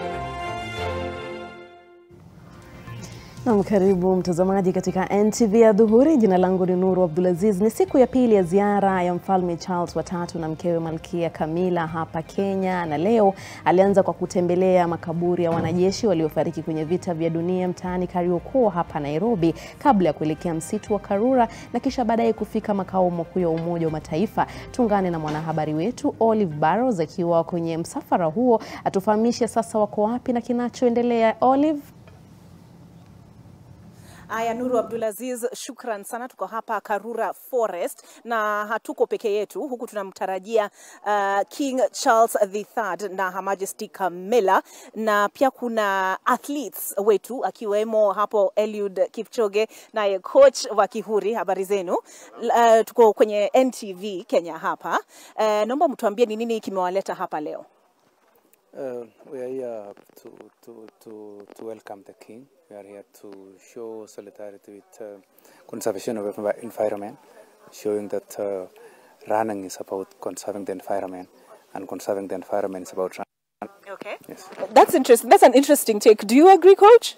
Yes, 100%. I think looking at the pace that we are moving on the forest, I think we need to conserve the forest because it forms the base of all this. For us, I think it's a key item that we need to conserve it And of course, that entails the air quality, number one. Number two, a space for us to train, and of course, for the young generations that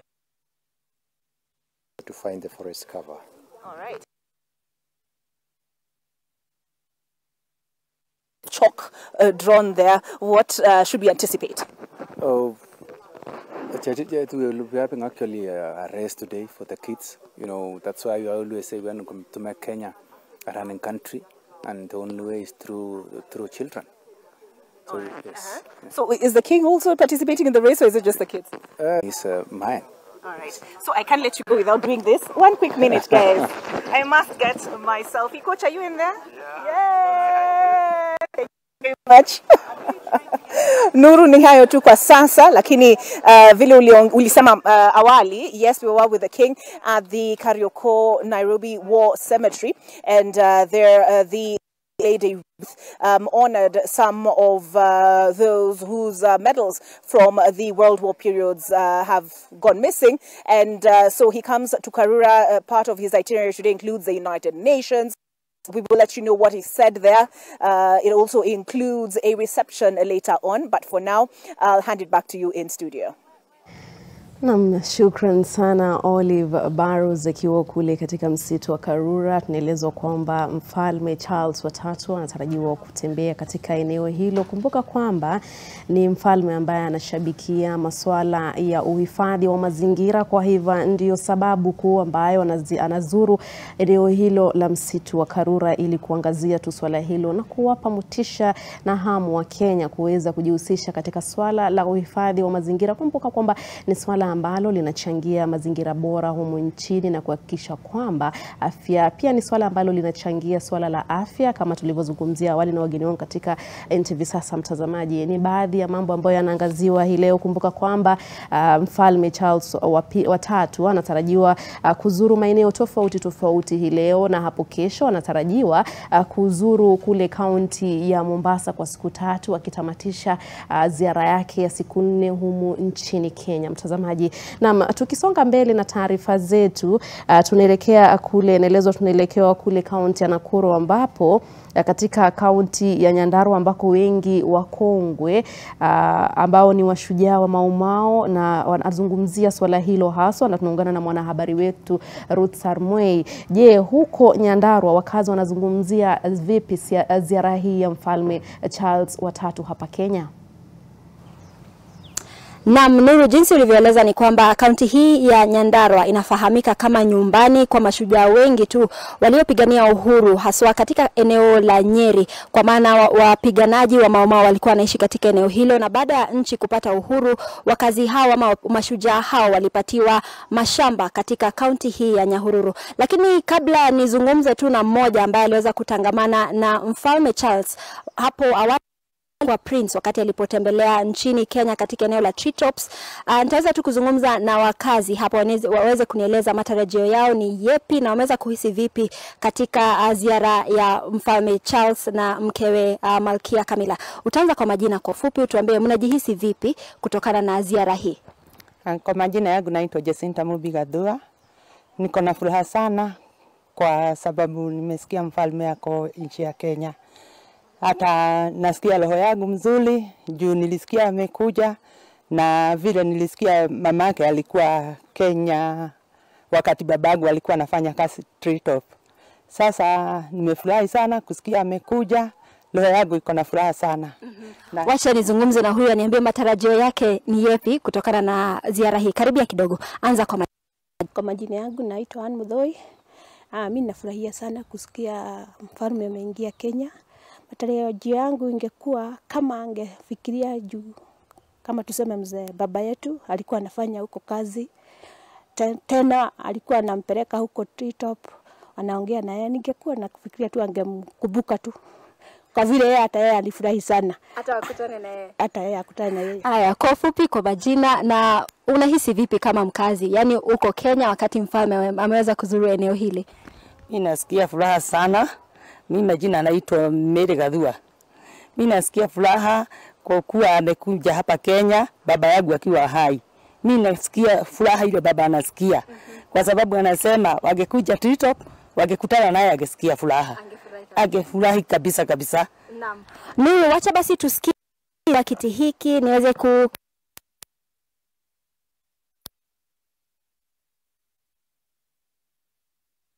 mtoto wa Malkia Elizabeth wakati aliweza kuzuru Treetops miaka za hapo awali. Atueleze hali yake ilikuwa vipi na safari hiyo ilikuwa vipi. Mzee, ulijihisi vipi kuwa katika msafara licha ya kwamba ulikuwa uko nyuma ya kutembeza? Alikuwa akitembezwa na security na askari wa National Park, na mimi nilikuwa nyuma na gari ya management. Na ni wakati nilisikia wamekuja hapa, nilikuwa na matarajio kubwa sana ate watakuja kutembelea Treetops na Francis Charles camping site ambayo iko hapo ndani ya hiyo park, mahali inaitwa Sarient. Na ni mahali mimi ni mahali najua kampi yake ilikuwa. Hata game warden wa wakati huyo alikuwa naitwa Mr. Bill Udry, na alipofariki amezikwa katika hiyo park, mahali inaitwa Viewpoint. Hapo awali tukitangamana na wewe ulitueleza kwamba kujua kwa Kiingereza ili kufanya uweze kutangamana na wageni wengi mashuhuri ikiwemo Mfalme Charles wakati huo. Unaweza tueleza ulihisi vipi kuwa kiongozi wa idara ya usafiri katika hoteli hiyo na kuungana tu kwa hiyo msafara? Sababu ya kujua Kiingereza ndio ilifanya nipewe hiyo madaraka, sababu madereva wale wengine hawakujua Kiingereza na hawangeweza kufanya communication na wageni. Kwa hivyo wageni wote, VIPs wote wa kampuni, mimi ndio nilikuwa nikipewa kuwaendesha na sijaaibisha kampuni, sababu ninajua kufanya kazi yangu. Na hata hiyo ndio ilifanya nipatiwe na kampuni madaraka ya transport ya Outspan na Treetops. Kama wageni wanakuja Outspan, wale wa VIP ndio nawashughulikia. Ikiwa ni pande wa Treetops na ni VIP wa kampuni, lazima nikuweko. Hata Princess Anne alipokuwa Sagana State Lodge, ili aje aende kwa haki, mimi nilikuwa mmoja wa convoy ya kumtoa Sagana State Lodge to Aberdare Country Club, na watu wa Aberdare Country Club wakamchukua wakaproceed to the Ark Hotel. Kwa hivyo mimi nafurahia sana kusikia King wa Uingereza na bibi yake wako hapa Kenya. Hata kama matarajio yangu haikufika, tayari ni na furaha. Na Mungu awasaidie wakimaliza ziara yao warudi Uingereza na asisahau Kenya. Hapo ndio walianza, asisahau Kenya. Na tuko pamoja. Naam, hayo tu ni kumbukizi. Hiyo ni kumbukizi ya mzee Gathua aliweza kutangamana na Mfalme Charles hapo awali wakati aliweza kuzuru eneo la Treetops hapa Kenya. Na hapo ameweza kutuelezea kwamba kutokana na kujua kwake kwa lugha ya Kiingereza kwa ufasaha, aliweza kutangamana tu sio na Mfalme Charles, lakini sio tu na Mfalme Charles, lakini wageni wengi mashuhuri walioweza kufika hapa nchini kuangalia tu mandhari nzuri ambayo Kenya inaweza kutupea. Kwa hivyo tazidi tu kukujuza mengi kuhusiana na yale mapendekezo ambayo pia Charles angeweza kufikisha mfalme huyu Charles kupitia the British High Commissioner. Hapo awali alitueleza kwamba ameweza kuandika barua nyingi tu kwa mfalme ama kwa serikali ya Britain ya kwamba wakitaka maneno fulani yaweze kutendeka, na tutaweza kuwajuza hayo katika taarifa zetu ya saa 1 na saa 3. Nuru. Naam, shukran sana Ruth Sarmwe. Tukiendelea na taarifa zetu, chama cha wauguzi nchini kinasema kwamba sababu kuu ya wanachama wake kuhamia ughaibuni kutafuta ajira katika mataifa kama vile Uingereza ni mazingira ya kazi kutokuwa mazuri, mbali na maslahi yao kutozingatiwa ipasavyo. We need the county government to support in employment of nurses so that we can deliver quality health care to the clients in our facilities. You'll find like in a ward of 40 patients, you'll find like 2 to 3 nurses. How is this nurse going to manage this patient and give quality? That is what is happening. And yet we can say ratios. Like in ICU, we need 2 nurses for 1 patient. In medical wards, we need 1 nurse manning 3 or 4 patients. So if you are talking about 4 patients, 4 nurses for 40 patients, what quality are we giving? We know there are constraints in terms of economic challenge, but we are advocating that for us to deliver quality, we need to have those ratios looked into. Issues of human resource, they are very pertinent and key when it comes to healthcare service delivery.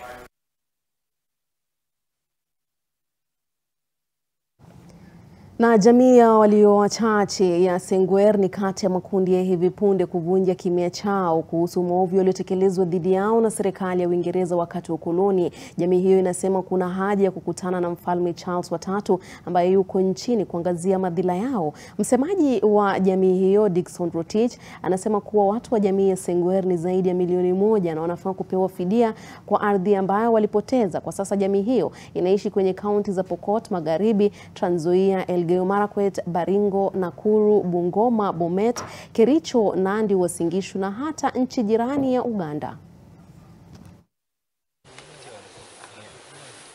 Tangu 63 mpaka sasa 2023, miaka 60, sisi bado tunahangaika. Nauliza, je, serikali iliyoko mamlakani sasa chini ya William Samoei Ruto wafanya jambo kuhusu mambo ya jamii ya Sengwer? Na pia kuna jamii zingine pia kama jamii ya Sengwer bado wanahangaika juu na chini, hata kutambuliwa hatujatambuliwa, hatuna code number.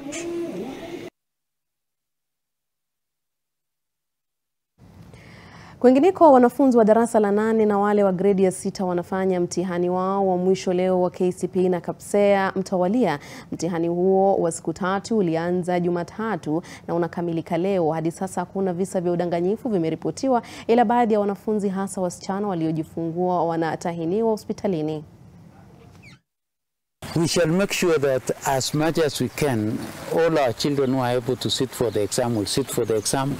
Those who will not be able to sit for this KCPE, we shall be able to look at ways in which as government, we shall assist these children to transit to the next level. So between now and the time we release the results, we shall make sure that we shall have created mechanisms of supporting these children to transit. Kwa mjibu wa askofu wa kanisa la Deliverance Mark Kubai Kariuki, ilikuwa makosa kwa serikali kuondoa adhabu ya kiboko shuleni, akisema kwamba hatua hiyo imeondoa nidhamu ya wanafunzi. Kwa mjibu wa askofu Kariuki, kuna haja ya kupambana na athari za mitandao ya kijamii katika maisha ya wanafunzi. In our days, the discipline was far much higher than it is today. And part of that came because of the corporal punishment that we got. I must say it must have been a mistake to remove corporal punishment. Today, I think we need to rethink on how to instill discipline in our children. It is crucial because without discipline, that's where things go haywire, and we've got to shape our children. If you spare the rod, you spoil the child. That's what the scriptures say. Na mtazamaji, baada ya taarifa hiyo tunaenda mapumzikoni na rejea na taarifa zaidi. Tulia papo hapo.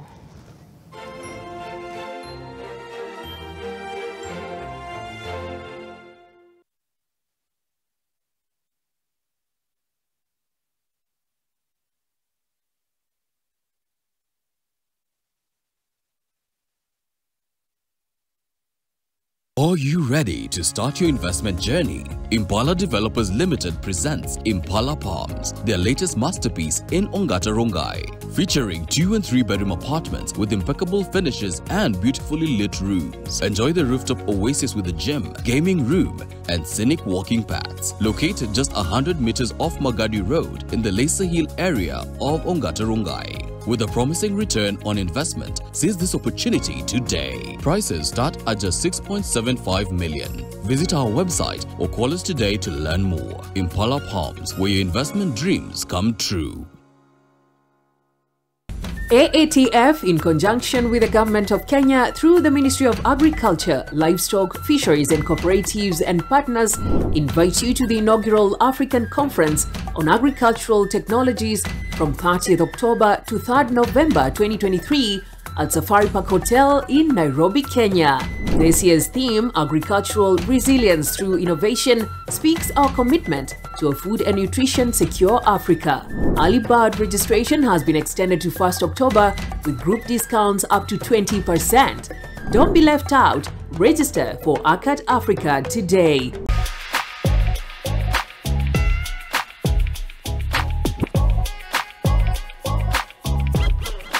Bamba Nyumba na AMG. Win a 3-bedroom house in Nanyuki sitting on a 1/4 acre or a 30K weekly shopping voucher or a monthly plot with Bamba Nyumba na AMG promotion. For every 100K you spend buying or paying for your plot, you earn 1 entry to the draw.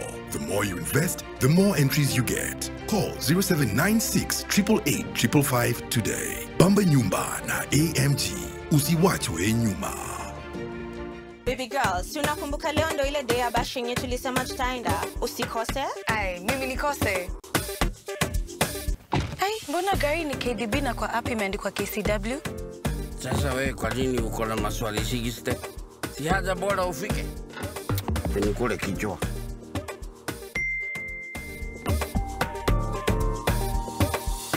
Little. Safe, reliable, and convenient rides. Download Little app and start riding today. Hi there, my name is George Washuri, CEO Optiven Group, and I'm very excited to introduce Ushindi Gardens Nakuru. This property is developed by Optiven, and we are doing compacted maram roads. We plant the trees, fence the property. What's unique about this property? It's only 1.2 kilometers off the highway and 18 minutes from Nakuru City, the pink city. So please call this number 0790 300 300. Optiven, we have you covered. Optiven, Optiven, Noah Shamba.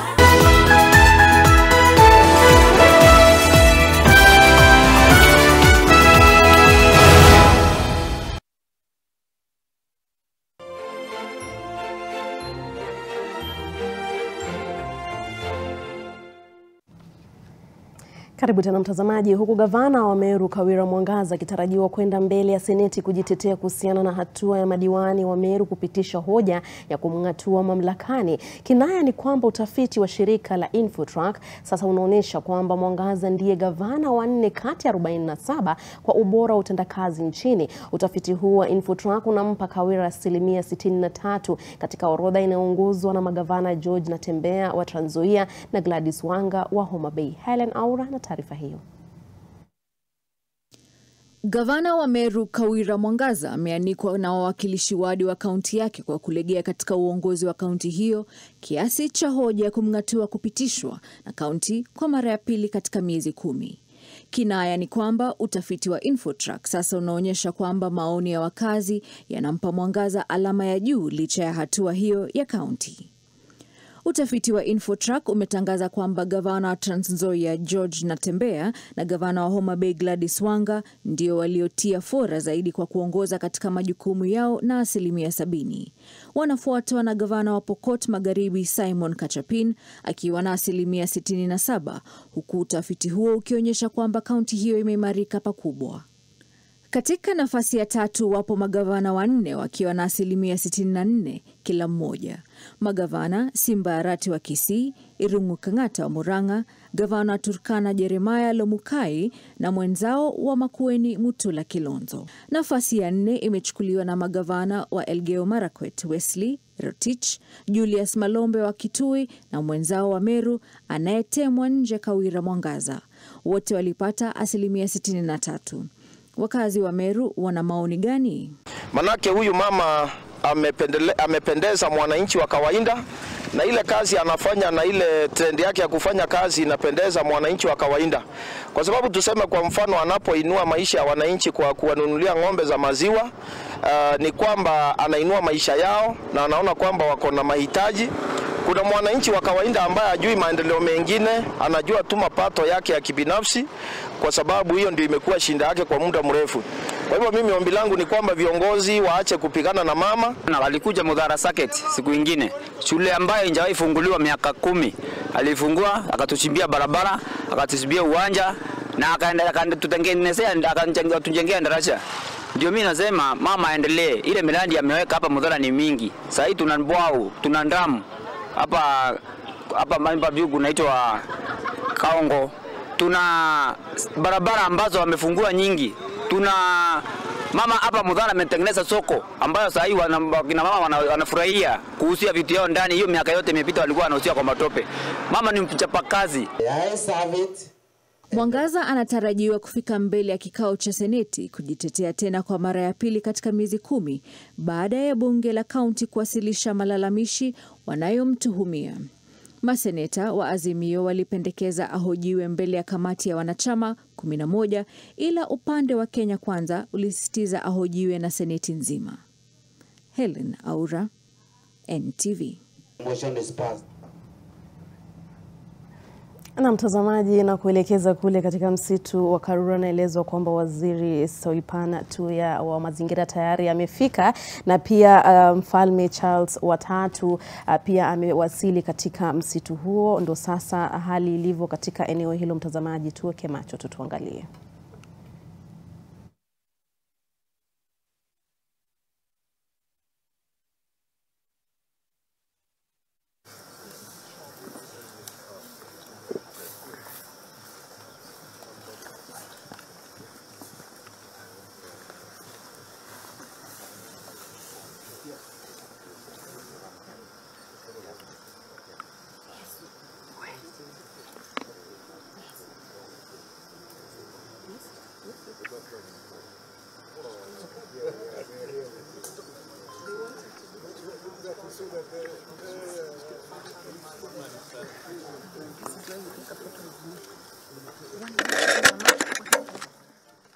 One second, we're connecting the mic. All right, there we have King Charles, who's just met the greatest of all-time athletes, Eliud Kipchoge. Alongside them is Coach Wakihuri, and so there are some children not too far from where we're standing, and the king, I'm told, with the flag that Eliud is holding, will flag off a mini race of sorts. Speaking earlier to Eliud Kipchoge, Eliud had said conservation has everything to do with running, and I suppose that means because we're not running fossil fuels. But after this meet and greet, the flag off of the run, we'll see the king will move ahead to go plant a tree. Yesterday he explained that the reason he's planting the tree is in memory of one Wangari Maathai, to pay homage to her. He did tell us that he had on occasion interacted with her, and basically he said he was humbled by her efforts to conserve the environment. So there he is now meeting athletes, including athletes who are differently abled. So Kenya's elite athletes, as it were. I asked Eliud what message he had for the king, and a little bit earlier, and he said he just wanted to encourage him in his conservation efforts. Yesterday, during the state banquet, the king did make a joke that given the ambitious 15 billion tree planting target set by President William Ruto, he thought he'd planted a lot of trees. It appears that he will need to plant more to match that. So it was just a little bit of humor at the state banquet. So we expect him now, after meeting the athletes, saying hello, a bit of chit-chat, to then flag off a race together with Eliud Kipchoge. Is it every human is unlimited or no human is limited? I believe it's no human is limited. And thereafter, he will head on to plant that tree. As I mentioned, he will also, at the site there, interact with Wangari Maathai's daughter, who he paid homage to as well yesterday for carrying on her mother's efforts. I do beg your pardon. We're trying to get as best a shot as we can. As you can imagine, there's a bit of tussle. There is the race. I wonder who will take the gold on this occasion. but the children at least have also had opportunity to meet the King Charles III. So now they're heading on to go plant a tree. As we work on getting that picture, I'll hand you back to studio. Na mtazamaji, ndio Mfalme Charles watatu akiwa katika msitu wa Karura, na anatambulika sana kwa mapenzi yake kwa hifadhi ya mazingira. Mtazamaji, ndio mambo yanayoendelea. Tulivyoelezwa na Olive Barrows ni kwamba anatarajiwa kupanda mti katika eneo hilo, na hapo jana anasema kwamba anafurahia mchango wa Rais William Ruto katika kuhakikisha kwamba miti inapandwa humu nchini. Kumbuka kwamba ni katika nafasi tu au hali ya kuhakikisha kwamba mazingira yanahifadhiwa humu nchini. Na mtazamaji, tutakuwa tunaendelea kufuatilia tu ziara hiyo ya Mfalme Charles watatu na kukujuza tu zaidi kuhusiana na orodha yake nzima ya siku hii. Mtazamaji, kumbuka kwamba hapo kesho anatarajiwa kuwa kaunti ya Mombasa. Na kwenye taarifa nyingine, sasa tunaungana na mwanahabari wetu wa Makueni Kelvin Silu atufahamishe namna siku ya mwisho ya mtihani wa kitaifa KCPE na KPSEA imeendelea eneo la Makueni. Naam Silu. Naam, asante sana Nuru, vile umesema ni kweli. Huu ndio siku ya mwisho kunradhi, ambao mtihani wa KPSEA na KCPE ambao utakamilika katika kaunti ya Makueni na pia ulimwenguni na pia katika nchi yetu ya Kenya. Na tukielewa kwamba katika muhula huu ambao ni watatu na ambao tumeona kwamba KCPE imeisha, huu ndio mtaala wa KCPE ama ambao tunaelewa kwamba 844 ambao umekamilika, hivyo basi kuweza kukaribisha mtaala mpya wa CBC. Moja kwa moja hapa tutazungumza na mwalimu katika eneo hili atueleze labda kukamilika kwa mtihani wa KCPE kuna ashiria nini katika sekta ya elimu. Kwa majina naitwa Teacher Noreen. I'm a class teacher in class 8. I was teaching English. This being the last KCPE in this system, first we may say that we have been happy because I'll say that I have witnessed the start and the end of a KCPE exam, and I'm also witnessing a start of the ongoing CBC system. The end of KCPE, we had ranking, which we have been doing in so many exams. Now that we are not doing CBC, because we believe that in CBC now the learners are supposed to first get the skills, then later they fetch the information that they are supposed to have. In KCPE, we were all running around to make sure all the learners have every detail in their fingertips. So to us here in our school, we have had early mornings and late nights to make sure we grasp everything that is tested in that KCPE. Asante sana. Tuzungumze na mwanafunzi. Tueleze umemaliza mtihani, unajihisi vipi? It was a really good exam. First of all, I thank God he has got me through that exam. Most of the questions that we had revised, we had done a lot of exams, they all came to the exam, and I'm sure by the looks of it we are going to pass with flying colors. Asante sana Nur. Hao wamekuwa ni wanafunzi kutoka shule hii ya Ultimate Leader hapa katika eneo la Mumando, kaunti ya Machakos, ambapo wameeleza hisia zao kuhusiana na kukamilika kwa mtihani wa KCPE na KPSEA. Kwa sasa sina la ziada ila kurudisha usukani kwako.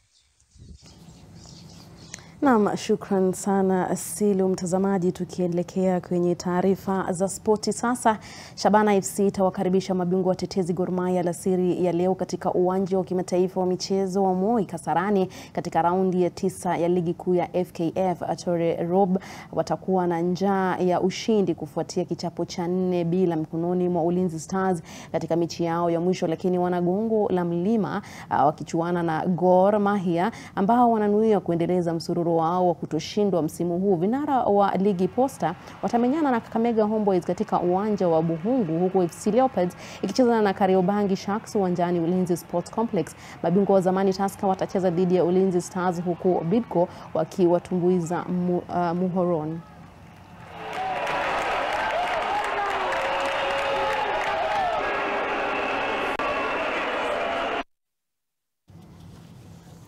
Na timu ya taifa ya wanaume katika mpira wa magongo chui inatazamia kufuzu kwa nusu ya finali ya mashindano ya Afrika ya kufuzu Olimpiki watakapopambana na Ghana katika mechi ya mwisho katika kundi ba katika chuo kikuu cha Pretoria nchini Afrika Kusini. Chui lazima waandikishe ushindi ili kuweza kufuzu kwa nusu finali baada ya kushindwa katika mechi ya kwanza dhidi ya Misri na kuilaza Zambia katika mechi yao ya pili. Iwapo mechi itaishia sare, basi Ghana ndio watakaofuzu kwenda raundi ifuatayo kwani wamefunga mabao mengi zaidi ya Kenya. Timu ya kinadada Blades inapambana na Namibia kwa sasa huku wakitafuta ushindi ili kuendeleza matukio mazuri baada ya kufuzu kwa nusu finali baada ya kuandikisha ushindi mara mbili katika mechi mbili za kwanza. Elisawiti stops. It'll come through chance. Must be. It's in the back. Na Kenya Simba zotanza kampeni yao ya kuwania kombe la Victoria leo mchana dhidi ya Zambia kwenye uwanja wa Chandondo nchini Uganda. Mshambulizi wa Kabras Sugar George Nyambua ndiye nahodha wa kikosi hicho ambacho pia kina wachezaji wanne wanaojiandaa kwa mechi zao za kwanza katika timu hiyo ya taifa. Wanne hao ni Paula Mutsami, Peter Waitere, Dan Angwech na Emmanuel Otieno. Simba zitamenyana na wenyeji Uganda Jumapili Novemba 5 katika uwanja wa Kings Park katika mechi ambayo pia itatumika kama mechi ya ufunguzi ya kombe la Elgon.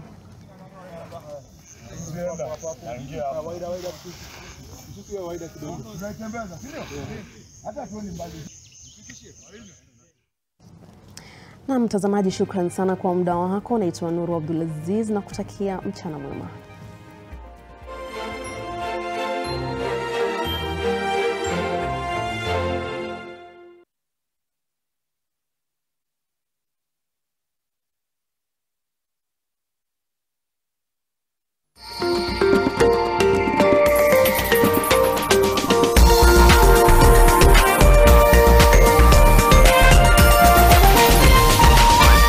This is NTV.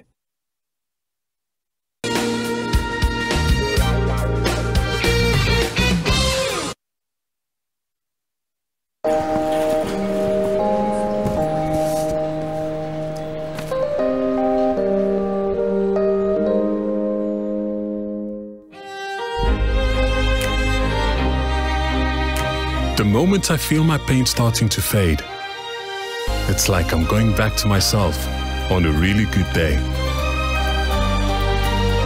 Panadol Extra releases you from strong pain. Panadol, release starts here. Looking for your dream home investment? Look no further. Introducing Impala Gardens, the future of comfortable living in Rongai. Enjoy resort-style living with a swimming pool, state-of-the-art gym, and a playground for your little ones. Unwind on our mini basket court with friends and family. Phase 1 ready for occupancy this January. Your chance to win a 3-bedroom from just 12.9 million and a 4-bedroom from 15.9 million. Secure your future today. Visit our website for more information. Impala Gardens, where luxury meets tranquility. Warembo, ni nini muhimu kwenu mnaponunua body lotion? Smoothness, scent, glow. Nunua Nice and Lovely body lotion. Transform dry skin kuwa deeply nourished na smoothed. Na fragrance nayo. Wacha tu. Now available in the 850 ml pack. Chagua Kenya's #1 body lotion. Have you seen Diego today? No. I need that boy to help me with something. And do you know Fredrigo's here now? I doubt if he'll come. And why did you say that? Do you know where your grandson spent the night? No. He just spent the night at the precinct. How dare that witch have my grandson arrested? Well, basically she got married to Rodrigo, but she got married to my name. And through that, she can file a divorce and leave me. She's laughing with him, and they're having coffee. I'm going back. Oh, here we go again. Head over heels. And people come in and they're like, oh, it works. I can have ice cream and I'm not in any discomfort. I recommend Sensodyne because it works. It's brilliant.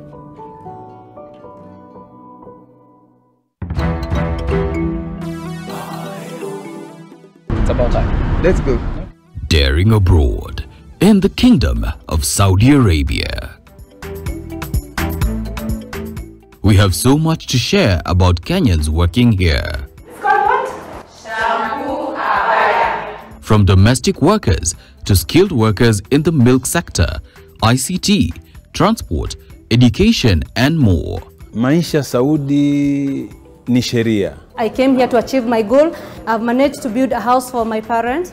Also, how Kenya and Saudi Arabia are collaborating on labor issues. We want the Kenyan to come here and feel welcome. It continues to be an important market for our labor. From this October, as we begin our 4th season on NTV.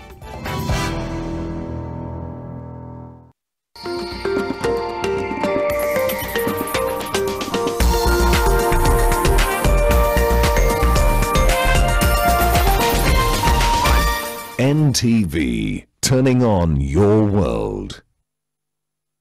The following program has been rated GE. It is therefore suitable for general family viewing.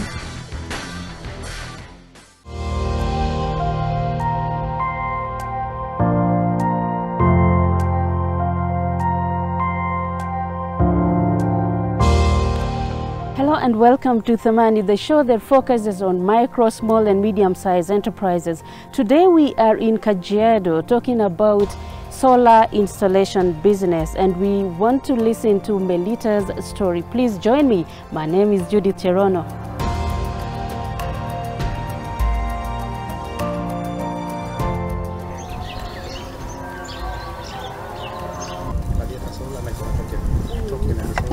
Hello, my name is Elijah Melita, a resident of Kajiado County. I'm a businessman. I run a company called Mel's Enterprises Limited as a director, me and my wife. I'm a contractor. I also do landscaping and also install solars. Outdoor solars with motion detectors, and also CCTV solar for security purposes. And also for home, inside the indoor solar, we put the inverter for home theaters, for charging, for lighting in the house.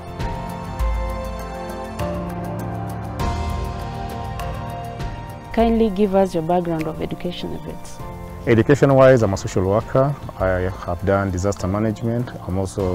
I've done peace. I'm ambassador for peace. So I've done peace for Institute of Economic and Peace, Australia, Sydney.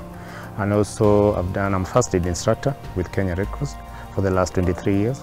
Recently I won an award called Humanitarian of the Year Award because of saving lives. In the fires, in the waters, drowning cases and accident, RTA, road accident, road traffic accident. I've already rescued so many people. Okay. Now, since it's totally different from what you're doing, what inspired you to start this solar business? It's this issue of inflation, because Kenya Power and Lightning have put a lot of levies in the power. So you get, when you're putting your tokens, there's a lot of charges and levies, warma, fuel levy. So I decided, why not use this solar, because Kajiado is a sunny. Sometimes we go up to 38 degrees Celsius. So I decided to use this, to tap this solar and put the solar panels so that, and also educate our Maa people, because here in interior, so many people don't have power. And also because the Kenya Power, the rural, it's called REC, rural electrification, has not reached all the Maa people in the community. So I tell them how to use, to go, we call carbon credit, climate change, because we have solar. Why don't use our sunny, God has given us sunlight. Let's tap it, put in the panels, and then you can use it for your home, for security, street light solar. You can also use for garden lights. We have some garden lights here. They can flame at night, and there you are, you have lighting outdoor. You don't have to use token outside. Like in this home now, I'm not using any Kenya Power outside. I'm not using solar. Solar everywhere is solar, because it's free. It's only installation, and then there you go. You don't have bills to pay. You don't have tokens to pay. And I'm happy about that. And that's why now it inspired me to start this business. I'm now installing to the community around Kajiado, and people are happy. Very impressive. How long have you been in this business? Since 2014 is when we started this company, me and my wife. And we are running here in Kajiado town at the CBD. We have an office, we have a shop whereby we have referrals, and we normally go even to showcase and show people how to use solar for homes, because we have human wildlife conflict in Kajiado. So we have solars that when you put, they have motion detector. If anything moves with our blood, if something has blood, the animals, it detects. It put the flashlight and scares. So we have been having wildlife attacking our sheep and goats, the shots, and we have been telling our Maasai people, just put the motion detector solar, and it can scare the animal away before you come out of the house.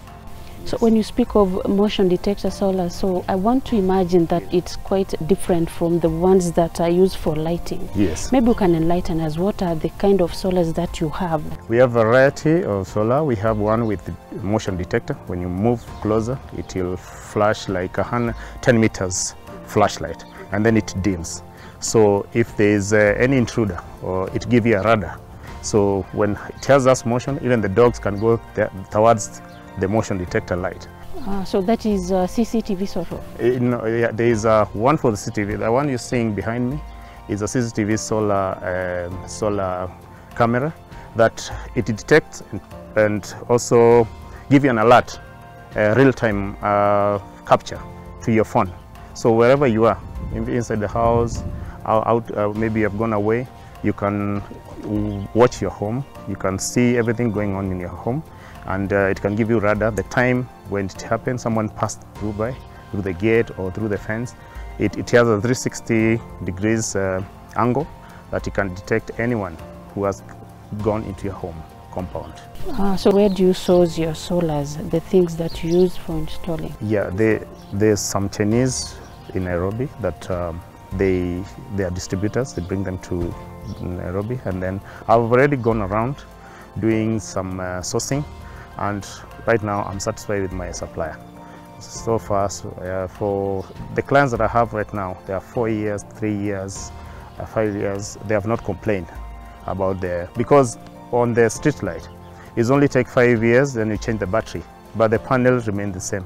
So how do you source your clients or customers to sell them these ideas? Okay, I say when we have exhibitions, we normally take our tent and then we display our items, and then we show them with leaflets, we show them with the cards, and then we display our items, and then they can give us referrals or they can call us and we can reach them. Where is your office located? In CBD, Kajiado CBD, town. Kajiado town. Yeah. Okay, now how many employees do you have? I have cashiers. I don't have full-time, but I have an electrician. I do it myself with my wife. It's not hard to install for yourself. Even if I show you, it's very simple. You take a pliers, then you open the bolt and then close. You can install for yourself. But now the concrete, you look for some casual to put the concrete and the pole, and then there you go. You have the lights. Even the CCTV, just put the pole, then you install the camera, and then you put the Wi-Fi through your phone. If you have data, you can watch and can see who is getting into your home or who is getting your business. Okay. Yes. So how many laborers are we speaking of? It doesn't take many people, like 3 people. So you only have 3 people? Yes. On standby? Yeah, on standby. Okay. They are on one-way call. Okay. Just call them and there we go. Apart from maybe installing them in family homes, have you been installing them in some public institutions? And if so, maybe you can give us an example. Yeah, I've put in schools. I've put in some homes, some shopping stalls like containers. Yeah, and it puts the security there, and people are happy because every time here in Kajiado we have power shortage. If it rains right now, 5 minutes, there's no power until about 12 hours, 8 hours. So we have that problem. But when I put my street light solar until morning, from 6:45 in the evening, it has just a sensor. So it's automatic? Automatic senses that there is darkness, and then it lights. Then in the morning, when the lights comes, and then put it off, it just automatically. This one now goes to the pole. So he itakuja. Melita, you told me it's been 9 years journey since you started this entrepreneurship. So maybe you can just give us an estimate of how many installations you've done for the past 9 years. I can't count all of them because there are so many clients, but I can just estimate, like I have like about 20 homes. 20 homes. And then businesses are like 12. Then schools and institutions and tertiaries, there are about 8 of them. Roughly, so that's about coming to 50. 50, yes, approximately 50. Yeah. 50, on the lower side. On the lower side. How are the costs for installation? How do you put your quotation? If somebody wants to install it for a home, you can give us that for the home and maybe school or even the business. Okay, well, let's say a low-income person, I can put a solar of 60 watts. That's 6,000 for street light, and then we have 100 watts for. That's now the person who can be able to raise about 9,500. You can install 100 watts for 9,500. Then 150 watts, we have 10,500. Then we have 200 watts. Then 300 watts go to 12,500 to 13,000. That now is negotiable depending on the number of the panels you are taking. And then also when you come to garden lights, it depends on your compound. So I can be able to estimate like 5 meters we put the garden lights for 2,000 each, because it has the flame light like a candle that it will light up in the morning from 6 until the morning. It makes your garden look a good scenery, good ambience because of the flame. It can make you, if you have a stress, to remove your stress when you go outside at night. You can watch the garden, your lawn, the lawn, and you can watch the lights and the garden and the flowers, and you can release your stress. Because I'm a mentor also, I know about flowers and a nice garden, a nice landscaping. It can make you release your tensions, release your emotions. So this one is 1,500. Then when you come now to the indoor, we have an inverter goes to 15,000. Then you have that inverter, we'll have the lights. We put about 6. That inverter, one inverter for 15,000 comes with small lights that can light 3 bedrooms. Like or sitting with the kitchen with 1 bedroom, which has 5 lights. With the entrance you can put on the corridor, then the other one sitting room, then kitchen, then 1 bedroom. So that one is for 15,000. Then it depends with the number of the rooms. You can put another inverter, a bigger inverter. If you have a big house like this one, you can put for 25,000. A big inverter, then you put so many lights. Now that one depends with your pocket. Then we have now for on the outer of the house, we have some the lights that is very cheaper, it's about 1,500. Then you can rotate your house per piece. So it depends on your pocket. And then we have variety. Now the CCTV ones come with, that one is 20,000, but now you'll have to go a cost of 1,400 to put a pole. But the other one, then it depends if you have a Wi-Fi. If you don't have a Wi-Fi, it cannot detect on your phone. But if you have a Wi-Fi in your home, you can see everything in your phone through that camera, the CCTV camera. You're impressive. So averagely, somebody will part with about 30,000. Yeah, from 30,000 you are good to go, and you can have the lights. And Kajiado is only says July during the year. It's only July that you have some cold. But if you have the moon, it can light. My solars, they use any light. Any light. Any light. Thank you very much, Melita. On that note, we take a short break. We'll be right back with more. Please stay tuned.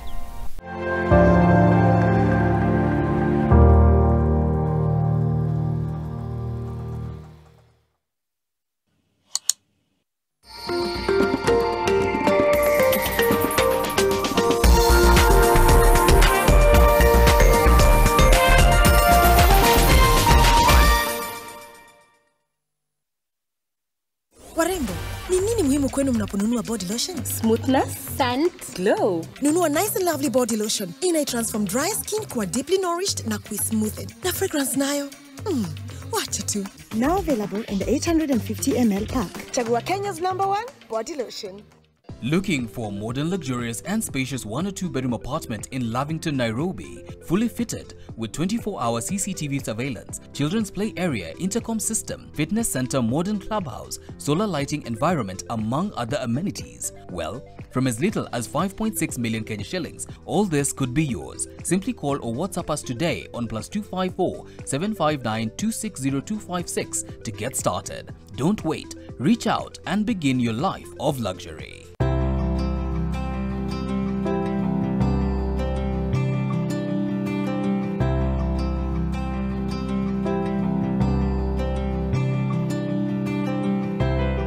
When you're finally released from pain, that moment when you start to get back to ordinary, and ordinary feels amazing. Whatever pain you're going through, release starts here.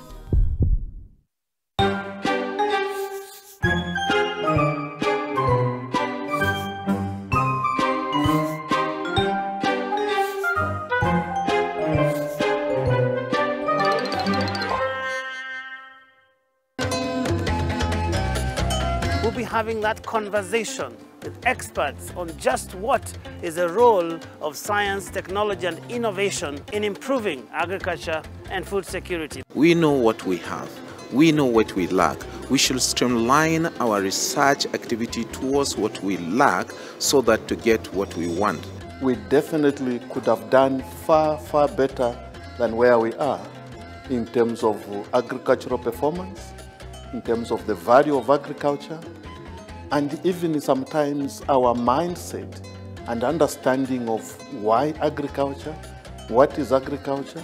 The key drivers of transformation are two things: technological interventions that will be groundbreaking, that will transform agriculture from the way we are doing it. Mortein Doom, with its trusted formulation, it provides protection in seconds. So spread the Mortein Doom message of how we, you and I, can fight to end malaria. Mortein Doom, Kenya's #1 choice.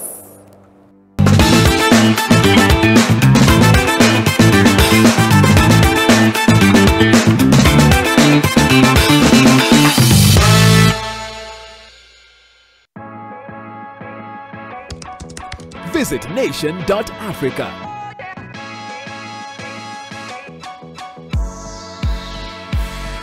To catch the best of lifestyle and entertainment.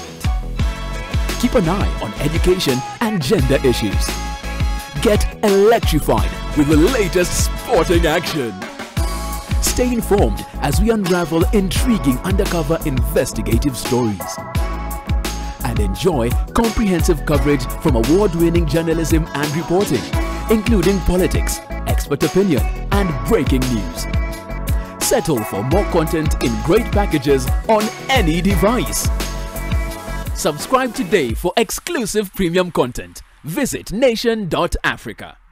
Nation.africa. Positively empowering society.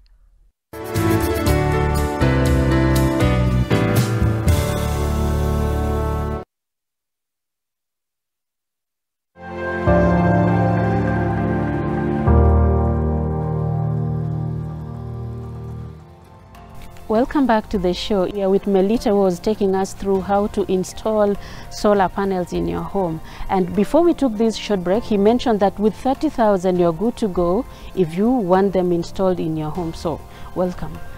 Melita, so how effective is this solar, the use of solar during rainy season? The solar that I install, during the night when they have moon, any lights, it charges because of the battery inside, so it conserves the heat and then it is converted into energy, and then that heat, now you get the lights. The light continues.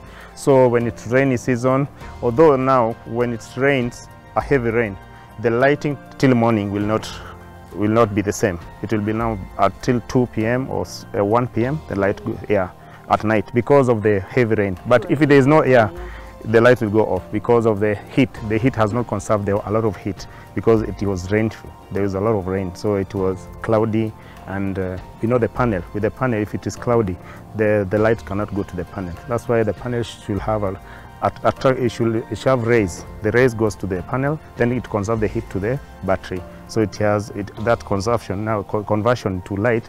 It's supposed not to have hindrance or any obstacle. That's the trees, the roof. It's not supposed to cover the panel. So the panel should be whereby the heat can get direct, so that you get the heat, and that heat can be conserved. Now that heat you can use it during the night. Okay. Yes. So if it is raining the whole day, like if we experience El Nino, then it means then you'll not get the timing now will change. Oh, the timing will change. Yeah, the timing, but the light will be there. The light will still be there. Yeah, but the number of hours will change. If I got you correct, you said maybe if it 6 has hours been using now, at night. if you've been using from 7 p.m. to say 7 in the morning, it will be now from 7 p.m. to 2 a.m. But now you have another alternative. What you have the that? remote. Oh. The remote has 4 hours. You can convert that heat. You put the panel off. Then from it has 4 hours, 6 hours, 12 hours. And then it has always, the button always. Always is now 24, then 12 hours. But now if you want to sleep around maybe 11 at night, then you can put the lights, you can now put the remote on, and that light now will continue till morning, because you have already conserved the heat that you could have used. The timing, you can change the timing using the remote. That's why it's unique. These lights are unique from other solar lights. Yes. This one is installed on top, so this one will come here, and this one will be like this. Tell me, what are some of the value addition that you give to your clients after installation? Okay, since I've started installing these solars, I have not gotten any challenges. It's only that people, they can give the kids the remote, and then that remote they can press the button for 4 hours. Then the client will complain, oh, it's not lighting. It's already gone for some few hours and then it goes off. Then I tell, oh, can you take the remote, go outside, put it always, press the button, says always. And then when you go, they say, oh, inawaka sasa. Then I say, oh, that's nice. It's now, don't put the remote away from the kids, because they can put your lights off. They can play with the remote, and then now you complain to the supplier that the light's not getting as usual. Okay. Yes. So what and then also, yes, we have a warranty. My lights goes for, I'll give you 3 years warranty. 3 years but warranty. In between, if there is any problem, I can come and sort you out. Maybe you can free of charge. Yeah, free. So that because is what you do as value addition. Yes, oh, I can do free of charge, because I'll take to my supplier. If there is a faulty, they can rectify. Yeah, that's the good about where the source where you get, and they have electrician, they have engineers, they can check and see what's the problem. The only that you need to handle it very nicely when you are going to your home. So if you buy from me, I normally say, let me come and install for myself, so that don't give another third party and then you get faulty. So let me come and install when I'm there. Or if you have your person, let me come there and observe and supervise the work, so that we get a good workmanship. Yes, and good results. Thank you very much for that. Yes. Now, are there major challenges that you've encountered for the past 9 years? Okay, major challenges is now the increasement of the supplier because of the KRA. You know, the fees has gone up for the shipping of the these panels. You know, the supplier is saying the fees have gone up because of the dollar, also inflation. You know, the whole world is now complaining about the dollar exchange, and things have gone up. So the solar for the 6,000 watts, it used to be 5,000, but I've increased to 6,000 because. How long ago? 2 years back. And then other challenge is now other people, other players. Now we have competition. We have other players that are selling on the road, and those solars, they don't stay. Customers are really complaining about they buy for maybe cheaper. So there's also black market. Yeah, there's black market because they are counterfeit. So they buy and then they don't stay. The heat, they don't even stay for long at night. They stay like 2 hours, 3 hours, and then customers are complaining. But now I'm sticking on my. So how does that become your challenge? The challenge because now when you convince your client, mine is 6,000, it's 9,500 for 100 watts, 12,000 for 150 watts. They say no, there's a cheaper one. Then I say, okay, go cheap is expensive. Just go buy those counterfeit, and then you'll come back to me and say, oh, the one that I bought on the roadside, I find, imagine, it doesn't stay for long. Yeah. Okay. So you told me that this proprietorship is basically you and your wife, so it's family business. Yes. How is the chain of command? You okay, do? We have capital share. We share 100, yeah. So 100 per capita. So it's a share. We are all shareholders. So it's registered, in the we call CR12. Yes. We are all shares, and the shares are equal. Yeah, we are all both directors. How did you raise capital in 2014 to start this business? As my side hustle, the money that I get on the trainings, on the workshop, when I go and facilitate, the side hustle I save. When I save is when now I started small, like 3 panels, I went to 15, I went to 30, like that. So it's few savings, and then I go to, we call them Sherlocks, and then you borrow some money with some interest, then you pay, and then you go like that. You add in your business. Then you blow it back. Yeah, and then also on my shop I have some phone accessories, I have stationaries, I have some small things that I do, M-Pesa. So the profits that we get from those, because with me and my wife, the profits we restock. We make sure that we have, every time we have stockpiling.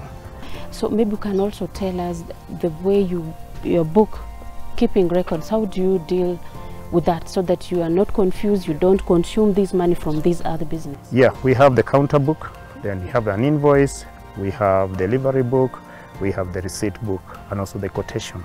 We have all them, we have them. So if we get a supplier, we do a quotation, and then the quotation will come with, maybe we put a transport cost, and then from there, you can write an warranty. Through that, when there's a delivery, now you write an invoice. You write in the invoice that the warranty is for 3 years. So if it spoils within 3 years, I'm ready to come and do it for free. So it's you and your wife who keep the books of records? Okay, we have a secretary in our office, so who keeps the records. Apart from the things that you do in your shop, is there any other thing that you do? I heard you from the beginning, you mentioned about landscaping. Maybe you can tell us about that. Okay, I also admire nature. I love carbon credits, I love climate change. In my home and also other homes, people have visited this home and they have come and given me a job, like come and do it the way you done in your home. When the clients come, I can tell you this flower is suitable in this area, this one is not suitable in this area, and this is expensive, this is cheaper. So I have variety that I can showcase. So it depends on your pocket.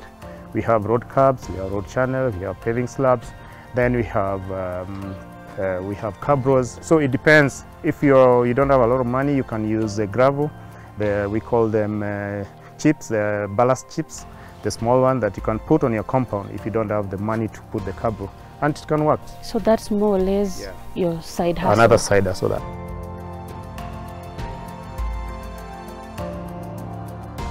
What do you like the government to do for people like you who are in this solar business and stuff like that when we are talking about climate change? Climate change and carbon credit. If you want this country to go carbon credits and to have a nice climate change, the government should reduce the importation of anything go with the climate change, to go with the climate change, like carbon credit, like installing of solars, shipping of the solars, panels, and agriculture equipment should be 0%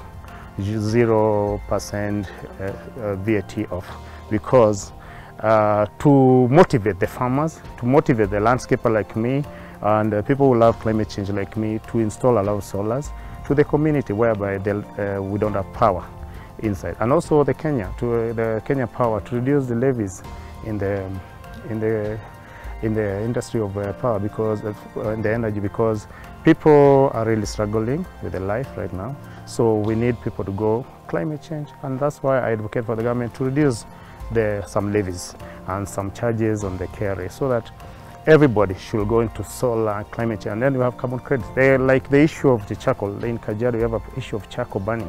If, for example, we go solar cooking, we go biogas, our community should not go cutting the old trees like acacia that stayed for 100 years.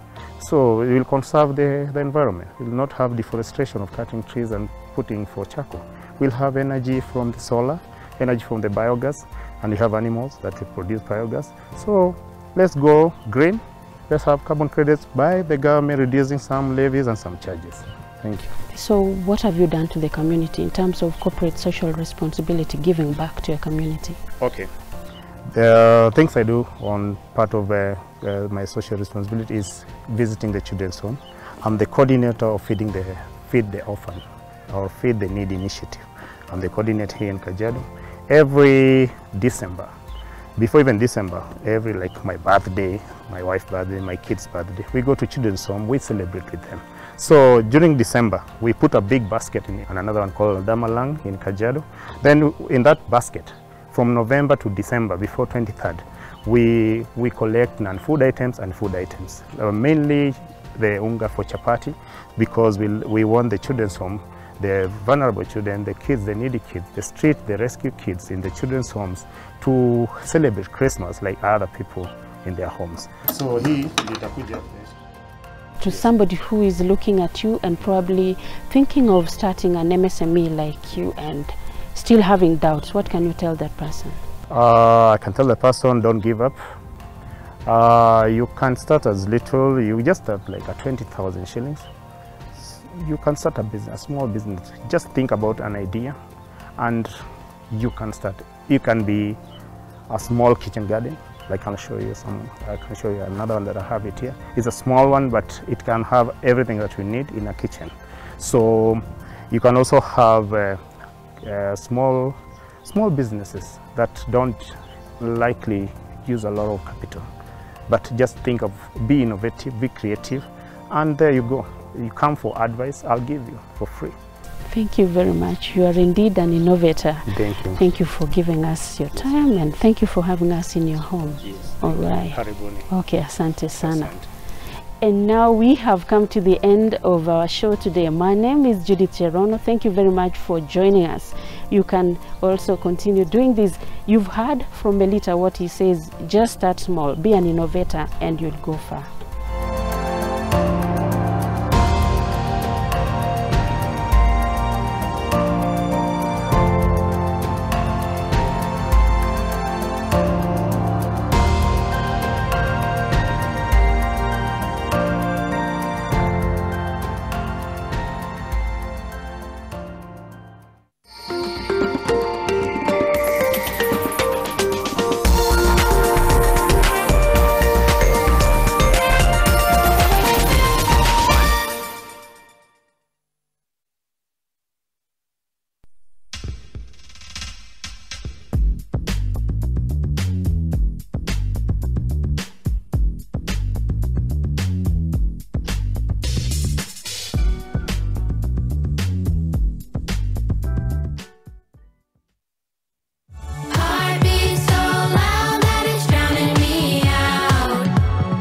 Happy Saturday. Here I come!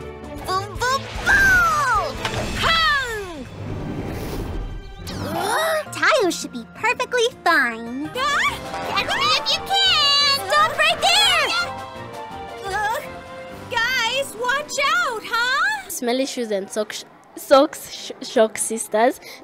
Cheza chini unachoma picha. Hata hivyo si amjasikia, situendelee. It's all about respecting other people's differences and understanding their uniqueness. I'm going to show you how to make a toothbrush holder using plastic bottles.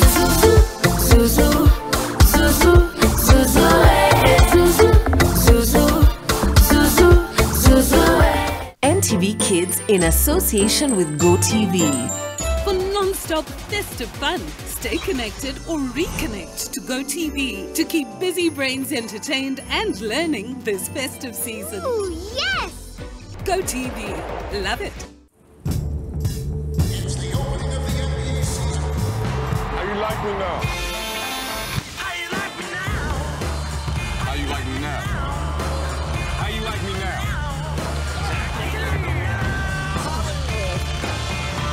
How you like me now?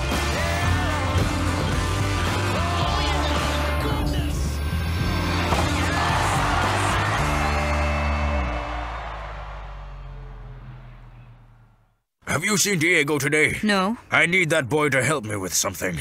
And do you know if Rodrigo's here now? I doubt if he'll come. And why did you say that? Do you know where your grandson spent the night? No. He just spent the night at the precinct. How dare that witch have my grandson arrested? Well, basically she got married to Rodrigo, but she got married to my name. And through that, she can file a divorce and leave me. She's laughing with him, and they're having coffee. I'm going back.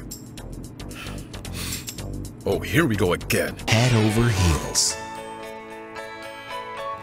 And people come in and they're like, oh, it works. I can have ice cream and I'm not in any discomfort. I recommend Sensodyne because it works. It's brilliant.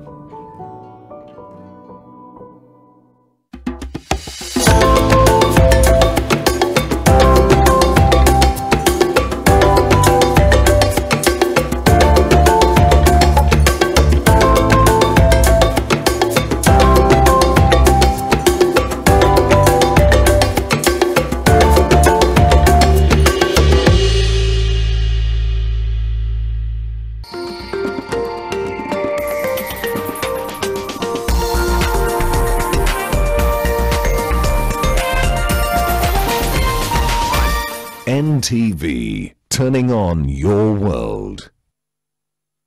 So let's just imagine how high their ceiling is. Yeah, a very healthy situation. Thank you, Madison. And now we are ready to go. Tom Washington, crew chief, tossing it up. Man, gonna belong to the Knicks to begin the game. Our keys to the game going in, all brought to you by your local Toyota dealers. It's pretty simple for me. Take care of it. What I mean by that is take care of the basketball. 21 turnovers at Memphis, right? And you got away with it on the road, which speaks to the potential of this team. You got to cut that down. That's the one thing that's kind of reared its ugly head in the preseason and also played itself into the regular season. Just take care of that basketball tonight. Yeah, and we mentioned it at the pregame show. They were lucky because they were only outscored by 5 points, seeing points off mistakes, because out of the 13 turnovers from Memphis, they got 23 points. Now, they take a lot of threes, and they've been hitting a lot of threes over the first 2 games. That was cast by R.J. Barrett. 44% is the team from the three-point line. Yep. Impressive. So that's the way they started. 85 attempts over their first 2 games. Saw him last night. Zion up top with Brandon Ingram. They got Barrett. I didn't know if it will be Barrett or Grimes on Ingram, because Grimes is usually covering the best score. Now Zion right around him and blows the opportunity inside. But he got around Julius Randle with a quick first step. Here's their catalyst. And he goes and gets the little crossover. Mitchell Robinson has been a revelation. Not that time, but I'm talking about on the glass. That's usually the way it works, right? Yeah. The moment you say something nice about somebody. Well, last night, Tom Thibodeau talked about it. There's going to be a foul and a hold early. It'll be on Quentin Grimes. He's got Ingram this time. But watching that game last night against Atlanta, he changed shots, and also at the offensive end, he kept balls alive. And they had second chance opportunities because of Mitchell Robinson, now in his 6th year. So a guy out of Western Kentucky, 36th overall, a second-round pick in 2018. Herb's got crease, shares it. Brandon coming up short, as you said, off the front of the rim. Yeah, Brunson, he could continue to dribble. He stayed on top of the basketball. Brunson on the strong side. And on a switch, let's see if they switch back now. It'll be Barrett, and he'll get the finger roll. R.J. Barrett got inside. He's played very well for them. Obviously, it's a small sample size, but we're talking about 2 games. Nice, CJ. Yep. Took him downstairs. The veteran move, C.J. McCollum. So the Knicks last year, 5th in the Eastern Conference. They were 10 games better off last year than the previous season. 37 wins 2 years ago, 47 last year. This is what they do. They give you a heavy dose of pick and rolls. Hesitation. Brunson may have gotten away with a walk. It'll be a turnover anyway. Now Zion on the run with CJ. Popping up for a triple. He got it. So Joe, in the pregame show, David Griffin sat down with Aaron Hardigan and David Wesley. And one of the things he talked about is he was trying to get them to trust the system, right? And sometimes the best shot you're going to get is that open, quick 3-point shot that C.J. McCollum just took. Barrett coming up short. Man, the board for Jonas.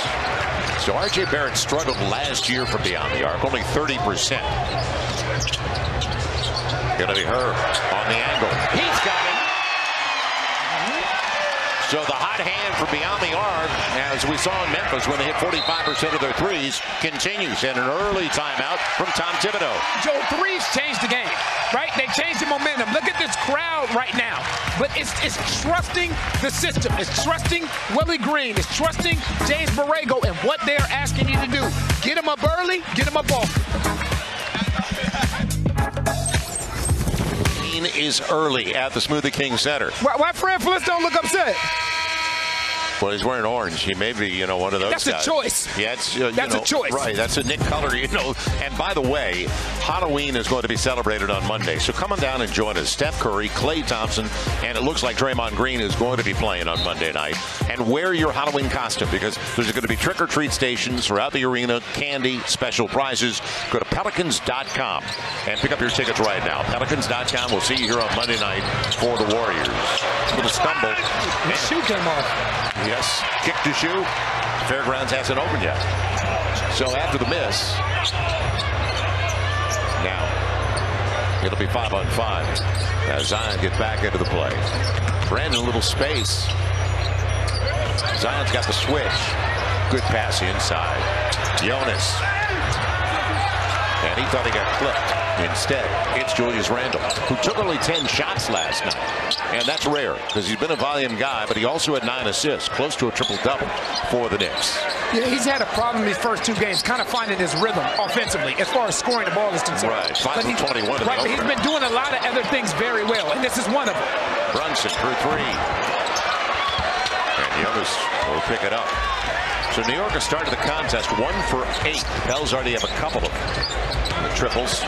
Brandon setting him up the fall away. It looks good. That's his shot. You can tell when he got that switch and saw that he had a smaller Quentin Grimes on him, that he was going to get to his spot and trust his work. Brandon with 19 and 7, 6 assists in the opener at Memphis. Brunson, he'll get to the left hand. You want to push him right if possible, and it's not easy. Now CJ thinking about it, give and go. And can Jonas get to it? He kept it alive. Yes, he did. Herb to Brandon. Good court vision. 8 on the shot clock. Mid-range. And picked up by R.J. Barrett. So the Pels have started the contest 4 for 7. Knicks just 1 for 9. They forgot about Randle. He'll make them pay. So a breakdown in transition defensively. And accounting for Julius Randle down to the baseline. So their second bucket of the game after a 3-minute scoring drought. Brandon looking for 3. Randle picks up the board and throws it away. Grimes wasn't anticipating it anyway. The lob. That is a heck of a catch. And you want to talk about trust? I always talk about throw the ball to Jerry West, right. But CJ threw the ball to the top of the square. Smart play. Mismatch downstairs. Take advantage of the turnover, and they did. 8-point lead for the Pels early.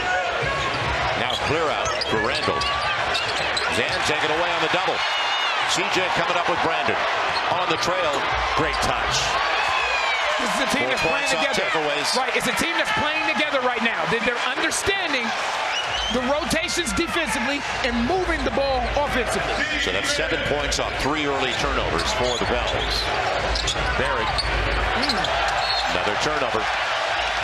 They did play last night. Got in late after 1 from Atlanta. Look at this catch. Look at this catch, Joe. Wow. Trust.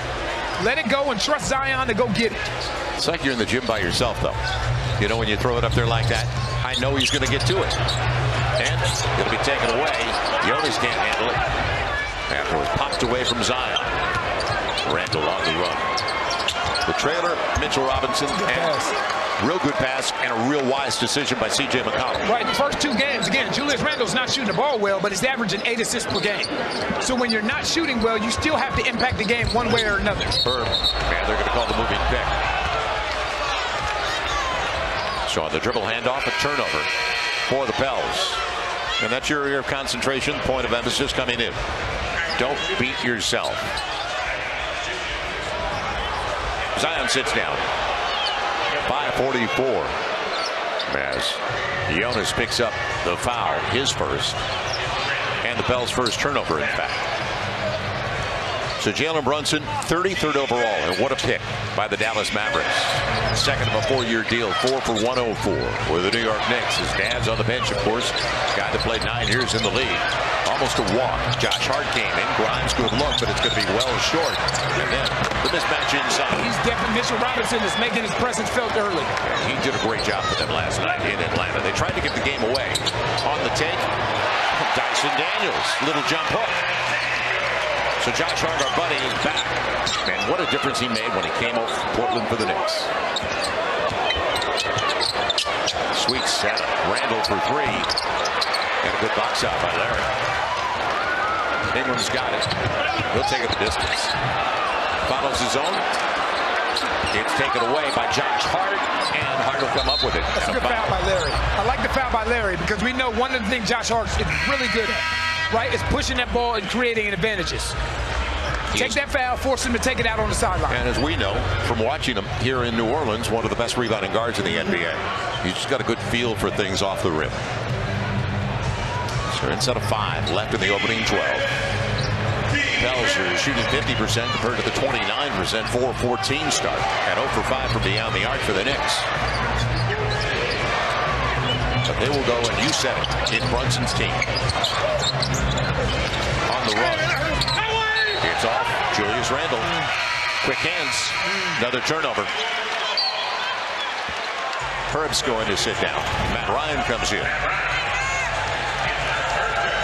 Yeah, right on top of the basketball.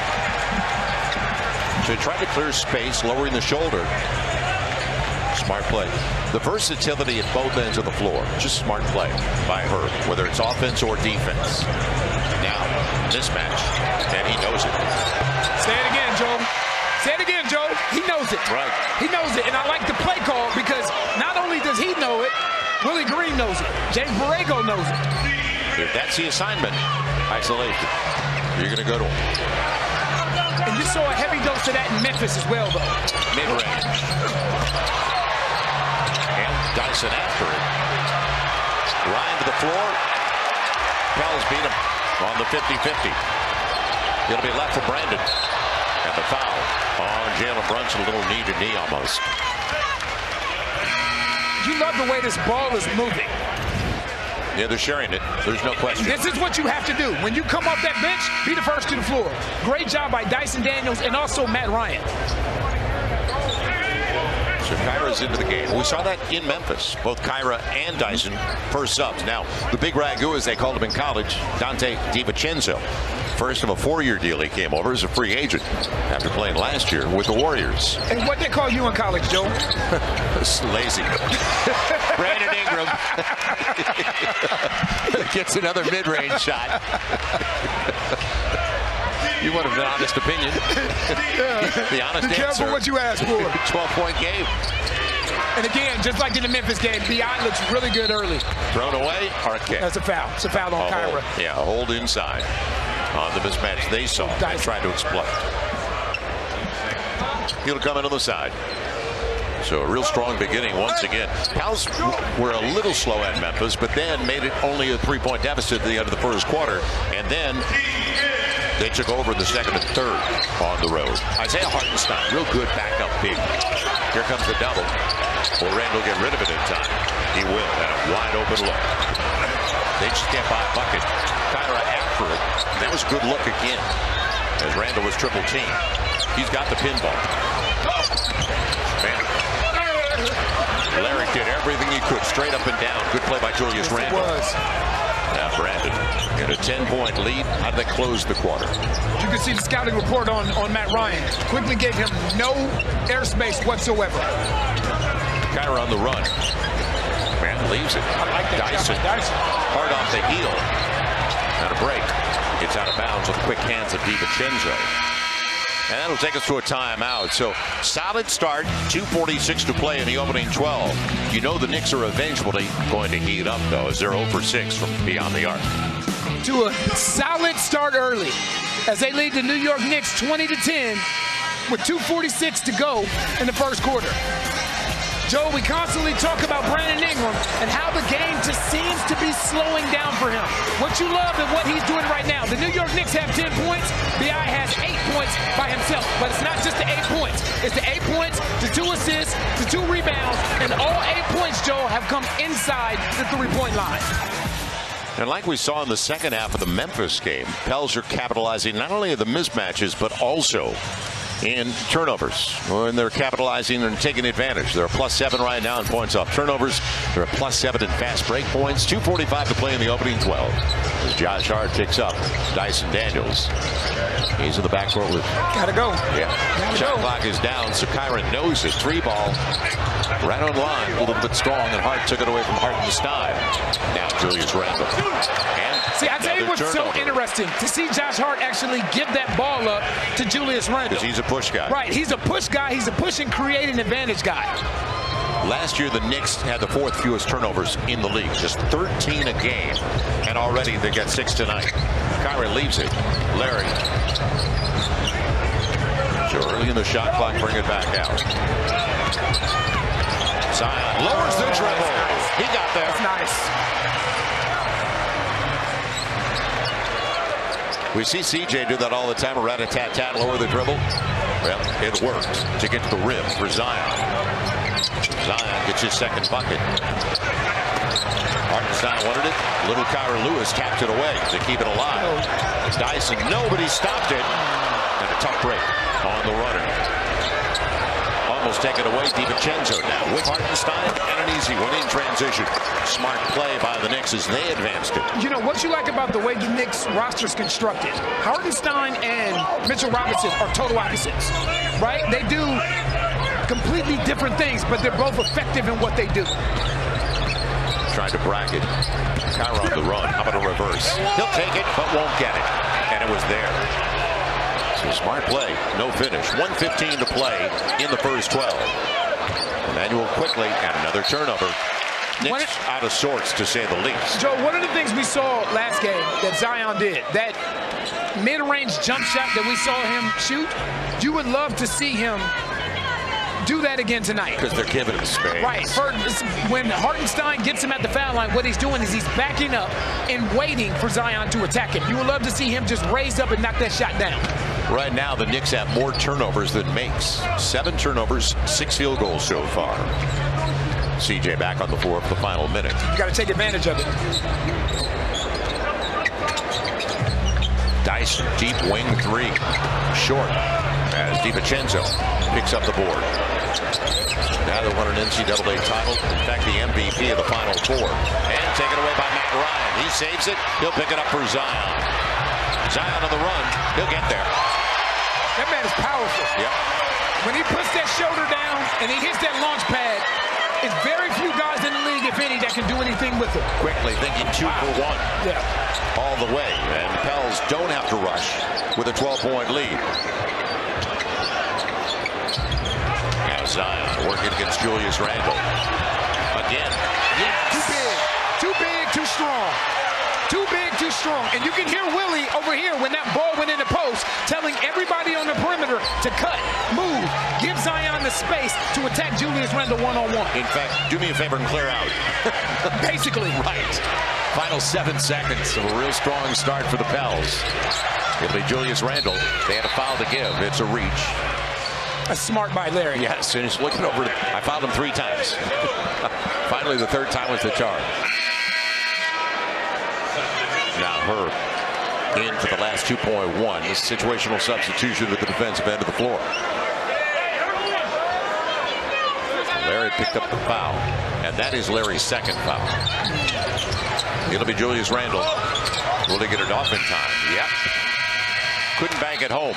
So the Pels got what they wanted and also forced turnovers from the Knicks at the same time. You love the start by Zion Williamson and also by Brandon Ingram. We talk about it all the time, Joe. When you have this duo, it's pretty dangerous.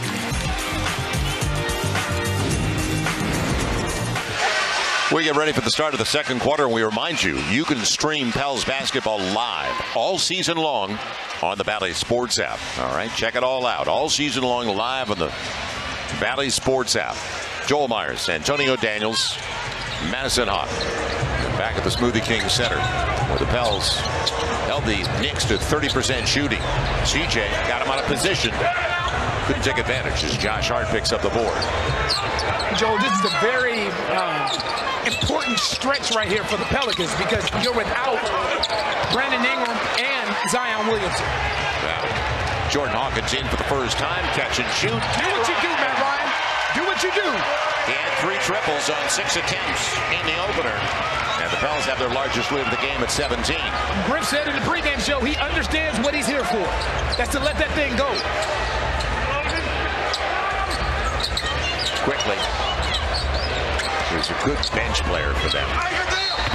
Quickly was he was my vote for Sixth Man of the Year last year. He finished second. Right. And I know it was Malcolm Brogdon. I tell you, zero hesitation. When you know that, not to say that he has one job to do, but you know what you do,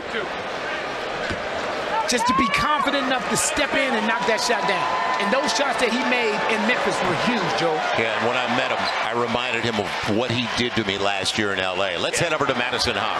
Matt Ryan doesn't take it for granted being on the court right now. Just less than a week ago, he wasn't even on this roster, and that's why he is such a hard worker. He was the last one to leave the gym Friday at practice. He spent almost an hour extra getting shots up at game speed. He's such a great spacer in this offense. He can play with or without the ball, and head coach Willie Green says he's one of the hardest workers he has coached, and even getting to see that over the last week. Speaking of wetters, as you said, that's right. Jordan Hawkins. Back-to-back wetters. Matt Ryan got a wetter. Jordan Hawkins got a wetter. Now wait till Trey Murphy comes back. Good hands. So I read a story the other day that Matt Ryan was a DoorDash driver a little while ago. Is that true? All I can think about is the way he burned the Pels last year, and I let him know. he's a real. So what you said is guy. you can't deny nor. No, I'm still burning over the overtime. Quickly weaves his way to the cup. That's nice. There's a guy that averaged 15 a game off the bench for them last year. He was big. He was one of the reasons they were one of the best stories. And he played in 81 games last year too, Joe. Look out. DiVincenzo with a long rebound.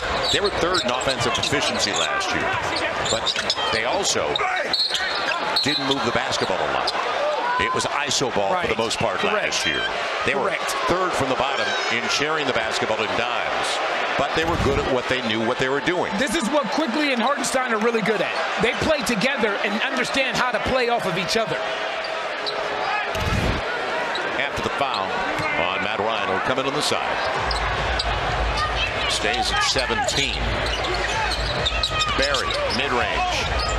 And he'll get the floater. Nice adjustment in mid-air with a distraction on his hip. Now, this is only the 4th time that teammates have faced each other, R.J. Barrett and Zion. Because, of course, Zion has not been able to stay on the floor. And that's a hot pass. Good hands, but he couldn't finish. Dyson Daniels. That had mustard. It'll be Josh Hart. Good reads and good quick touches by the Knicks. The ball moves a little bit more without Julius Randle in the game. And he had 9 assists. That was a big pick-me-up for them yesterday. How about another 3? See, Jordan Hawkins. That's the definition of a weather, Joe. Zero hesitation. Call it inside the line. One punch dribble, step back behind that line. 3-point shot. 14th overall for those of you who are not familiar with Jordan Hawkins. He was big all the way to UConn's title game. So CJ now, 5 assists, 3 in the quarter. And advancing the ball, that is the key. Barrett taken away. Yep, CJ trying to get to it. Man, it'll be DiVincenzo with the quick hands. 3-on-2. Make it 4-on-2. Barrett makes shooting the ball very well to start this season off for the Knicks. Good start. That is their first triple on their 10th try. So you know they're going to get a run. Inside of 9 to play in the half. He's now 6 of 11 for 3 on the season so far. Mismatch. The CJ. A few mismatches though. Right. Jonas. Man tapped away by Barrett. There have not been many whistles, and we're not complaining. On an early start and dinner at 8, and don't be late. 15-point game. So the only free throws of the game right now, 2. That was by Hartenstein of the Knicks. Obviously, officials have reservations as well. And they're going to call moving pick. It's the second illegal screen. And if you notice, what upsets you is what they allow Smalls to get away with on you, right? On that last possession when he turns baseline, there was a no call. But then down here, you don't receive that same benefit of the whistle. Difference in the game right now, the Pels 5-1 in made threes. They're 5 of 12 from beyond the arc, 42%. They had almost 45% of their threes. Quickly trying to get a whistle. And I'm glad they stopped rewarding players for that play right there. So CJ will run the half-court set. Off the Larry Nance pick. And he's going to the free throw line. First free throws for the Pels. And he knew Larry was underneath even if he missed. And he also knew that DiVincenzo was pursuing him from behind. The same steal that he just got on RJ Barrett 2 possessions ago, DiVincenzo was trying to get on him right here. He was waiting on CJ to bring that ball back. So free throws for the first time tonight. Only one add to the Knicks during the offseason. Obi Toppin's gone, Derrick Rose is gone, and DiVincenzo is the only addition. I got to check our tickets, by the way. Our Louisiana Lottery Powerball update. It is currently at, I guess we're going to win, $125 million. So just for the sake of conversation. Yes. If we do win, right, how do we split this? Well, first the government gets their action. Of course they do. That's the first thing. And then, of course they do. And then we'll work from there. 4 minutes into the second. Pels by 17. Quickly. Tough shot. Now Matt Ryan after the Larry Nance Jr. board. Pels have been more efficient in their half-court sets. Let's see if that continues. Herb on the spin. He got there. And you know what? I give Jordan Hawkins, Jordan Hawkins, Matt Ryan, and also Larry Nance credit because we talked about how important it was to play well in the non-Zion, non-BI minutes. And they've actually increased the lead by moving this basketball and knocking down timely shots. Call on the reach on Matt Ryan. So that is going to be his second foul. He's got 2. Nance has 2. 3 fouls on Jonas, so he's done for the half with 7.5 to play. And Mitchell Robinson into the game now. So the New Orleanian is back for the Knicks. And one of the most improved Knicks, as I watched last night. And the key for Mitchell Robinson is just staying on the floor. Right. Early in his career, he was always in foul trouble. But that has been much better last season and early this year. You grow, you learn with reps. DiVincenzo almost left it behind. Good look for Josh Hart. And they're still ice cold, 1 of 12 from beyond the arc. CJ off the bounce. It'll be quickly. This is a deeper Knicks team than we've seen. No question. They go 9 deep. 9 rotation-ready guys. And also one of the better coaches in the NBA. Now in his 4th season, 12th overall, Tom Thibodeau, DiVincenzo. And that's what I talked about with Mitchell Robinson, keeping it alive. And he gives him a second chance opportunity. Quickly going to the line. He'll shoot 2. Crafty. So Herb would foul. Knicks get free throws when we come back. And the Pels still leading the New York Knicks 39-20 with 6:47 left to play in the first.